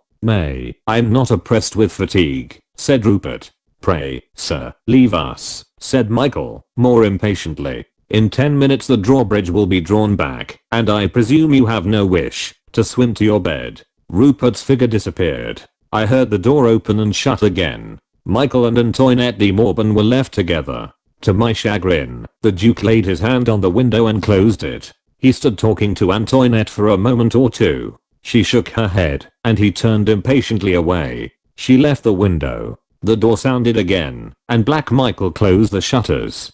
De-Gorted, man, sounded from the drawbridge. Unless you want a bath before your bed, come along. It was Rupert's voice, coming from the end of the drawbridge. A moment later he and De-Gorted stepped out on the bridge. Rupert's arm was through De-Gorted's, and in the middle of the bridge he detained his companion and leant over. I dropped behind the shelter of Jacob's ladder. Then Master Rupert had a little sport. He took from De-Gorted a bottle which he carried, and put it to his lips. Hardly a drop, he cried discontentedly, and flung it in the moat. It fell, as I judged from the sound and the circles on the water, within a yard of the pipe. And Rupert, taking out his revolver, began to shoot at it. The first 2 shots missed the bottle, but hit the pipe. The third shattered the bottle. I hoped that the young ruffian would be content, but he emptied the other barrels at the pipe, and one, skimming over the pipe, whistled through my hair as I crouched on the other side. Where bridge? A voice cried, to my relief. Rupert and De-Gorted cried, a moment, and ran across. The bridge was drawn back, and all became still. The clock struck 1:15. I rose and stretched myself and yawned. I think some 10 minutes had passed when I heard a slight noise to my right. I peered over the pipe and saw a dark figure standing in the gateway that led to the bridge. It was a man. By the careless graceful poise, I guessed it to be Rupert again. He held a sword in his hand, and he stood motionless for a minute or two. Wild thoughts ran through me. On what mischief was the young fiend bent now? Then he laughed low to himself. Then he turned his face to the wall, took a step in my direction, and, to my surprise, began to climb down the wall. In an instant I saw that there must be steps in the wall. It was plain. They were cut into, or affixed to the wall, at intervals of about 18 inches. Rupert set his foot on the lower one. Then he placed his sword between his teeth, turned round, and noiselessly let himself into the water. Had it been a matter of my life only, I would have swum to meet him. Dearly would I have loved to fight it out with him then and there with steel, on a fine night, and none to come between us. But there was the king. I restrained myself, but I could not bridle my swift breathing, and I watched him with the intensest eagerness. He swam leisurely and quietly across. There were more steps up on the other side, and he climbed them. When he set foot in the gateway, standing on the drawn-back bridge, he felt in his pocket, and took something out. I heard him unlock the door. I could hear no noise of its closing behind him. He vanished from my sight. Abandoning my ladder I saw I did not need it now. I swam to the side of the bridge, and climbed halfway up the steps. There I hung with my sword in my hand, listening eagerly. The Duke's room was shuttered and dark. There was a light in the window on the opposite side of the bridge. Not a sound broke the silence, till 1:30 chimed from the great clock in the tower of the chateau. There were other plots than mine afoot in the castle that night. Chapter 18. The forcing of the trap. The position wherein I stood does not appear very favorable to thought, yet for the next moment or two I thought profoundly. I told myself, scored 1 point. Be Rupert Hensor's errand what it might, and the villainy he was engaged on what it would, I had scored 1 point. He was on the other side of the moat from the king, and it would be by no fault of mine if ever he set foot on the same side again. I had 3 left to deal with, 2 on guard, and he got it in his bed. If I had the keys, I would have risked everything and attacked Detchard and Burson in before their friends could join them. But I was powerless. I must wait till the coming of my friends enticed someone to cross the bridge, someone with the keys. And I waited, as it seemed, for half an hour, really for about 5 minutes, before the next act in the rapid drama began. All was still on the other side. The Duke's room remained inscrutable behind its shutters. The light burnt steadily in Madame de Morban's window. Then I heard the faintest sound. It came from behind the door, which led to the drawbridge on the other side of the moat. It but just reached my ear, yet I could not be mistaken as to what it was. It was made by a key being turned very carefully and slowly. Who was turning it? And of what room was it the key? There leapt before my eyes the picture of young Rupert, with the key in one hand, his sword in the other, and an evil smile on his face. But I did not know what door it was, nor on which of his favorite pursuits young Rupert was spending the hours of that night. I was soon to be enlightened, for the next moment before my friends could be near the chateau door, before Johann the keeper would have thought to nerve himself for his task, there was a sudden crash from the room with the lighted window. It sounded as though someone had flung down a lamp, and the window went dark and black. At the same instant a cry rang out, shrill in the night, "Help! Help! Michael, help!" and was followed by a shriek of utter terror. I was tingling in every nerve. I stood on the topmost step, clinging to the threshold of the gate with my right hand, and holding my sword in my left. Suddenly I perceived that the gateway was broader than the bridge. There was a dark corner on the opposite side, where a man could stand. I darted across and stood there. Thus placed, I commanded the path, and no man could pass between the chateau and the old castle till he had tried conclusions with me. There was another shriek. Then a door was flung open, and clanged against the wall, and I heard the handle of a door savagely twisted. "Open the door.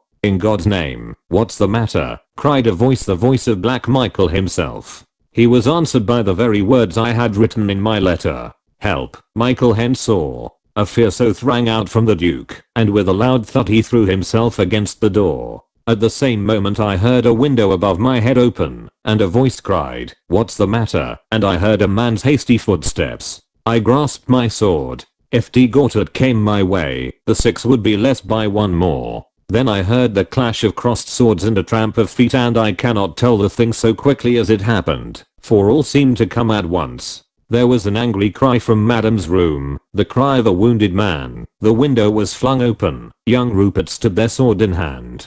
He turned his back, and I saw his body go forward to the lunch. Johann, there's one for you. Come on, Michael." Johann was there. Then come to the rescue of the Duke. How would he open the door for me? For I feared that Rupert had slain him. "Help!" cried the Duke's voice, faint and husky. I heard a step on the stairs above me, and I heard a stir down to my left, in the direction of the king's cell.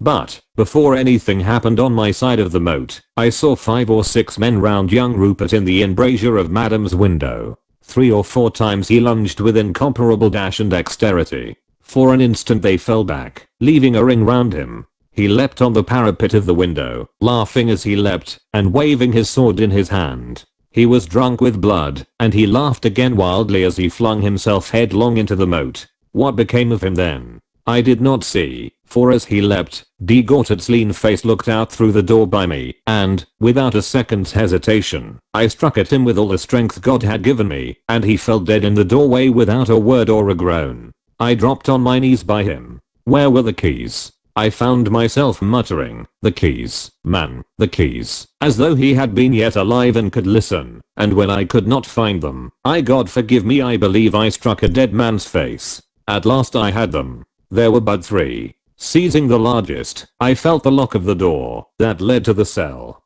I fitted in the key. It was right. The lock turned. I drew the door close behind me and locked it as noiselessly as I could, putting the key in my pocket. I found myself at the top of a flight of steep stone stairs. An oil lamp burnt dimly in the bracket. I took it down and held it in my hand, and I stood and listened. What in the devil can it be? I heard a voice say. It came from behind a door that faced me at the bottom of the stairs, and another answered, "Shall we kill him?" I strained to hear the answer and could have sobbed with relief when Detchard's voice came grating and cold. Wait a bit. There'll be trouble if we strike too soon. There was a moment's silence. Then I heard the bolt of the door cautiously drawn back. Instantly I put out the light I held, replacing the lamp in the bracket. It's dark, the lamp's out. Have you a light? Said the other voice. Bersenins. No doubt they had a light, but they should not use it. It was come to the crisis now, and I rushed down the steps and flung myself against the door. Bersenin had unbolted it, and it gave way before me. The Belgian stood there sword in hand, and Etchard was sitting on a couch at the side of the room. In astonishment at seeing me, Bersenin recoiled. Etchard jumped to his sword. I rushed madly at the Belgian. He gave way before me, and I drove him up against the wall. He was no swordsman, though he fought bravely, and in a moment he lay on the floor before me.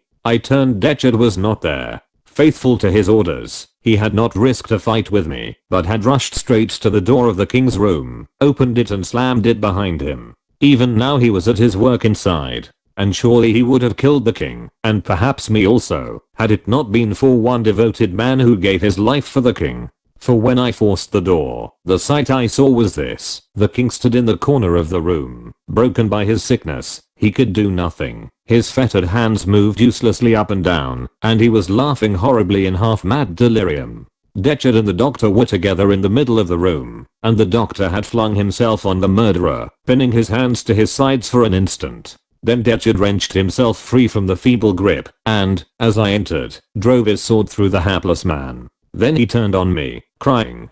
At last. We were sword to sword. By blessed chance, neither he nor Bersenin had been wearing their revolvers. I found them afterwards, ready loaded, on the mantelpiece of the outer room. It was hard by the door, ready to their hands, but my sudden rush in had cut off access to them. Yes, we were man to man, and we began to fight, silently, sternly, and hard. Yet I remember little of it, save that the man was my match with the sword, nay, and more, for he knew more tricks than I, and that he forced me back against the bars that guarded the entrance to Jacob's ladder.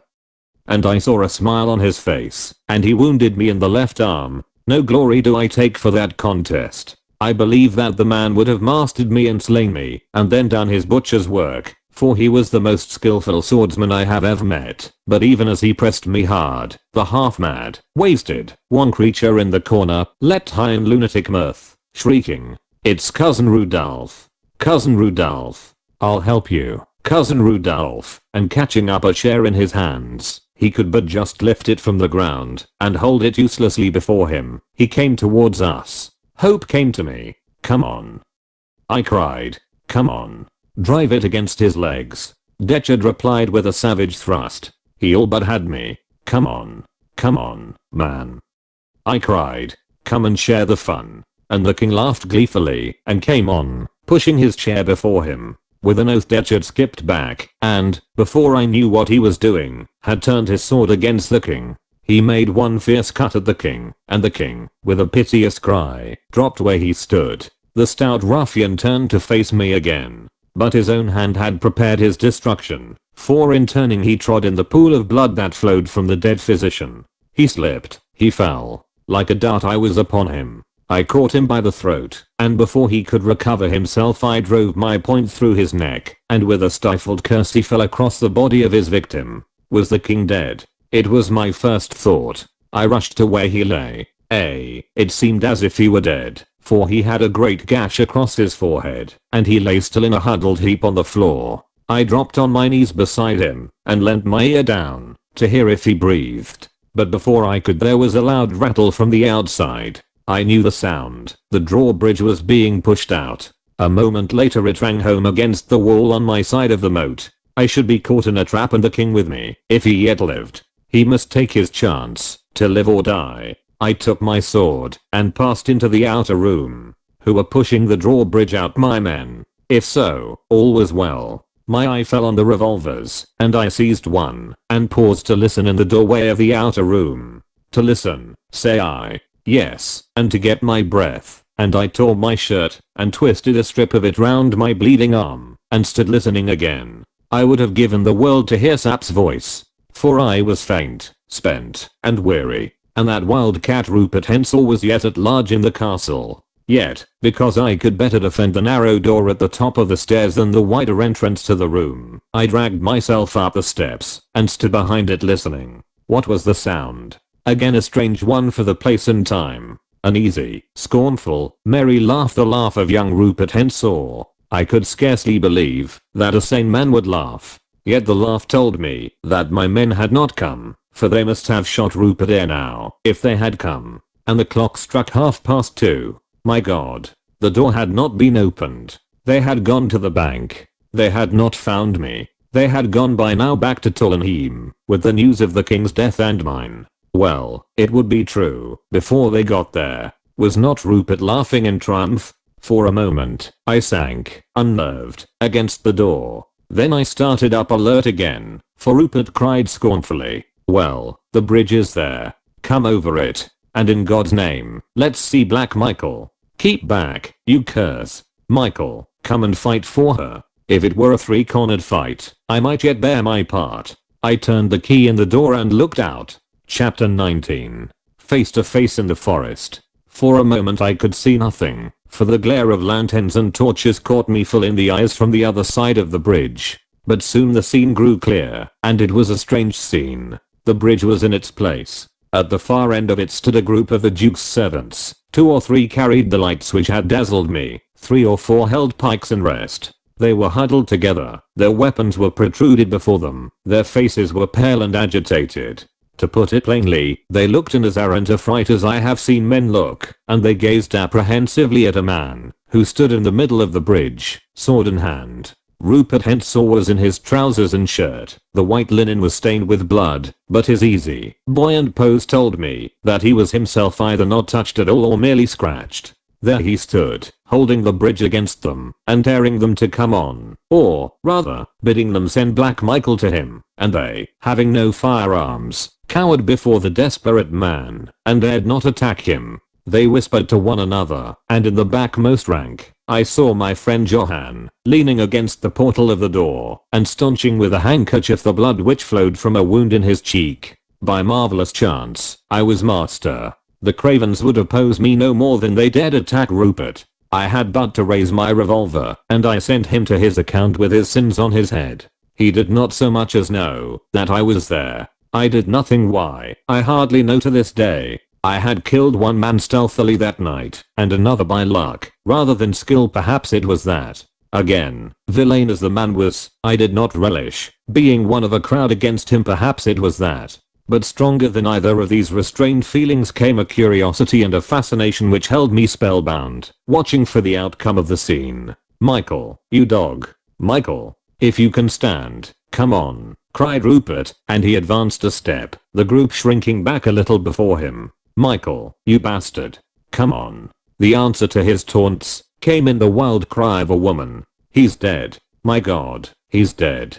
Dead," shouted Rupert. I struck better than I knew, and he laughed triumphantly. Then he went on, "Down with your weapons there. I'm your master now. Down with them, I say." I believe they would have obeyed, but as he spoke came new things. First, there arose a distant sound, as of shouts and knockings from the other side of the chateau. My heart leapt. It must be my men, come by a happy disobedience to seek me. The noise continued, but none of the rest seemed to heed it. Their attention was chained by what now happened before their eyes. The group of servants parted, and a woman staggered onto the bridge. Antoinette de Morban was in a loose white robe. Her dark hair streamed over her shoulders. Her face was ghastly pale, and her eyes gleamed wildly in the light of the torches. In her shaking hand she held a revolver, and, as she tottered forward, she fired it at Rupert Henshaw. The bull missed him, and struck the woodwork over my head.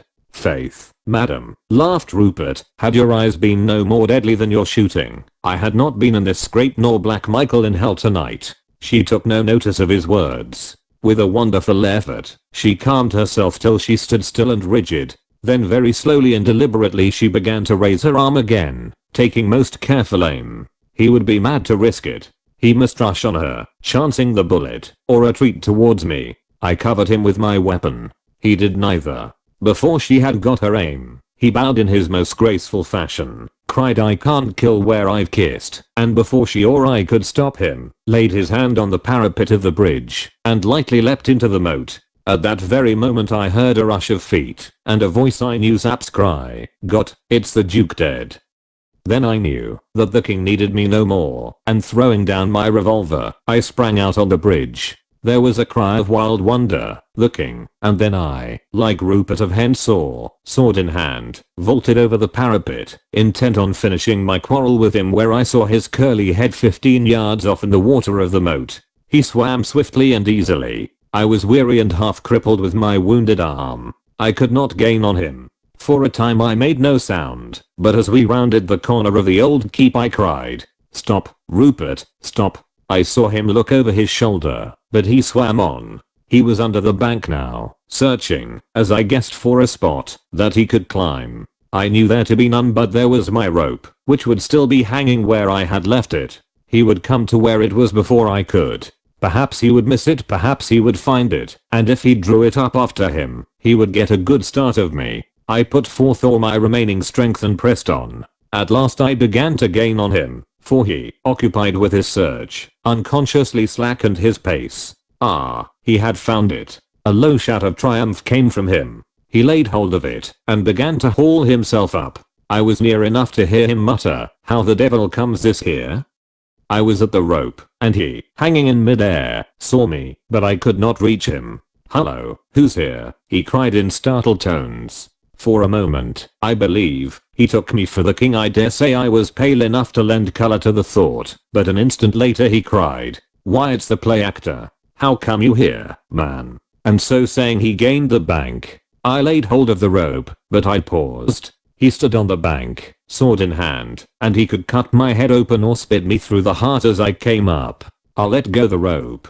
"Never mind," said I, "but as I'm here, I think I'll stay." He smiled down on me. "These women are the juice," he began, when suddenly the great bell of the castle started to ring furiously, and a loud shout reached us from the moat. Rupert smiled again, and waved his hand to me. "I should like a turn with you, but it's a little too hot," said he, and he disappeared from above me. In an instant, without thinking of danger, I laid my hand to the rope. I was up. I saw him 30 yards off, running like a deer towards the shelter of the forest. For once Rupert Hensaw had chosen discretion for his part. I laid my feet to the ground and rushed after him, calling to him to stand. He would not. Unwounded and vigorous, he gained on me at every step, but, forgetting everything in the world except him and my thirst for his blood, I pressed on, and soon the deep shades of the forest of Zenda engulfed us both, pursued and pursuer. It was 3 o'clock now, and day was dawning.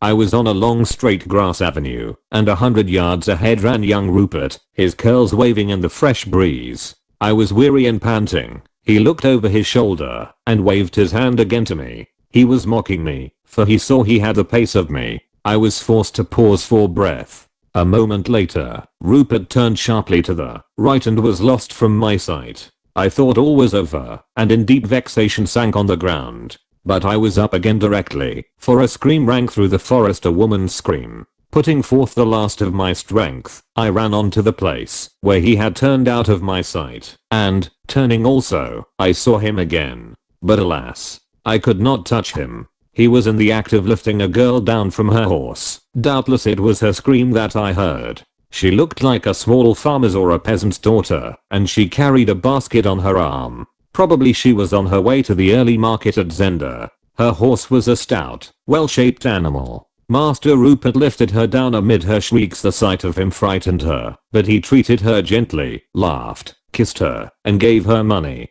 Then he jumped on the horse, sitting sideways like a woman, and then he waited for me. I, on my part, waited for him. Presently he rode towards me, keeping his distance. However, he lifted up his hand, saying, "What did you in the castle?" "I killed 3 of your friends," said I. "What? You got to the cells?" "Yes." "And the king?" "He was hurt by Detchard before I killed Detchard, but I pray that he lives." "You fool," said Rupert, pleasantly. "One thing more I did." "And what's that?" "I spared your life. I was behind you on the bridge, with a revolver in my hand." "No, Faith, I was between 2 fires." "Get off your horse," I cried, "and fight like a man." "Before a lady," said he, pointing to the girl. "Fie, your majesty." Then in my rage, hardly knowing what I did, I rushed at him.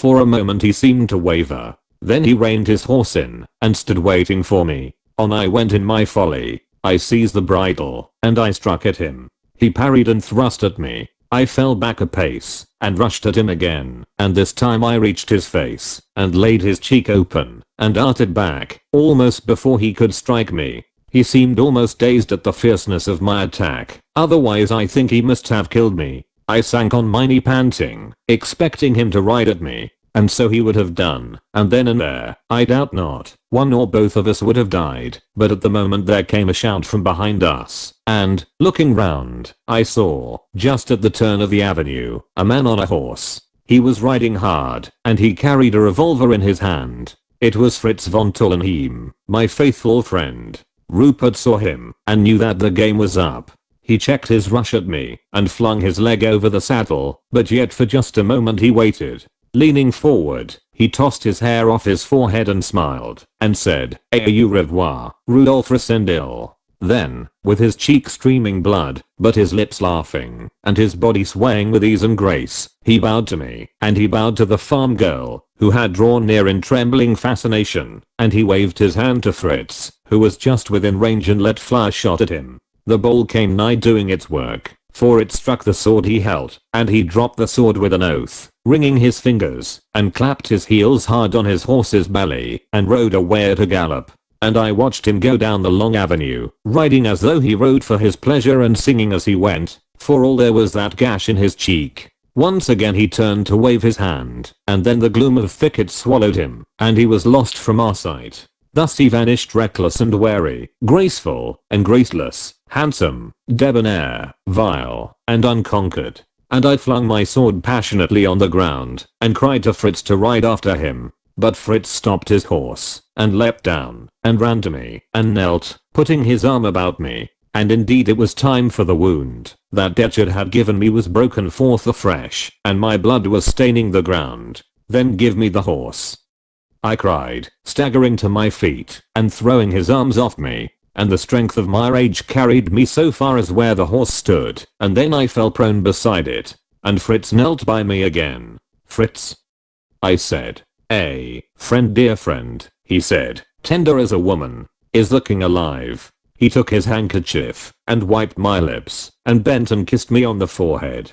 "Thanks to the most gallant gentleman that lives," said he softly, "the king is alive." The little farm girl stood by us, weeping for fright and wide-eyed for wonder, for she had seen me at Zenda, and was not I, pallid, dripping, foul, and bloody as I was, yet was not I the king? And when I heard that the king was alive, I strove to cry hurrah.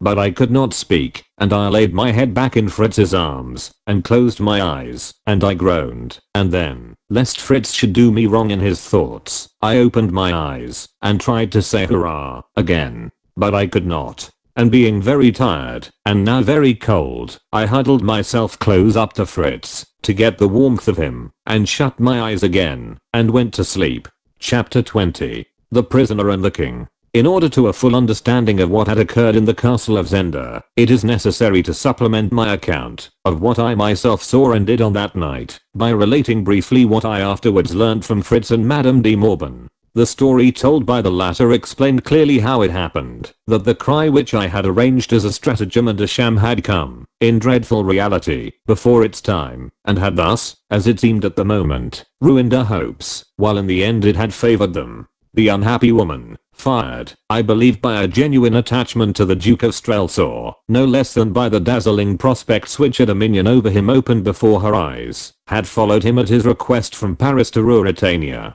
He was a man of strong passions, but of stronger will, and his cool head ruled both. He was content to take all and give nothing. When she arrived, she was not long in finding that she had a rival in the Princess Flavia. Rendered desperate, she stood at nothing which might give, or keep for her, her power over the Duke. As I say, he took and gave not. Simultaneously, Antoinette found herself entangled in his audacious schemes. Unwilling to abandon him, bound to him by the chains of shame and hope, yet she would not be a decoy, nor, at his bidding, lure me to death. Hence the letters of warning she had written. Whether the lines she sent to Flavia were inspired by good or bad feeling, by jealousy or by pity, I do not know, but here also she served us well. When the Duke went to Zenda, she accompanied him, and here for the first time she learnt the full measure of his cruelty, and was touched with compassion for the unfortunate king. From this time she was with us, yet, from what she told me, I know that she still, as women will, loved Michael, and trusted to gain his life, if not his pardon, from the king, as the reward for her assistance. His triumph she did not desire, for she loathed his crime, and loathed yet more fiercely what would be the prize of it, his marriage with his cousin, Princess Flavia. At Zenda new forces came into play, the lust and tearing of young Rupert. He was caught by her beauty, perhaps it was enough for him that she belonged to another man, and that she hated him. For many days there had been quarrels and ill will between him and the Duke, and the scene which I had witnessed in the Duke's room was but one of many. Rupert's proposals to me, of which she had, of course, been ignorant, in no way surprised her. When I related them, she had herself warned Michael against Rupert, even when she was calling on me to deliver her from both of them. On this night, then, Rupert had determined to have his will. When she had gone to her room, he, having furnished himself with a key to it, had made his entrance.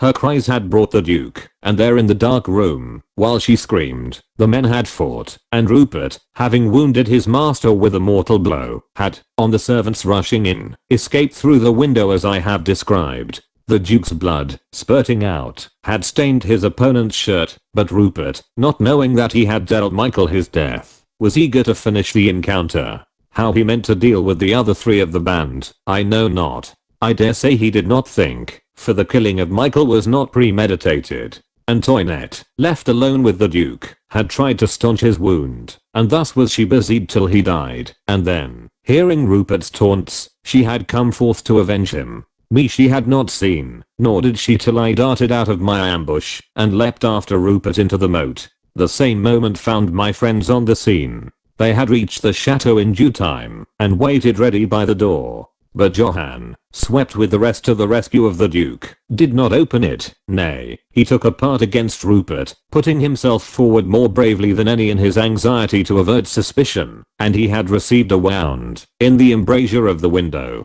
Till nearly 2:30 Sapt waited. Then, following my orders, he had sent Fritz to search the banks of the moat. I was not there. Hastening back, Fritz told Sapt, and Sapt was for following orders still, and riding at full speed back to Tullenheim, while Fritz would not hear of abandoning me, let me have ordered what I would. On this they disputed some few minutes, then Sapt, persuaded by Fritz, detached a party under Bernstein to gallop back to Tullenheim, and bring up the marshal, while the rest fell to on the great door of the chateau. For several minutes it resisted them. Then, just as Antoinette de Morban fired at Rupert of Hensor on the bridge, they broke in, 8 of them in all, and the first door they came to was the door of Michael's room, and Michael lay dead across the threshold, with a sword thrust through his breast. Sapt cried out at his death, as I had heard, and they rushed on the servants, but these, in fear, dropped their weapons, and Antoinette flung herself weeping at Sapt's feet.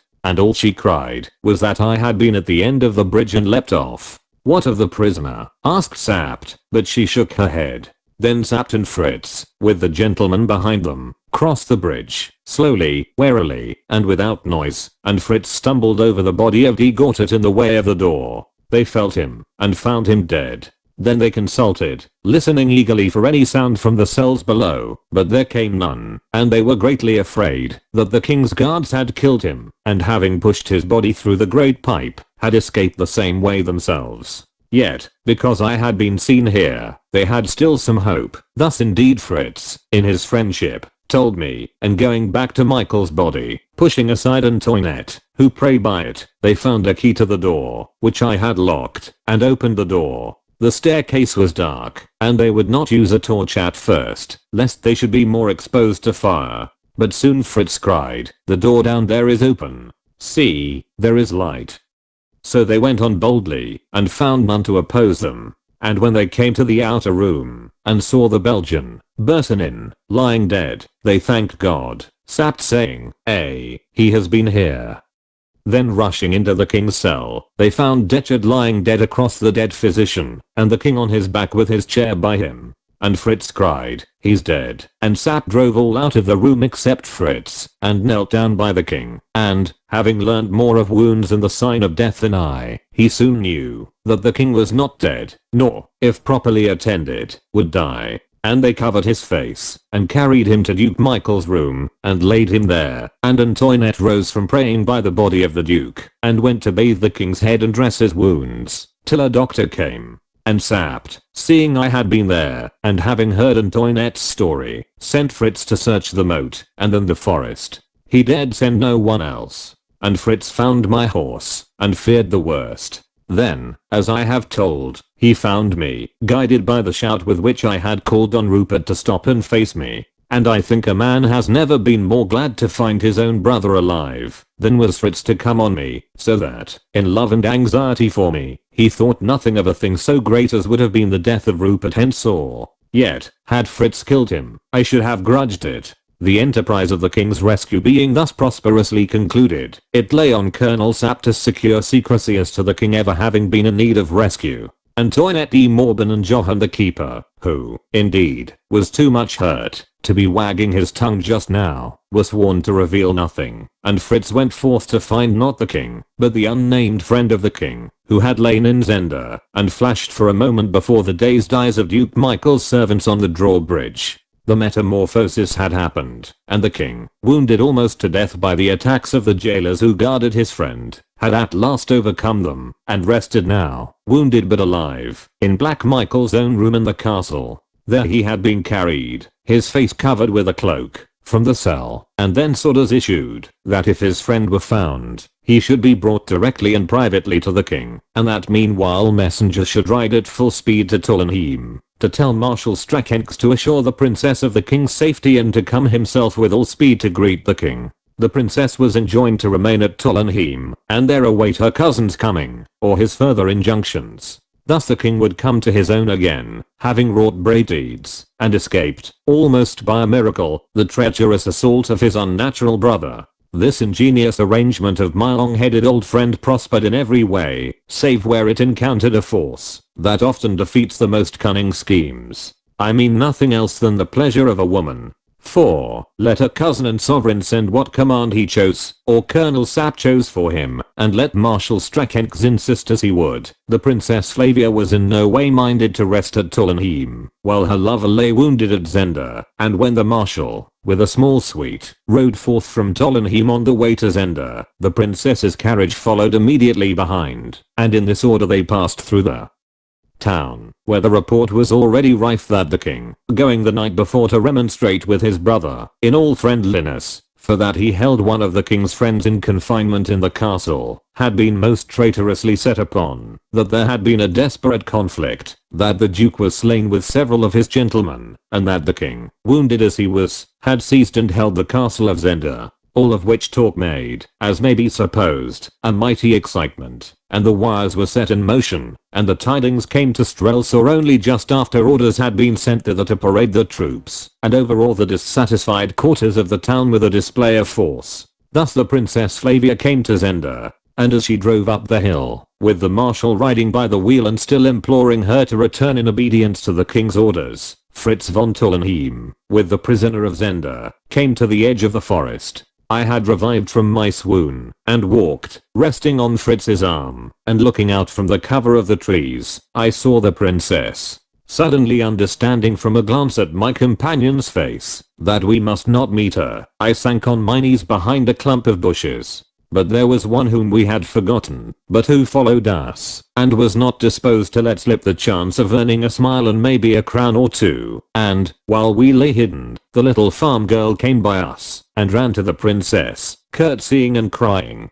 "Madam, the king is here in the bushes. May I guide you to him, madam?" "Nonsense, child," said old Strakenx, "the king lies wounded in the castle." "Yes, sir, he's wounded, I know, but he's there with Count Fritz and not at the castle," she persisted. "Is he in two places, or are there two kings?" asked Flavia, bewildered. "And how should he be there?" "He pursued a gentleman, madam, and they fought till Count Fritz came, and the other gentleman took my father's horse from me and rode away, but the king is here with Count Fritz." "Why, madam, is there another man in Ruritania like the king?" No, my child, said Flavia softly. I was told it afterwards. And she smiled and gave the girl money. I will go and see this gentleman. And she rose to alight from the carriage. But at this moment Sapt came riding from the castle, and, seeing the princess, made the best of a bad job, and cried to her that the king was well tended, and in no danger. In the castle, she asked. Where else, madam, said he, bowing. But this girl says he is yonder with Count Fritz. Sapt turned his eyes on the child with an incredulous smile. Every fine gentleman is a king to such, said he. Why, he's as like the king as one pea to another, madam, cried the girl, a little shaken but still obstinate. Sapt started round. The old marshal's face asked unspoken questions. Flavia's glance was no less eloquent. Suspicion spread quick. I'll ride myself and see this man, said Sapt hastily. I'll come myself, said the princess. Then come alone, he whispered. And she, obedient to the strange hinting in his face, prayed the marshal and the rest to wait, and she and Sapt came on foot towards where we lay, Sapt waving to the farm girl to keep at a distance. And when I saw them coming, I sat in a sad heap on the ground, and buried my face in my hands. I could not look at her. Fritz knelt by me, laying his hand on my shoulder. Speak low, whatever you say, I heard Sapt whisper as they came up, and the next thing I heard was a low cry, half of joy, half of fear, from the princess. It is he. Are you hurt? And she fell on the ground by me and gently pulled my hands away, but I kept my eyes to the ground. It is the king, she said. Pray, Colonel Sapt, tell me where lay the wit of the joke you played on me? We answered none of us. We three were silent before her. Regardless of them, she threw her arms round my neck and kissed me. Then Sapt spoke in a low hoarse whisper. It is not the king. Don't kiss him. He's not the king. She drew back for a moment. Then, with an arm still round my neck, she asked, in superb indignation. Do I not know my love? Rudolph, my love. It is not the king, said old Sapt again, and a sudden sob broke from tender-hearted Fritz. It was the sob that told her no comedy was afoot. He is the king, she cried. It is the king's face, the king's ring marring. It is my love. Your love, madam, said old Sapt, but not the king. The king is there in the castle. This gentleman. Look at me, Rudolph, look at me, she cried, taking my face between her hands. Why do you let them torment me? Tell me what it means. Then I spoke, gazing into her eyes. God forgive me, madam, I said. I'm not the king. I felt her hands clutch my cheeks. She gazed at me as never man's face was scanned yet, and I, silent again, saw wonder born and outgrow, and terror spring to life as she looked. And very gradually the grasp of her hand slackened. She turned to Sapt, to Fritz, and back to me. Then suddenly she reeled forward, and fell in my arms, and with a great cry of pain I gathered her to me, and kissed her lips. Sapt laid his hand on my arm. I looked up in his face. And I laid her softly on the ground, and stood up, looking on her, cursing heaven that young Rupert's sword had spared me for this sharper pang. Chapter 21. If love were all. It was night, and I was in the cell wherein the king had lain in the castle of Zenda. The great pipe that Rupert of Hensaw had nicknamed Jacob's ladder was gone, and the lights in the room across the moat twinkled in the darkness. All was still. The din and clash of strife were gone. I had spent the day hidden in the forest, from the time when Fritz had led me off, leaving Sapt with the princess. Under cover of dusk, muffled up, I had been brought to the castle, and lodged where I now lay. Though 3 men had died there, 2 of them by my hand, I was not troubled by ghosts. I had thrown myself on a pallet by the window, and was looking out on the black water. Johann, the keeper, still pale from his wound, but not much hurt besides, had brought me supper. He told me that the king was doing well, that he had seen the princess, that she and he, Sapt and Fritz, had been long together. Marshal Strakenx was gone to Strelsau. Black Michael lay in his coffin, and Antoinette de Morban watched by him. Had I not heard, from the chapel, priests singing mass for him? Outside there were strange rumors afloat. Some said that the prisoner of Zenda was dead, some that he had vanished yet alive, some that he was a friend who had served the king well in some adventure in England, others that he had discovered the duke's plots and had therefore been kidnapped by him.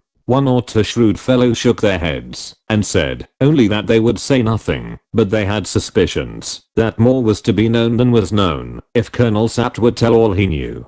Thus Johan chatted till I sent him away and lay there alone, thinking not of the future, but as a man is wont to do when stirring things have happened to him, rehearsing the events of the past weeks and wondering how strangely they had fallen out. And above me, in the stillness of the night, I heard the standards flapping against their poles, for Black Michael's banner hung there half-mast high, and above it the royal flag of Ruritania, floating for one night more over my head. Habit grows so quick that only by an effort did I recollect that it floated no longer for me. Presently Fritz von Tollenheim came into the room. I was standing then by the window, the glass was opened, and I was idly fingering the cement which clung to the masonry where Jacob's ladder had been. He told me briefly that the king wanted me, and together we crossed the drawbridge and entered the room that had been Black Michael's. The king was lying there in bed. Our doctor from Tollenheim was in attendance on him and whispered to me that my visit must be brief.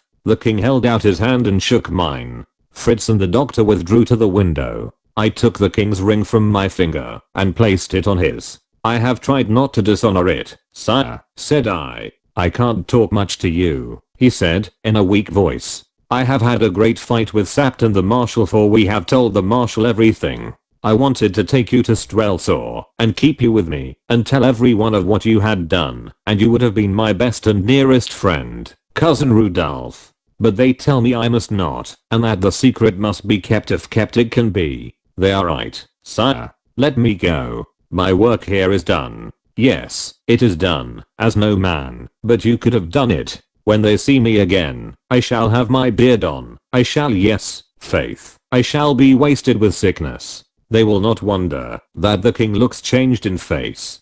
Cousin, I shall try to let them find him changed in nothing else. You have shown me how to play the king. Sire, said I can take no praise from you. It is by the narrowest grace of God that I was not a worse traitor than your brother. He turned inquiring eyes on me, but a sick man shrinks from puzzles, and he had no strength to question me. His glance fell on Flavia's ring, which I wore. I thought he would question me about it, but, after fingering it idly, he let his head fall on his pillow. I don't know when I shall see you again, he said faintly, almost listlessly. If I can ever serve you again, sire, I answered. His eyelids closed. Fritz came with the doctor. I kissed the king's hand and let Fritz lead me away. I have never seen the king since. Outside, Fritz turned, not to the right, back towards the drawbridge, but to the left, and without speaking led me upstairs, through a handsome corridor in the chateau. Where are we going?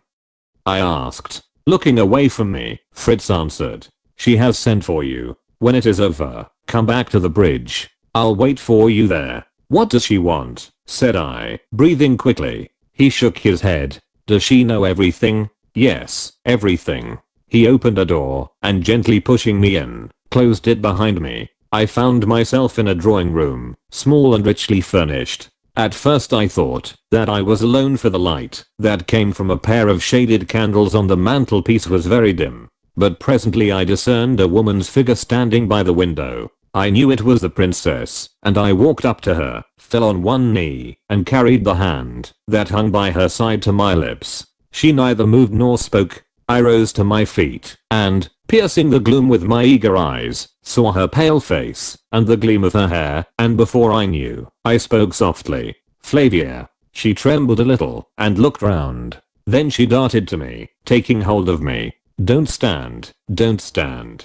No, you mustn't. You're hurt. Sit down here. Here. She made me sit on a sofa and put her hand on my forehead.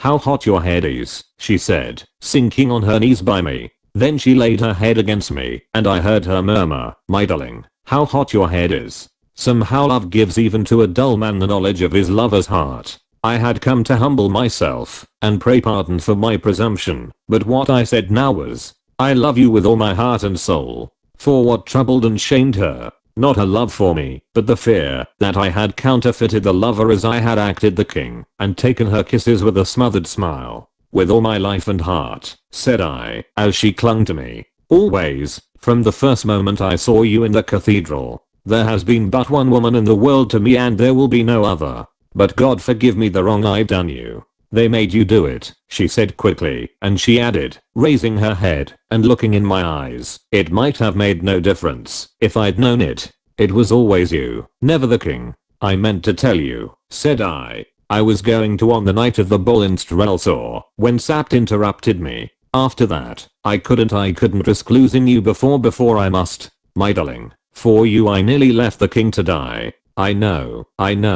What are we to do now, Rudolph? I put my arm round her and held her up while I said, I'm going away tonight. Ah, no, she cried. Not tonight. I must go tonight, before more people have seen me. And how would you have me stay, sweetheart, except if I could come with you, she whispered very low. My God, said I roughly, don't talk about that, and I thrust her a little back from me. Why not? I love you. You are as good a gentleman as the king. Then I was false to all that I should have held by, for I caught her in my arms and prayed her, in words that I will not write, to come with me, daring all Ruritania to take her from me. And for a while she listened, with wondering, dazzled eyes. But as her eyes looked on me, I grew ashamed, and my voice died away, in broken murmurs and stammerings, and at last I was silent. She drew herself away from me, and stood against the wall, while I sat on the edge of the sofa, trembling in every limb, knowing what I had done, loathing it, obstinate not to undo it.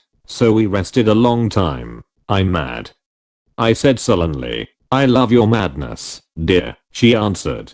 Her face was away from me, but I caught the sparkle of a tear on her cheek. I clutched the sofa with my hand, and held myself there. Is love the only thing? She asked, in low sweet tones that seemed to bring a calm even to my wrung heart. If love were the only thing, I would follow you in rags, if need be to the world's end, for you hold my heart in the hollow of your hand. But is love the only thing? I made no answer. It gives me shame now to think that I would not help her. She came near me and laid her hand on my shoulder. I put my hand up and held hers. I know people write and talk as if it were, perhaps, for some, fate lets it be. Ah, if I were one of them. But if love had been the only thing, you would have let the king die in his cell. I kissed her hand. Honor binds a woman too, Rudolph. My honor lies in being true to my country and my house. I don't know why God has let me love you, but I know that I must stay. Still I said nothing, and she, pausing a while, then went on.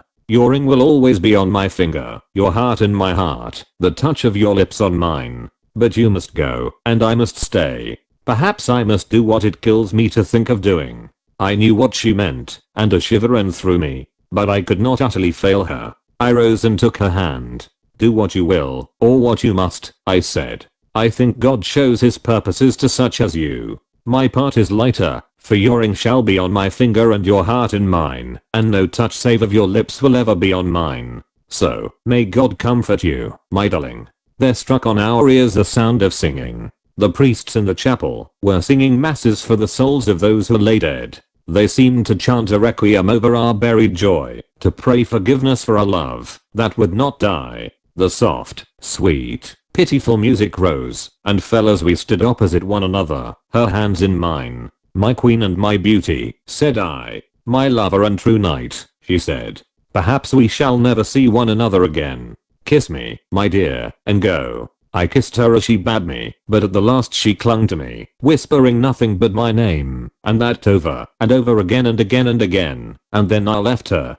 Rapidly I walked down to the bridge. Sapt and Fritz were waiting for me. Under their directions I changed my dress, and muffling my face, as I had done more than once before, I mounted with them at the door of the castle, and we three rode through the night, and on to the breaking day, and found ourselves at a little roadside station just over the border of Ruritania. The train was not quite due, and I walked with them in a meadow by a little brook, while we waited for it. They promised to send me all news. They overwhelmed me with kindness. Even old Sapt was touched to gentleness, while Fritz was half unmanned. I listened in a kind of dream to all they said. Rudolph, Rudolph, Rudolph, still rang in my ears a burden of sorrow and of love. At last they saw that I could not heed them, and we walked up and down in silence, till Fritz touched me on the arm, and I saw, a mile or more away, the blue smoke of the train. Then I held out a hand to each of them. "We are all but half men this morning," said I, smiling.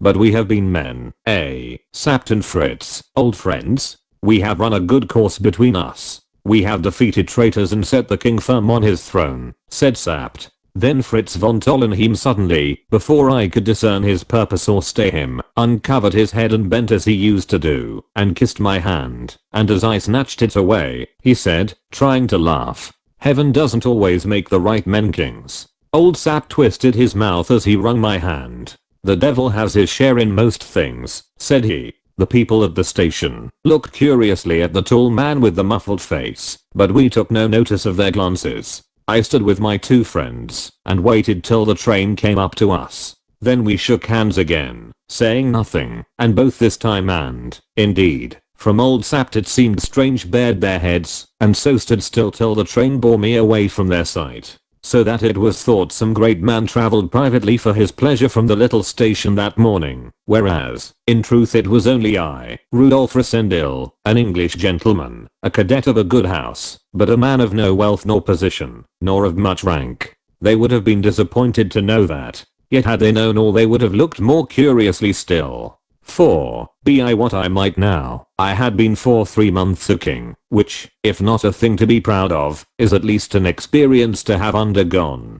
Doubtless I should have thought more of it, had there not echoed through the air, from the towers of Zenda, that we were leaving far away, into my ears, and into my heart the cry of a woman's love. "Rudolph! Rudolph! Rudolph! Hark! I hear it now." Chapter 22. Present, Past and Future. The details of my return home can have but little interest. I went straight to the Tyrol and spent a quiet fortnight mostly on my back, for a severe chill developed itself, and I was also the victim of a nervous reaction, which made me weak as a baby. As soon as I had reached my quarters, I sent an apparently careless postcard to my brother, announcing my good health and prospective return. That would serve to satisfy the inquiries as to my whereabouts, which were probably still vexing the prefect of the police of Strelsau. I let my moustache and imperial grow again, and as hair comes quickly on my face, they were respectable, though not luxuriant, by the time that I landed myself in Paris, and called on my friend George Featherly. My interview with him was chiefly remarkable for the number of unwilling, but necessary falsehoods that I told, and I rallied him unmercifully when he told me that he had made up his mind that I had gone in the track of Madame de Morban to Strelsau. The lady, it appeared, was back in Paris, but was living in great seclusion, a fact for which gossip found no difficulty in accounting. Did not all the world know of the treachery and death of Duke Michael? Nevertheless, George bade Bertrand be of good cheer, for, said he flippantly, a live poet is better than a dead duke. Then he turned on me and asked, "What have you been doing to your moustache?" "To tell the truth," I answered, assuming a sly air, "a man now and then has reasons for wishing to alter his appearance. But it's coming on very well again." "What? Then I wasn't so far out. If not the fair Antoinette, there was a charmer?" "There is always a charmer," said I, sententiously. But George would not be satisfied till he had wormed out of me. He took much pride in his ingenuity, an absolutely imaginary love affair, attended with the proper soupçon of scandal, which had kept me all this time in the peaceful regions of the Tyrol. In return for this narrative, George regaled me with a great deal of what he called inside information known only to diplomatists, as to the true course of events in Ruritania, the plots and counterplots. In his opinion, he told me, with a significant nod, there was more to be said for Black Michael than the public supposed, and he hinted at a well-founded suspicion that the mysterious prisoner of Zenda, concerning whom a good many paragraphs had appeared, was not a man at all. But, here I had much ado not to smile, a woman disguised as a man, and that strife between the king and his brother for this imaginary lady's favor was at the bottom of their quarrel. Perhaps it was Madame de Morban herself, I suggested. "No," said George decisively, "Antoinette de Morban was jealous of her, and betrayed the Duke to the king for that reason. And, to confirm what I say, it's well known that the Princess Flavia is now extremely cold to the king, after having been most affectionate." At this point I changed the subject, and escaped from George's inspired delusions. But if diplomatists never know anything more than they had succeeded in finding out in this instance, they appear to me to be somewhat expensive luxuries. While in Paris I wrote to Antoinette, though I did not venture to call upon her. I received in return a very affecting letter, in which she assured me that the king's generosity and kindness, no less than her regard for me, bound her conscience to absolute secrecy. She expressed the intention of settling in the country and withdrawing herself entirely from society. Whether she carried out her designs, I have never heard, but as I have not met her or heard news of her up to this time, it is probable that she did. There is no doubt that she was deeply attached to the Duke of Strelsau, and her conduct at the time of his death proved that no knowledge of the man's real character was enough to root her regard for him out of her heart. I had one more battle left to fight, a battle that would, I knew, be severe, and was bound to end in my complete defeat. Was I not back from the Tyrol, without having made any study of its inhabitants, institutions, scenery, fauna, flora, or other features? Had I not simply wasted my time in my usual frivolous good-for-nothing way? That was the aspect of the matter which, I was obliged to admit, would present itself to my sister-in-law, and against a verdict, based on such evidence, I had really no defense to offer. It may be supposed, then, that I presented myself in Park Lane in a shamefaced sheepish fashion. On the whole, my reception was not so alarming as I had feared. It turned out that I had done not what Rose wished, but the next best thing what she prophesied. She had declared that I should make no notes, record no observations, gather no materials. My brother, on the other hand, had been weak enough to maintain that a serious resolve had at length animated me. When I returned empty-handed, Rose was so occupied in triumphing over Burleston that she let me down quite easily, devoting the greater part of her approaches to my failure to advertise my friends of my whereabouts. "We've wasted a lot of time trying to find you," she said. "I know you have," said I. "Half our ambassadors have led weary lives on my account.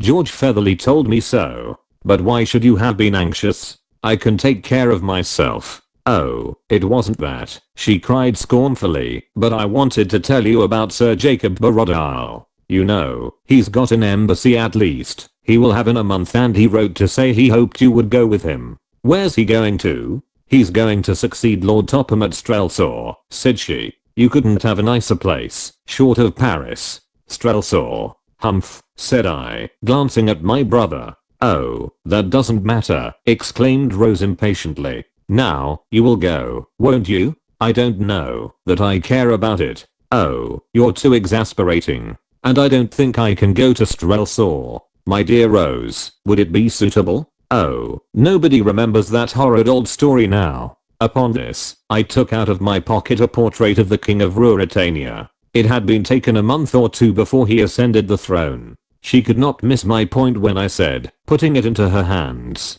"In case you've not seen, or not noticed, a picture of Rudolph V, there he is. Don't you think they might recall the story if I appeared at the court of Ruritania?" My sister-in-law looked at the portrait, and then at me. "Good gracious," she said, and flung the photograph down on the table. "What do you say, Bob?"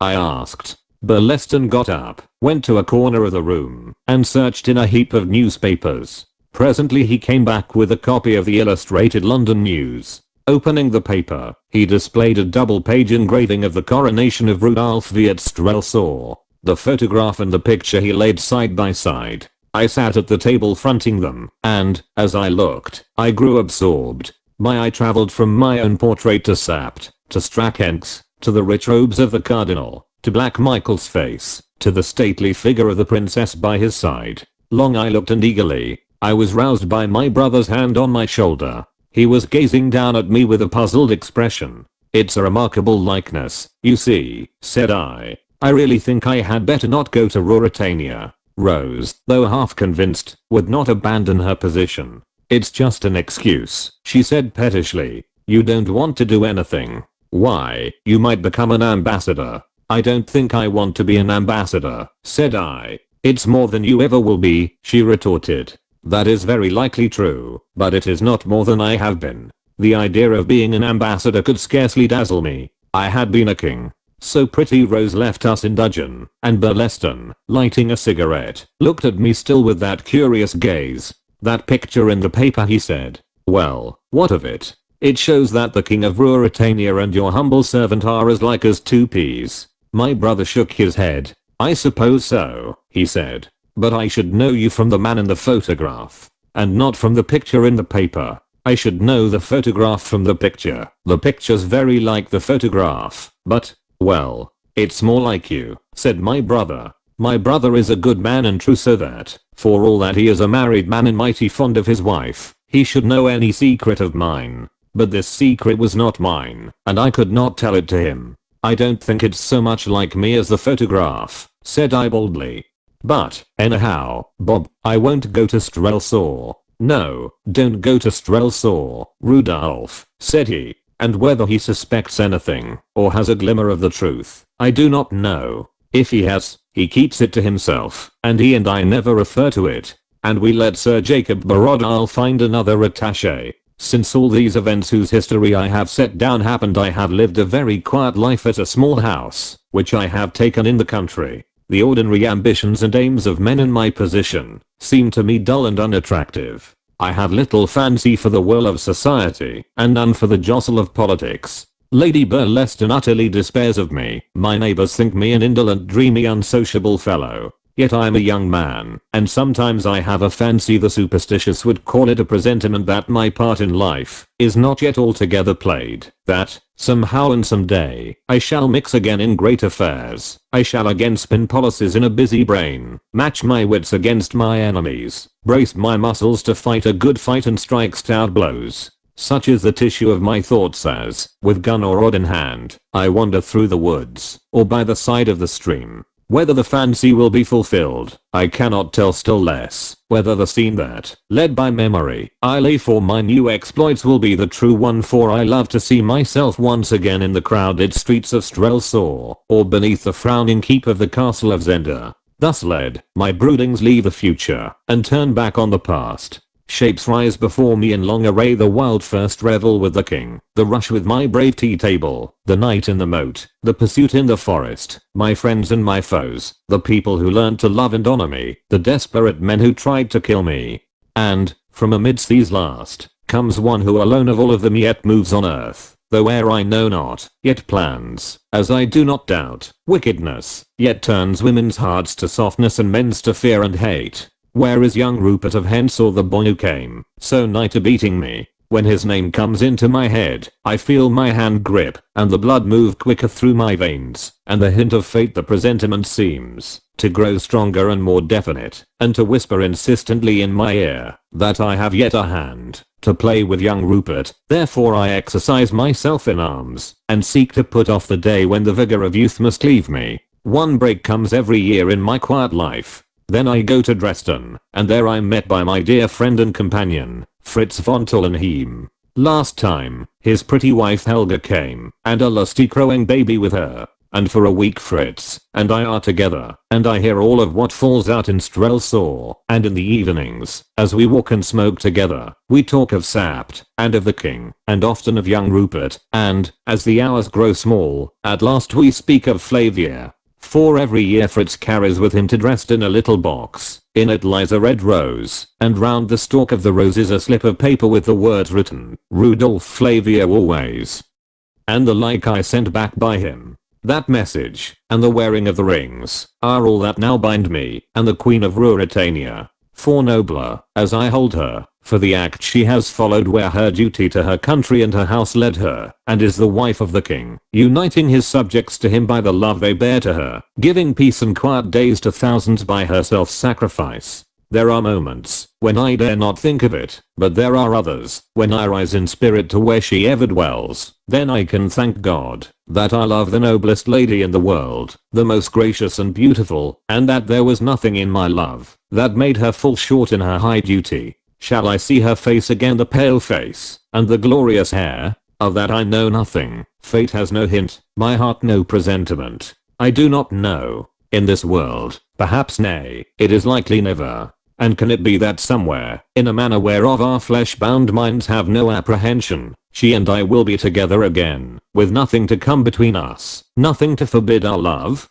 That I know not, nor wiser heads than mine. But if it be never, if I can never hold sweet converse again with her, or look upon her face, or know from her her love, why, then, this side the grave, I will live as becomes the man whom she loves, and, for the other side, I must pray a dreamless sleep. End of the Project Gutenberg ebook of The Prisoner of Zenda, by Anthony Hope. Asterisk asterisk asterisk end of this Project Gutenberg ebook The Prisoner of Zenda asterisk asterisk asterisk. Asterisk asterisk asterisk this file should be named 95h.htm or 95h.zip asterisk asterisk asterisk. This and all associated files of various formats will be found in http://gutenberg.org/9/95/ produced by Judith Boss and David Widger. Updated editions will replace the previous one. The old editions will be renamed.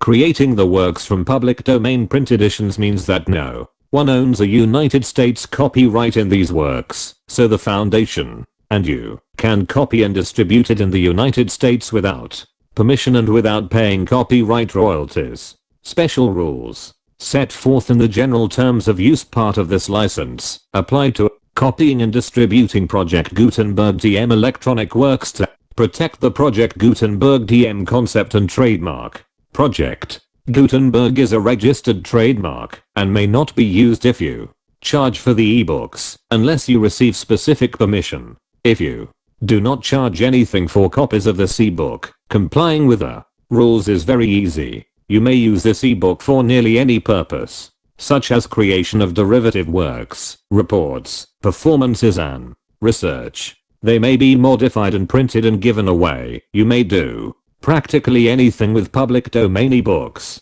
Redistribution is subject to the trademark license, especially commercial redistribution. Asterisk asterisk asterisk start. Full license asterisk asterisk asterisk. The full Project Gutenberg license. Please read this before you distribute or use this work. To protect the Project Gutenberg TM mission of promoting the free distribution of electronic works by using or distributing this work or any other work associated in any way with the phrase Project Gutenberg, you agree to comply with all the terms of the full Project Gutenberg TM license, available with this file or online at http://gutenberg.org/license. Section 1. General Terms of Use and Redistributing Project Gutenberg TM electronic works. 1.a. By reading or using any part of this Project Gutenberg TM electronic work, you indicate that you have read, understand, agree to,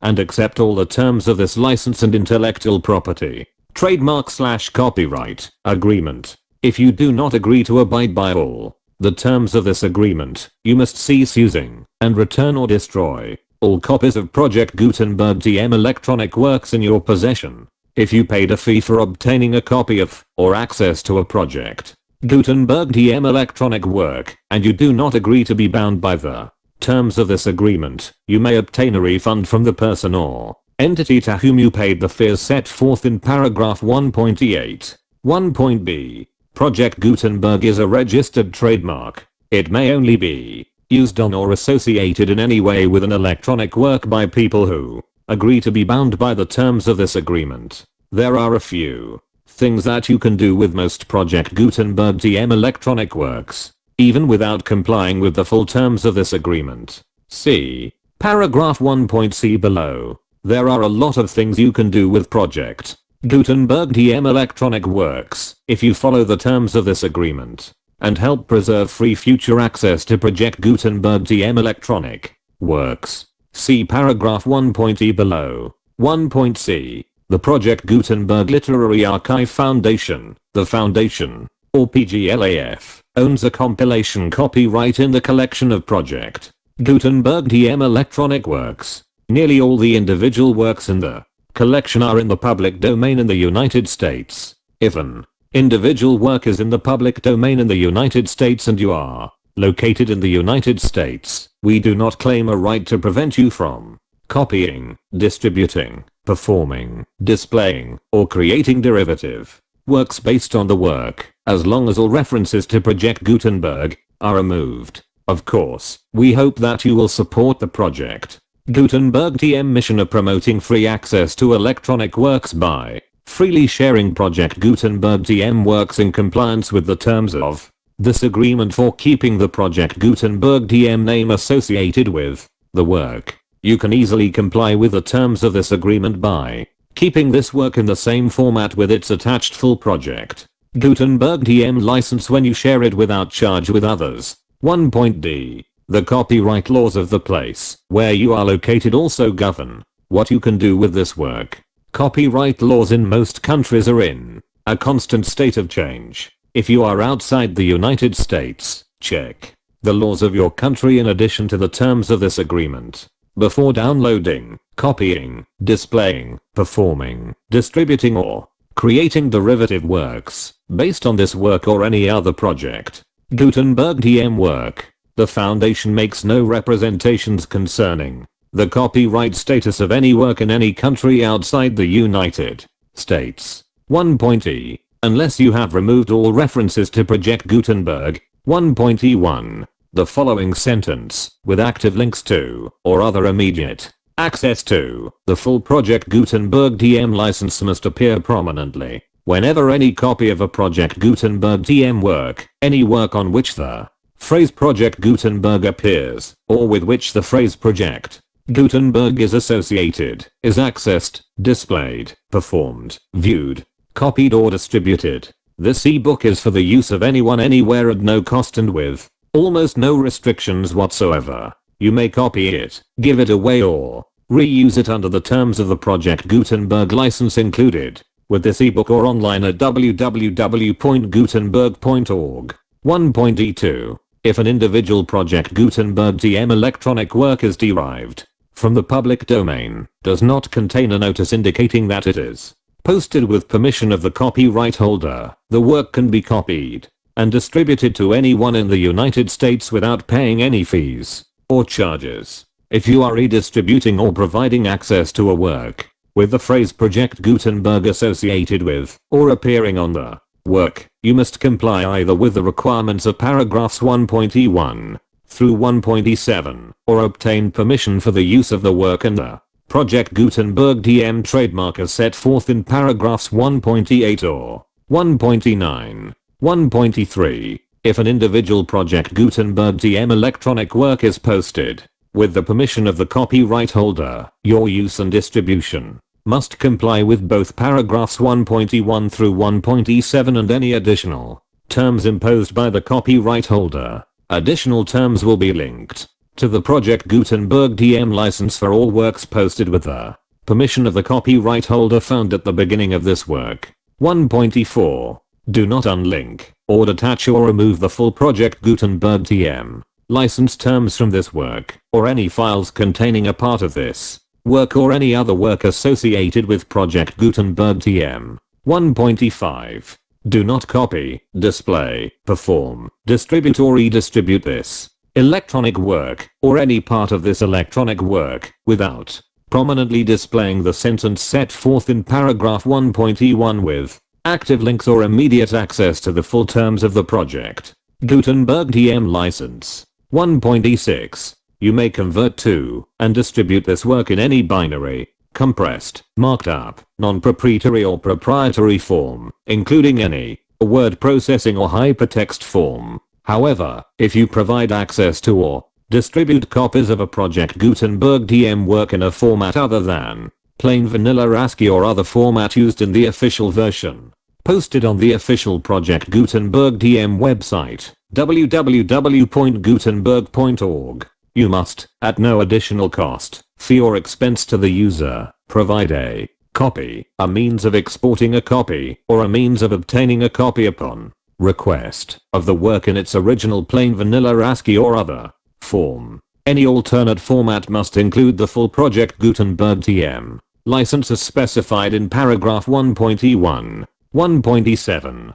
Do not charge a fee for access to, viewing, displaying, performing, copying, or distributing any Project Gutenberg TM works. unless you comply with paragraph 1.8 or 1.9. 1.8. You may charge a reasonable fee for copies of or providing access to or distributing Project Gutenberg TM electronic works provided that you pay a royalty fee of 20% of the gross profits you derive from the use of Project Gutenberg TM works calculated using the method you already use to calculate your applicable taxes. The fee is owed to the owner of the Project Gutenberg TM trademark, but he has agreed to donate royalties under this paragraph to the Project Gutenberg Literary Archive Foundation. Royalty payments must be paid within 60 days following each date on which you prepare or are legally required to prepare your periodic tax returns. Royalty payments should be clearly marked as such and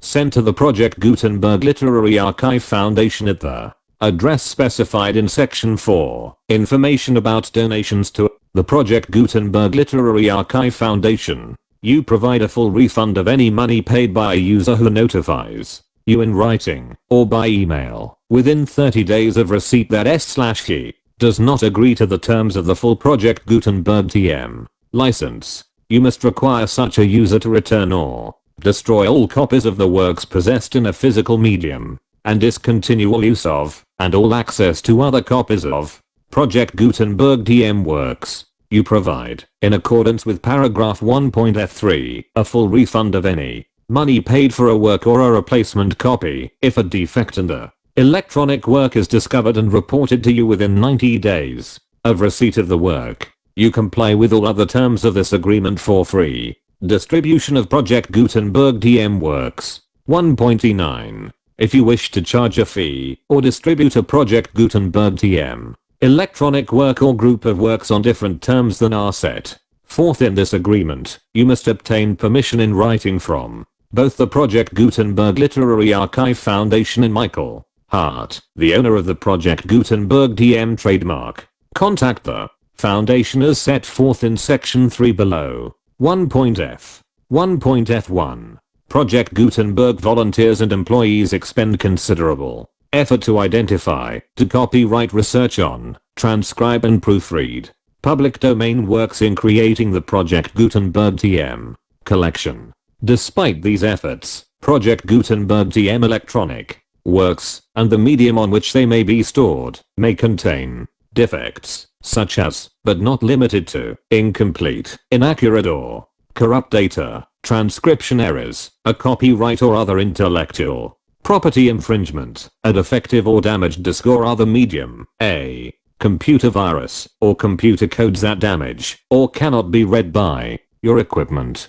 1.f2. Limited warranty, disclaimer of damages, except for the right of replacement or refund described in paragraph 1.f3. The Project Gutenberg Literary Archive Foundation, the owner of the Project Gutenberg TM trademark, and any other party distributing a Project Gutenberg TM electronic work under this agreement, disclaim all liability to you for damages, costs and expenses, including legal fees. You agree that you have no remedies for negligence, strict liability, breach of warranty or breach of contract except those provided in paragraph F3. You agree that the foundation, the trademark owner, and any distributor under this agreement will not be liable to you for actual, direct, indirect, consequential, punitive or incidental damages, even if you give notice of the possibility of such damage. 1.F3. Limited right of replacement or refund. If you discover a defect in this electronic work within 90 days of receiving it, you can receive a refund of the money, if any, you paid for it by sending a written explanation to the person you received the work from. If you received the work on a physical medium, you must return the medium with your written explanation. The person or entity that provided you with the defective work may elect to provide a replacement copy in lieu of a refund. If you receive the work electronically, the person or entity providing it to you may choose to give you a second opportunity to receive the work electronically in lieu of a refund. If the second copy is also defective, you may demand a refund in writing without further opportunities to fix the problem. 1.F4. Except for the limited right of replacement or refund set forth In paragraph 1.f3, this work is provided to you as is with no other warranties of any kind, express or implied, including but not limited to warranties of merchantability or fitness for any purpose. 1.f5. Some states do not allow disclaimers of certain implied warranties or the exclusion or limitation of certain types of damages. If any disclaimer or limitation set forth in this agreement violates the law of the state applicable to this agreement, the agreement shall be interpreted to make the maximum disclaimer or limitation permitted by the applicable state law. The invalidity or unenforceability of any provision of this agreement shall not void the remaining provisions. 1.f6. Indemnity. You agree to indemnify and hold the foundation, the trademark owner, any agent or employee of the foundation, anyone providing copies of Project Gutenberg TM electronic works in accordance with this agreement, and any volunteers associated with the production, promotion and distribution of Project Gutenberg TM electronic works, harmless from all liability, costs and expenses, including legal fees, that arise directly or indirectly from any of the following which you do, or cause to occur, distribution of this, or any Project Gutenberg TM work, b. alteration, modification, or additions or deletions to any Project Gutenberg TM work, and c. any defect you cause. Section 2. Information about the mission of Project Gutenberg TM. Project Gutenberg TM is synonymous with the free distribution of electronic works in formats readable by the widest variety of computers, including obsolete, old, middle-aged, and new computers. It exists because of the efforts of hundreds of volunteers and donations from people in all walks of life, volunteers and financial support. To provide volunteers with the assistance they need is critical to reaching Project Gutenberg TM's goals and ensuring that the Project Gutenberg TM collection will remain freely available for generations to come. In 2001, the Project Gutenberg Literary Archive Foundation was created to provide a secure and permanent future for Project Gutenberg TM and future generations. To learn more about the Project Gutenberg Literary Archive Foundation and how your efforts and donations can help, see sections 3 and 4 and the foundation webpage at http://www.pglaf.org. Section 3. Information about the Project Gutenberg Literary Archive Foundation. The Project Gutenberg Literary Archive Foundation is a non-profit 501(c)(3) educational corporation organized under the laws of the state of Mississippi and granted tax-exempt status by the Internal Revenue Service. The foundation's INOR federal tax identification number is 6426,221,541. Its 501(c)(3) letter is posted at http://pglaf.org/fundraising. Contributions to the Project Gutenberg Literary Archive Foundation are tax deductible to the full extent permitted by US federal laws and your state's laws. The foundation's principal office is located at 4557 Mellon Dr. S. Fairbanks, Alaska, 99712, but its volunteers and employees are scattered throughout numerous locations. Its business office is located at 809 North 1500 West, Salt Lake City, Utah 84116, area code 801-596-1887, email business@pglaf.org. Email contact links and up-to-date contact information can be found at the foundation's website and official page at http://pglaf.org. For additional contact information, Dr. Gregory B. Newby, Chief Executive and Director, gbnewby at pglaf.org. Section 4. Information about donations to the Project Gutenberg Literary Archive Foundation. Project Gutenberg TM depends upon and cannot survive without widespread public support and donations to carry out its mission of increasing the number of public domain and licensed works that can be freely distributed in machine-readable form accessible by the widest array of equipment including outdated equipment. Many small donations $1 to $5,000 are particularly important to maintaining tax-exempt status with the eyes. The foundation is committed to complying with the laws regulating charities and charitable donations in all 50 states of the United States. Compliance requirements are not uniform, and it takes a considerable effort, much paperwork and many fees to meet and keep up with these requirements. We do not solicit donations in locations where we have not received written confirmation of compliance. To send donations or determine the status of compliance for any particular state, visit http://pglaf.org. While we cannot and do not solicit contributions from states where we have not met the solicitation requirements, we know of no prohibition against accepting unsolicited donations from donors in such states who approach us with offers to donate. International donations are gratefully accepted, but we cannot make any statements concerning tax treatment of donations received from outside the United States. US laws alone swamp our small staff. Please check the Project Gutenberg web pages for current donation methods and addresses. Donations are accepted in a number of other ways, including checks, online payments, and credit card donations. To donate, please visit http://pglaf.org/donate. Section 5. General information about Project Gutenberg TM Electronic Works. Professor Michael S. Hart is the originator of the Project Gutenberg TM concept of a library of electronic works that could be freely shared with anyone. For 30 years, he produced and distributed Project Gutenberg TM ebooks with only a loose network of volunteer support. Project Gutenberg TM ebooks are often created from several printed editions, all of which are confirmed as public domain in the US, unless a copyright notice is included. Thus, we do not necessarily keep ebooks in compliance with any particular paper edition. Most people start at our website, which has the main PG search facility. http://www.gutenberg.org.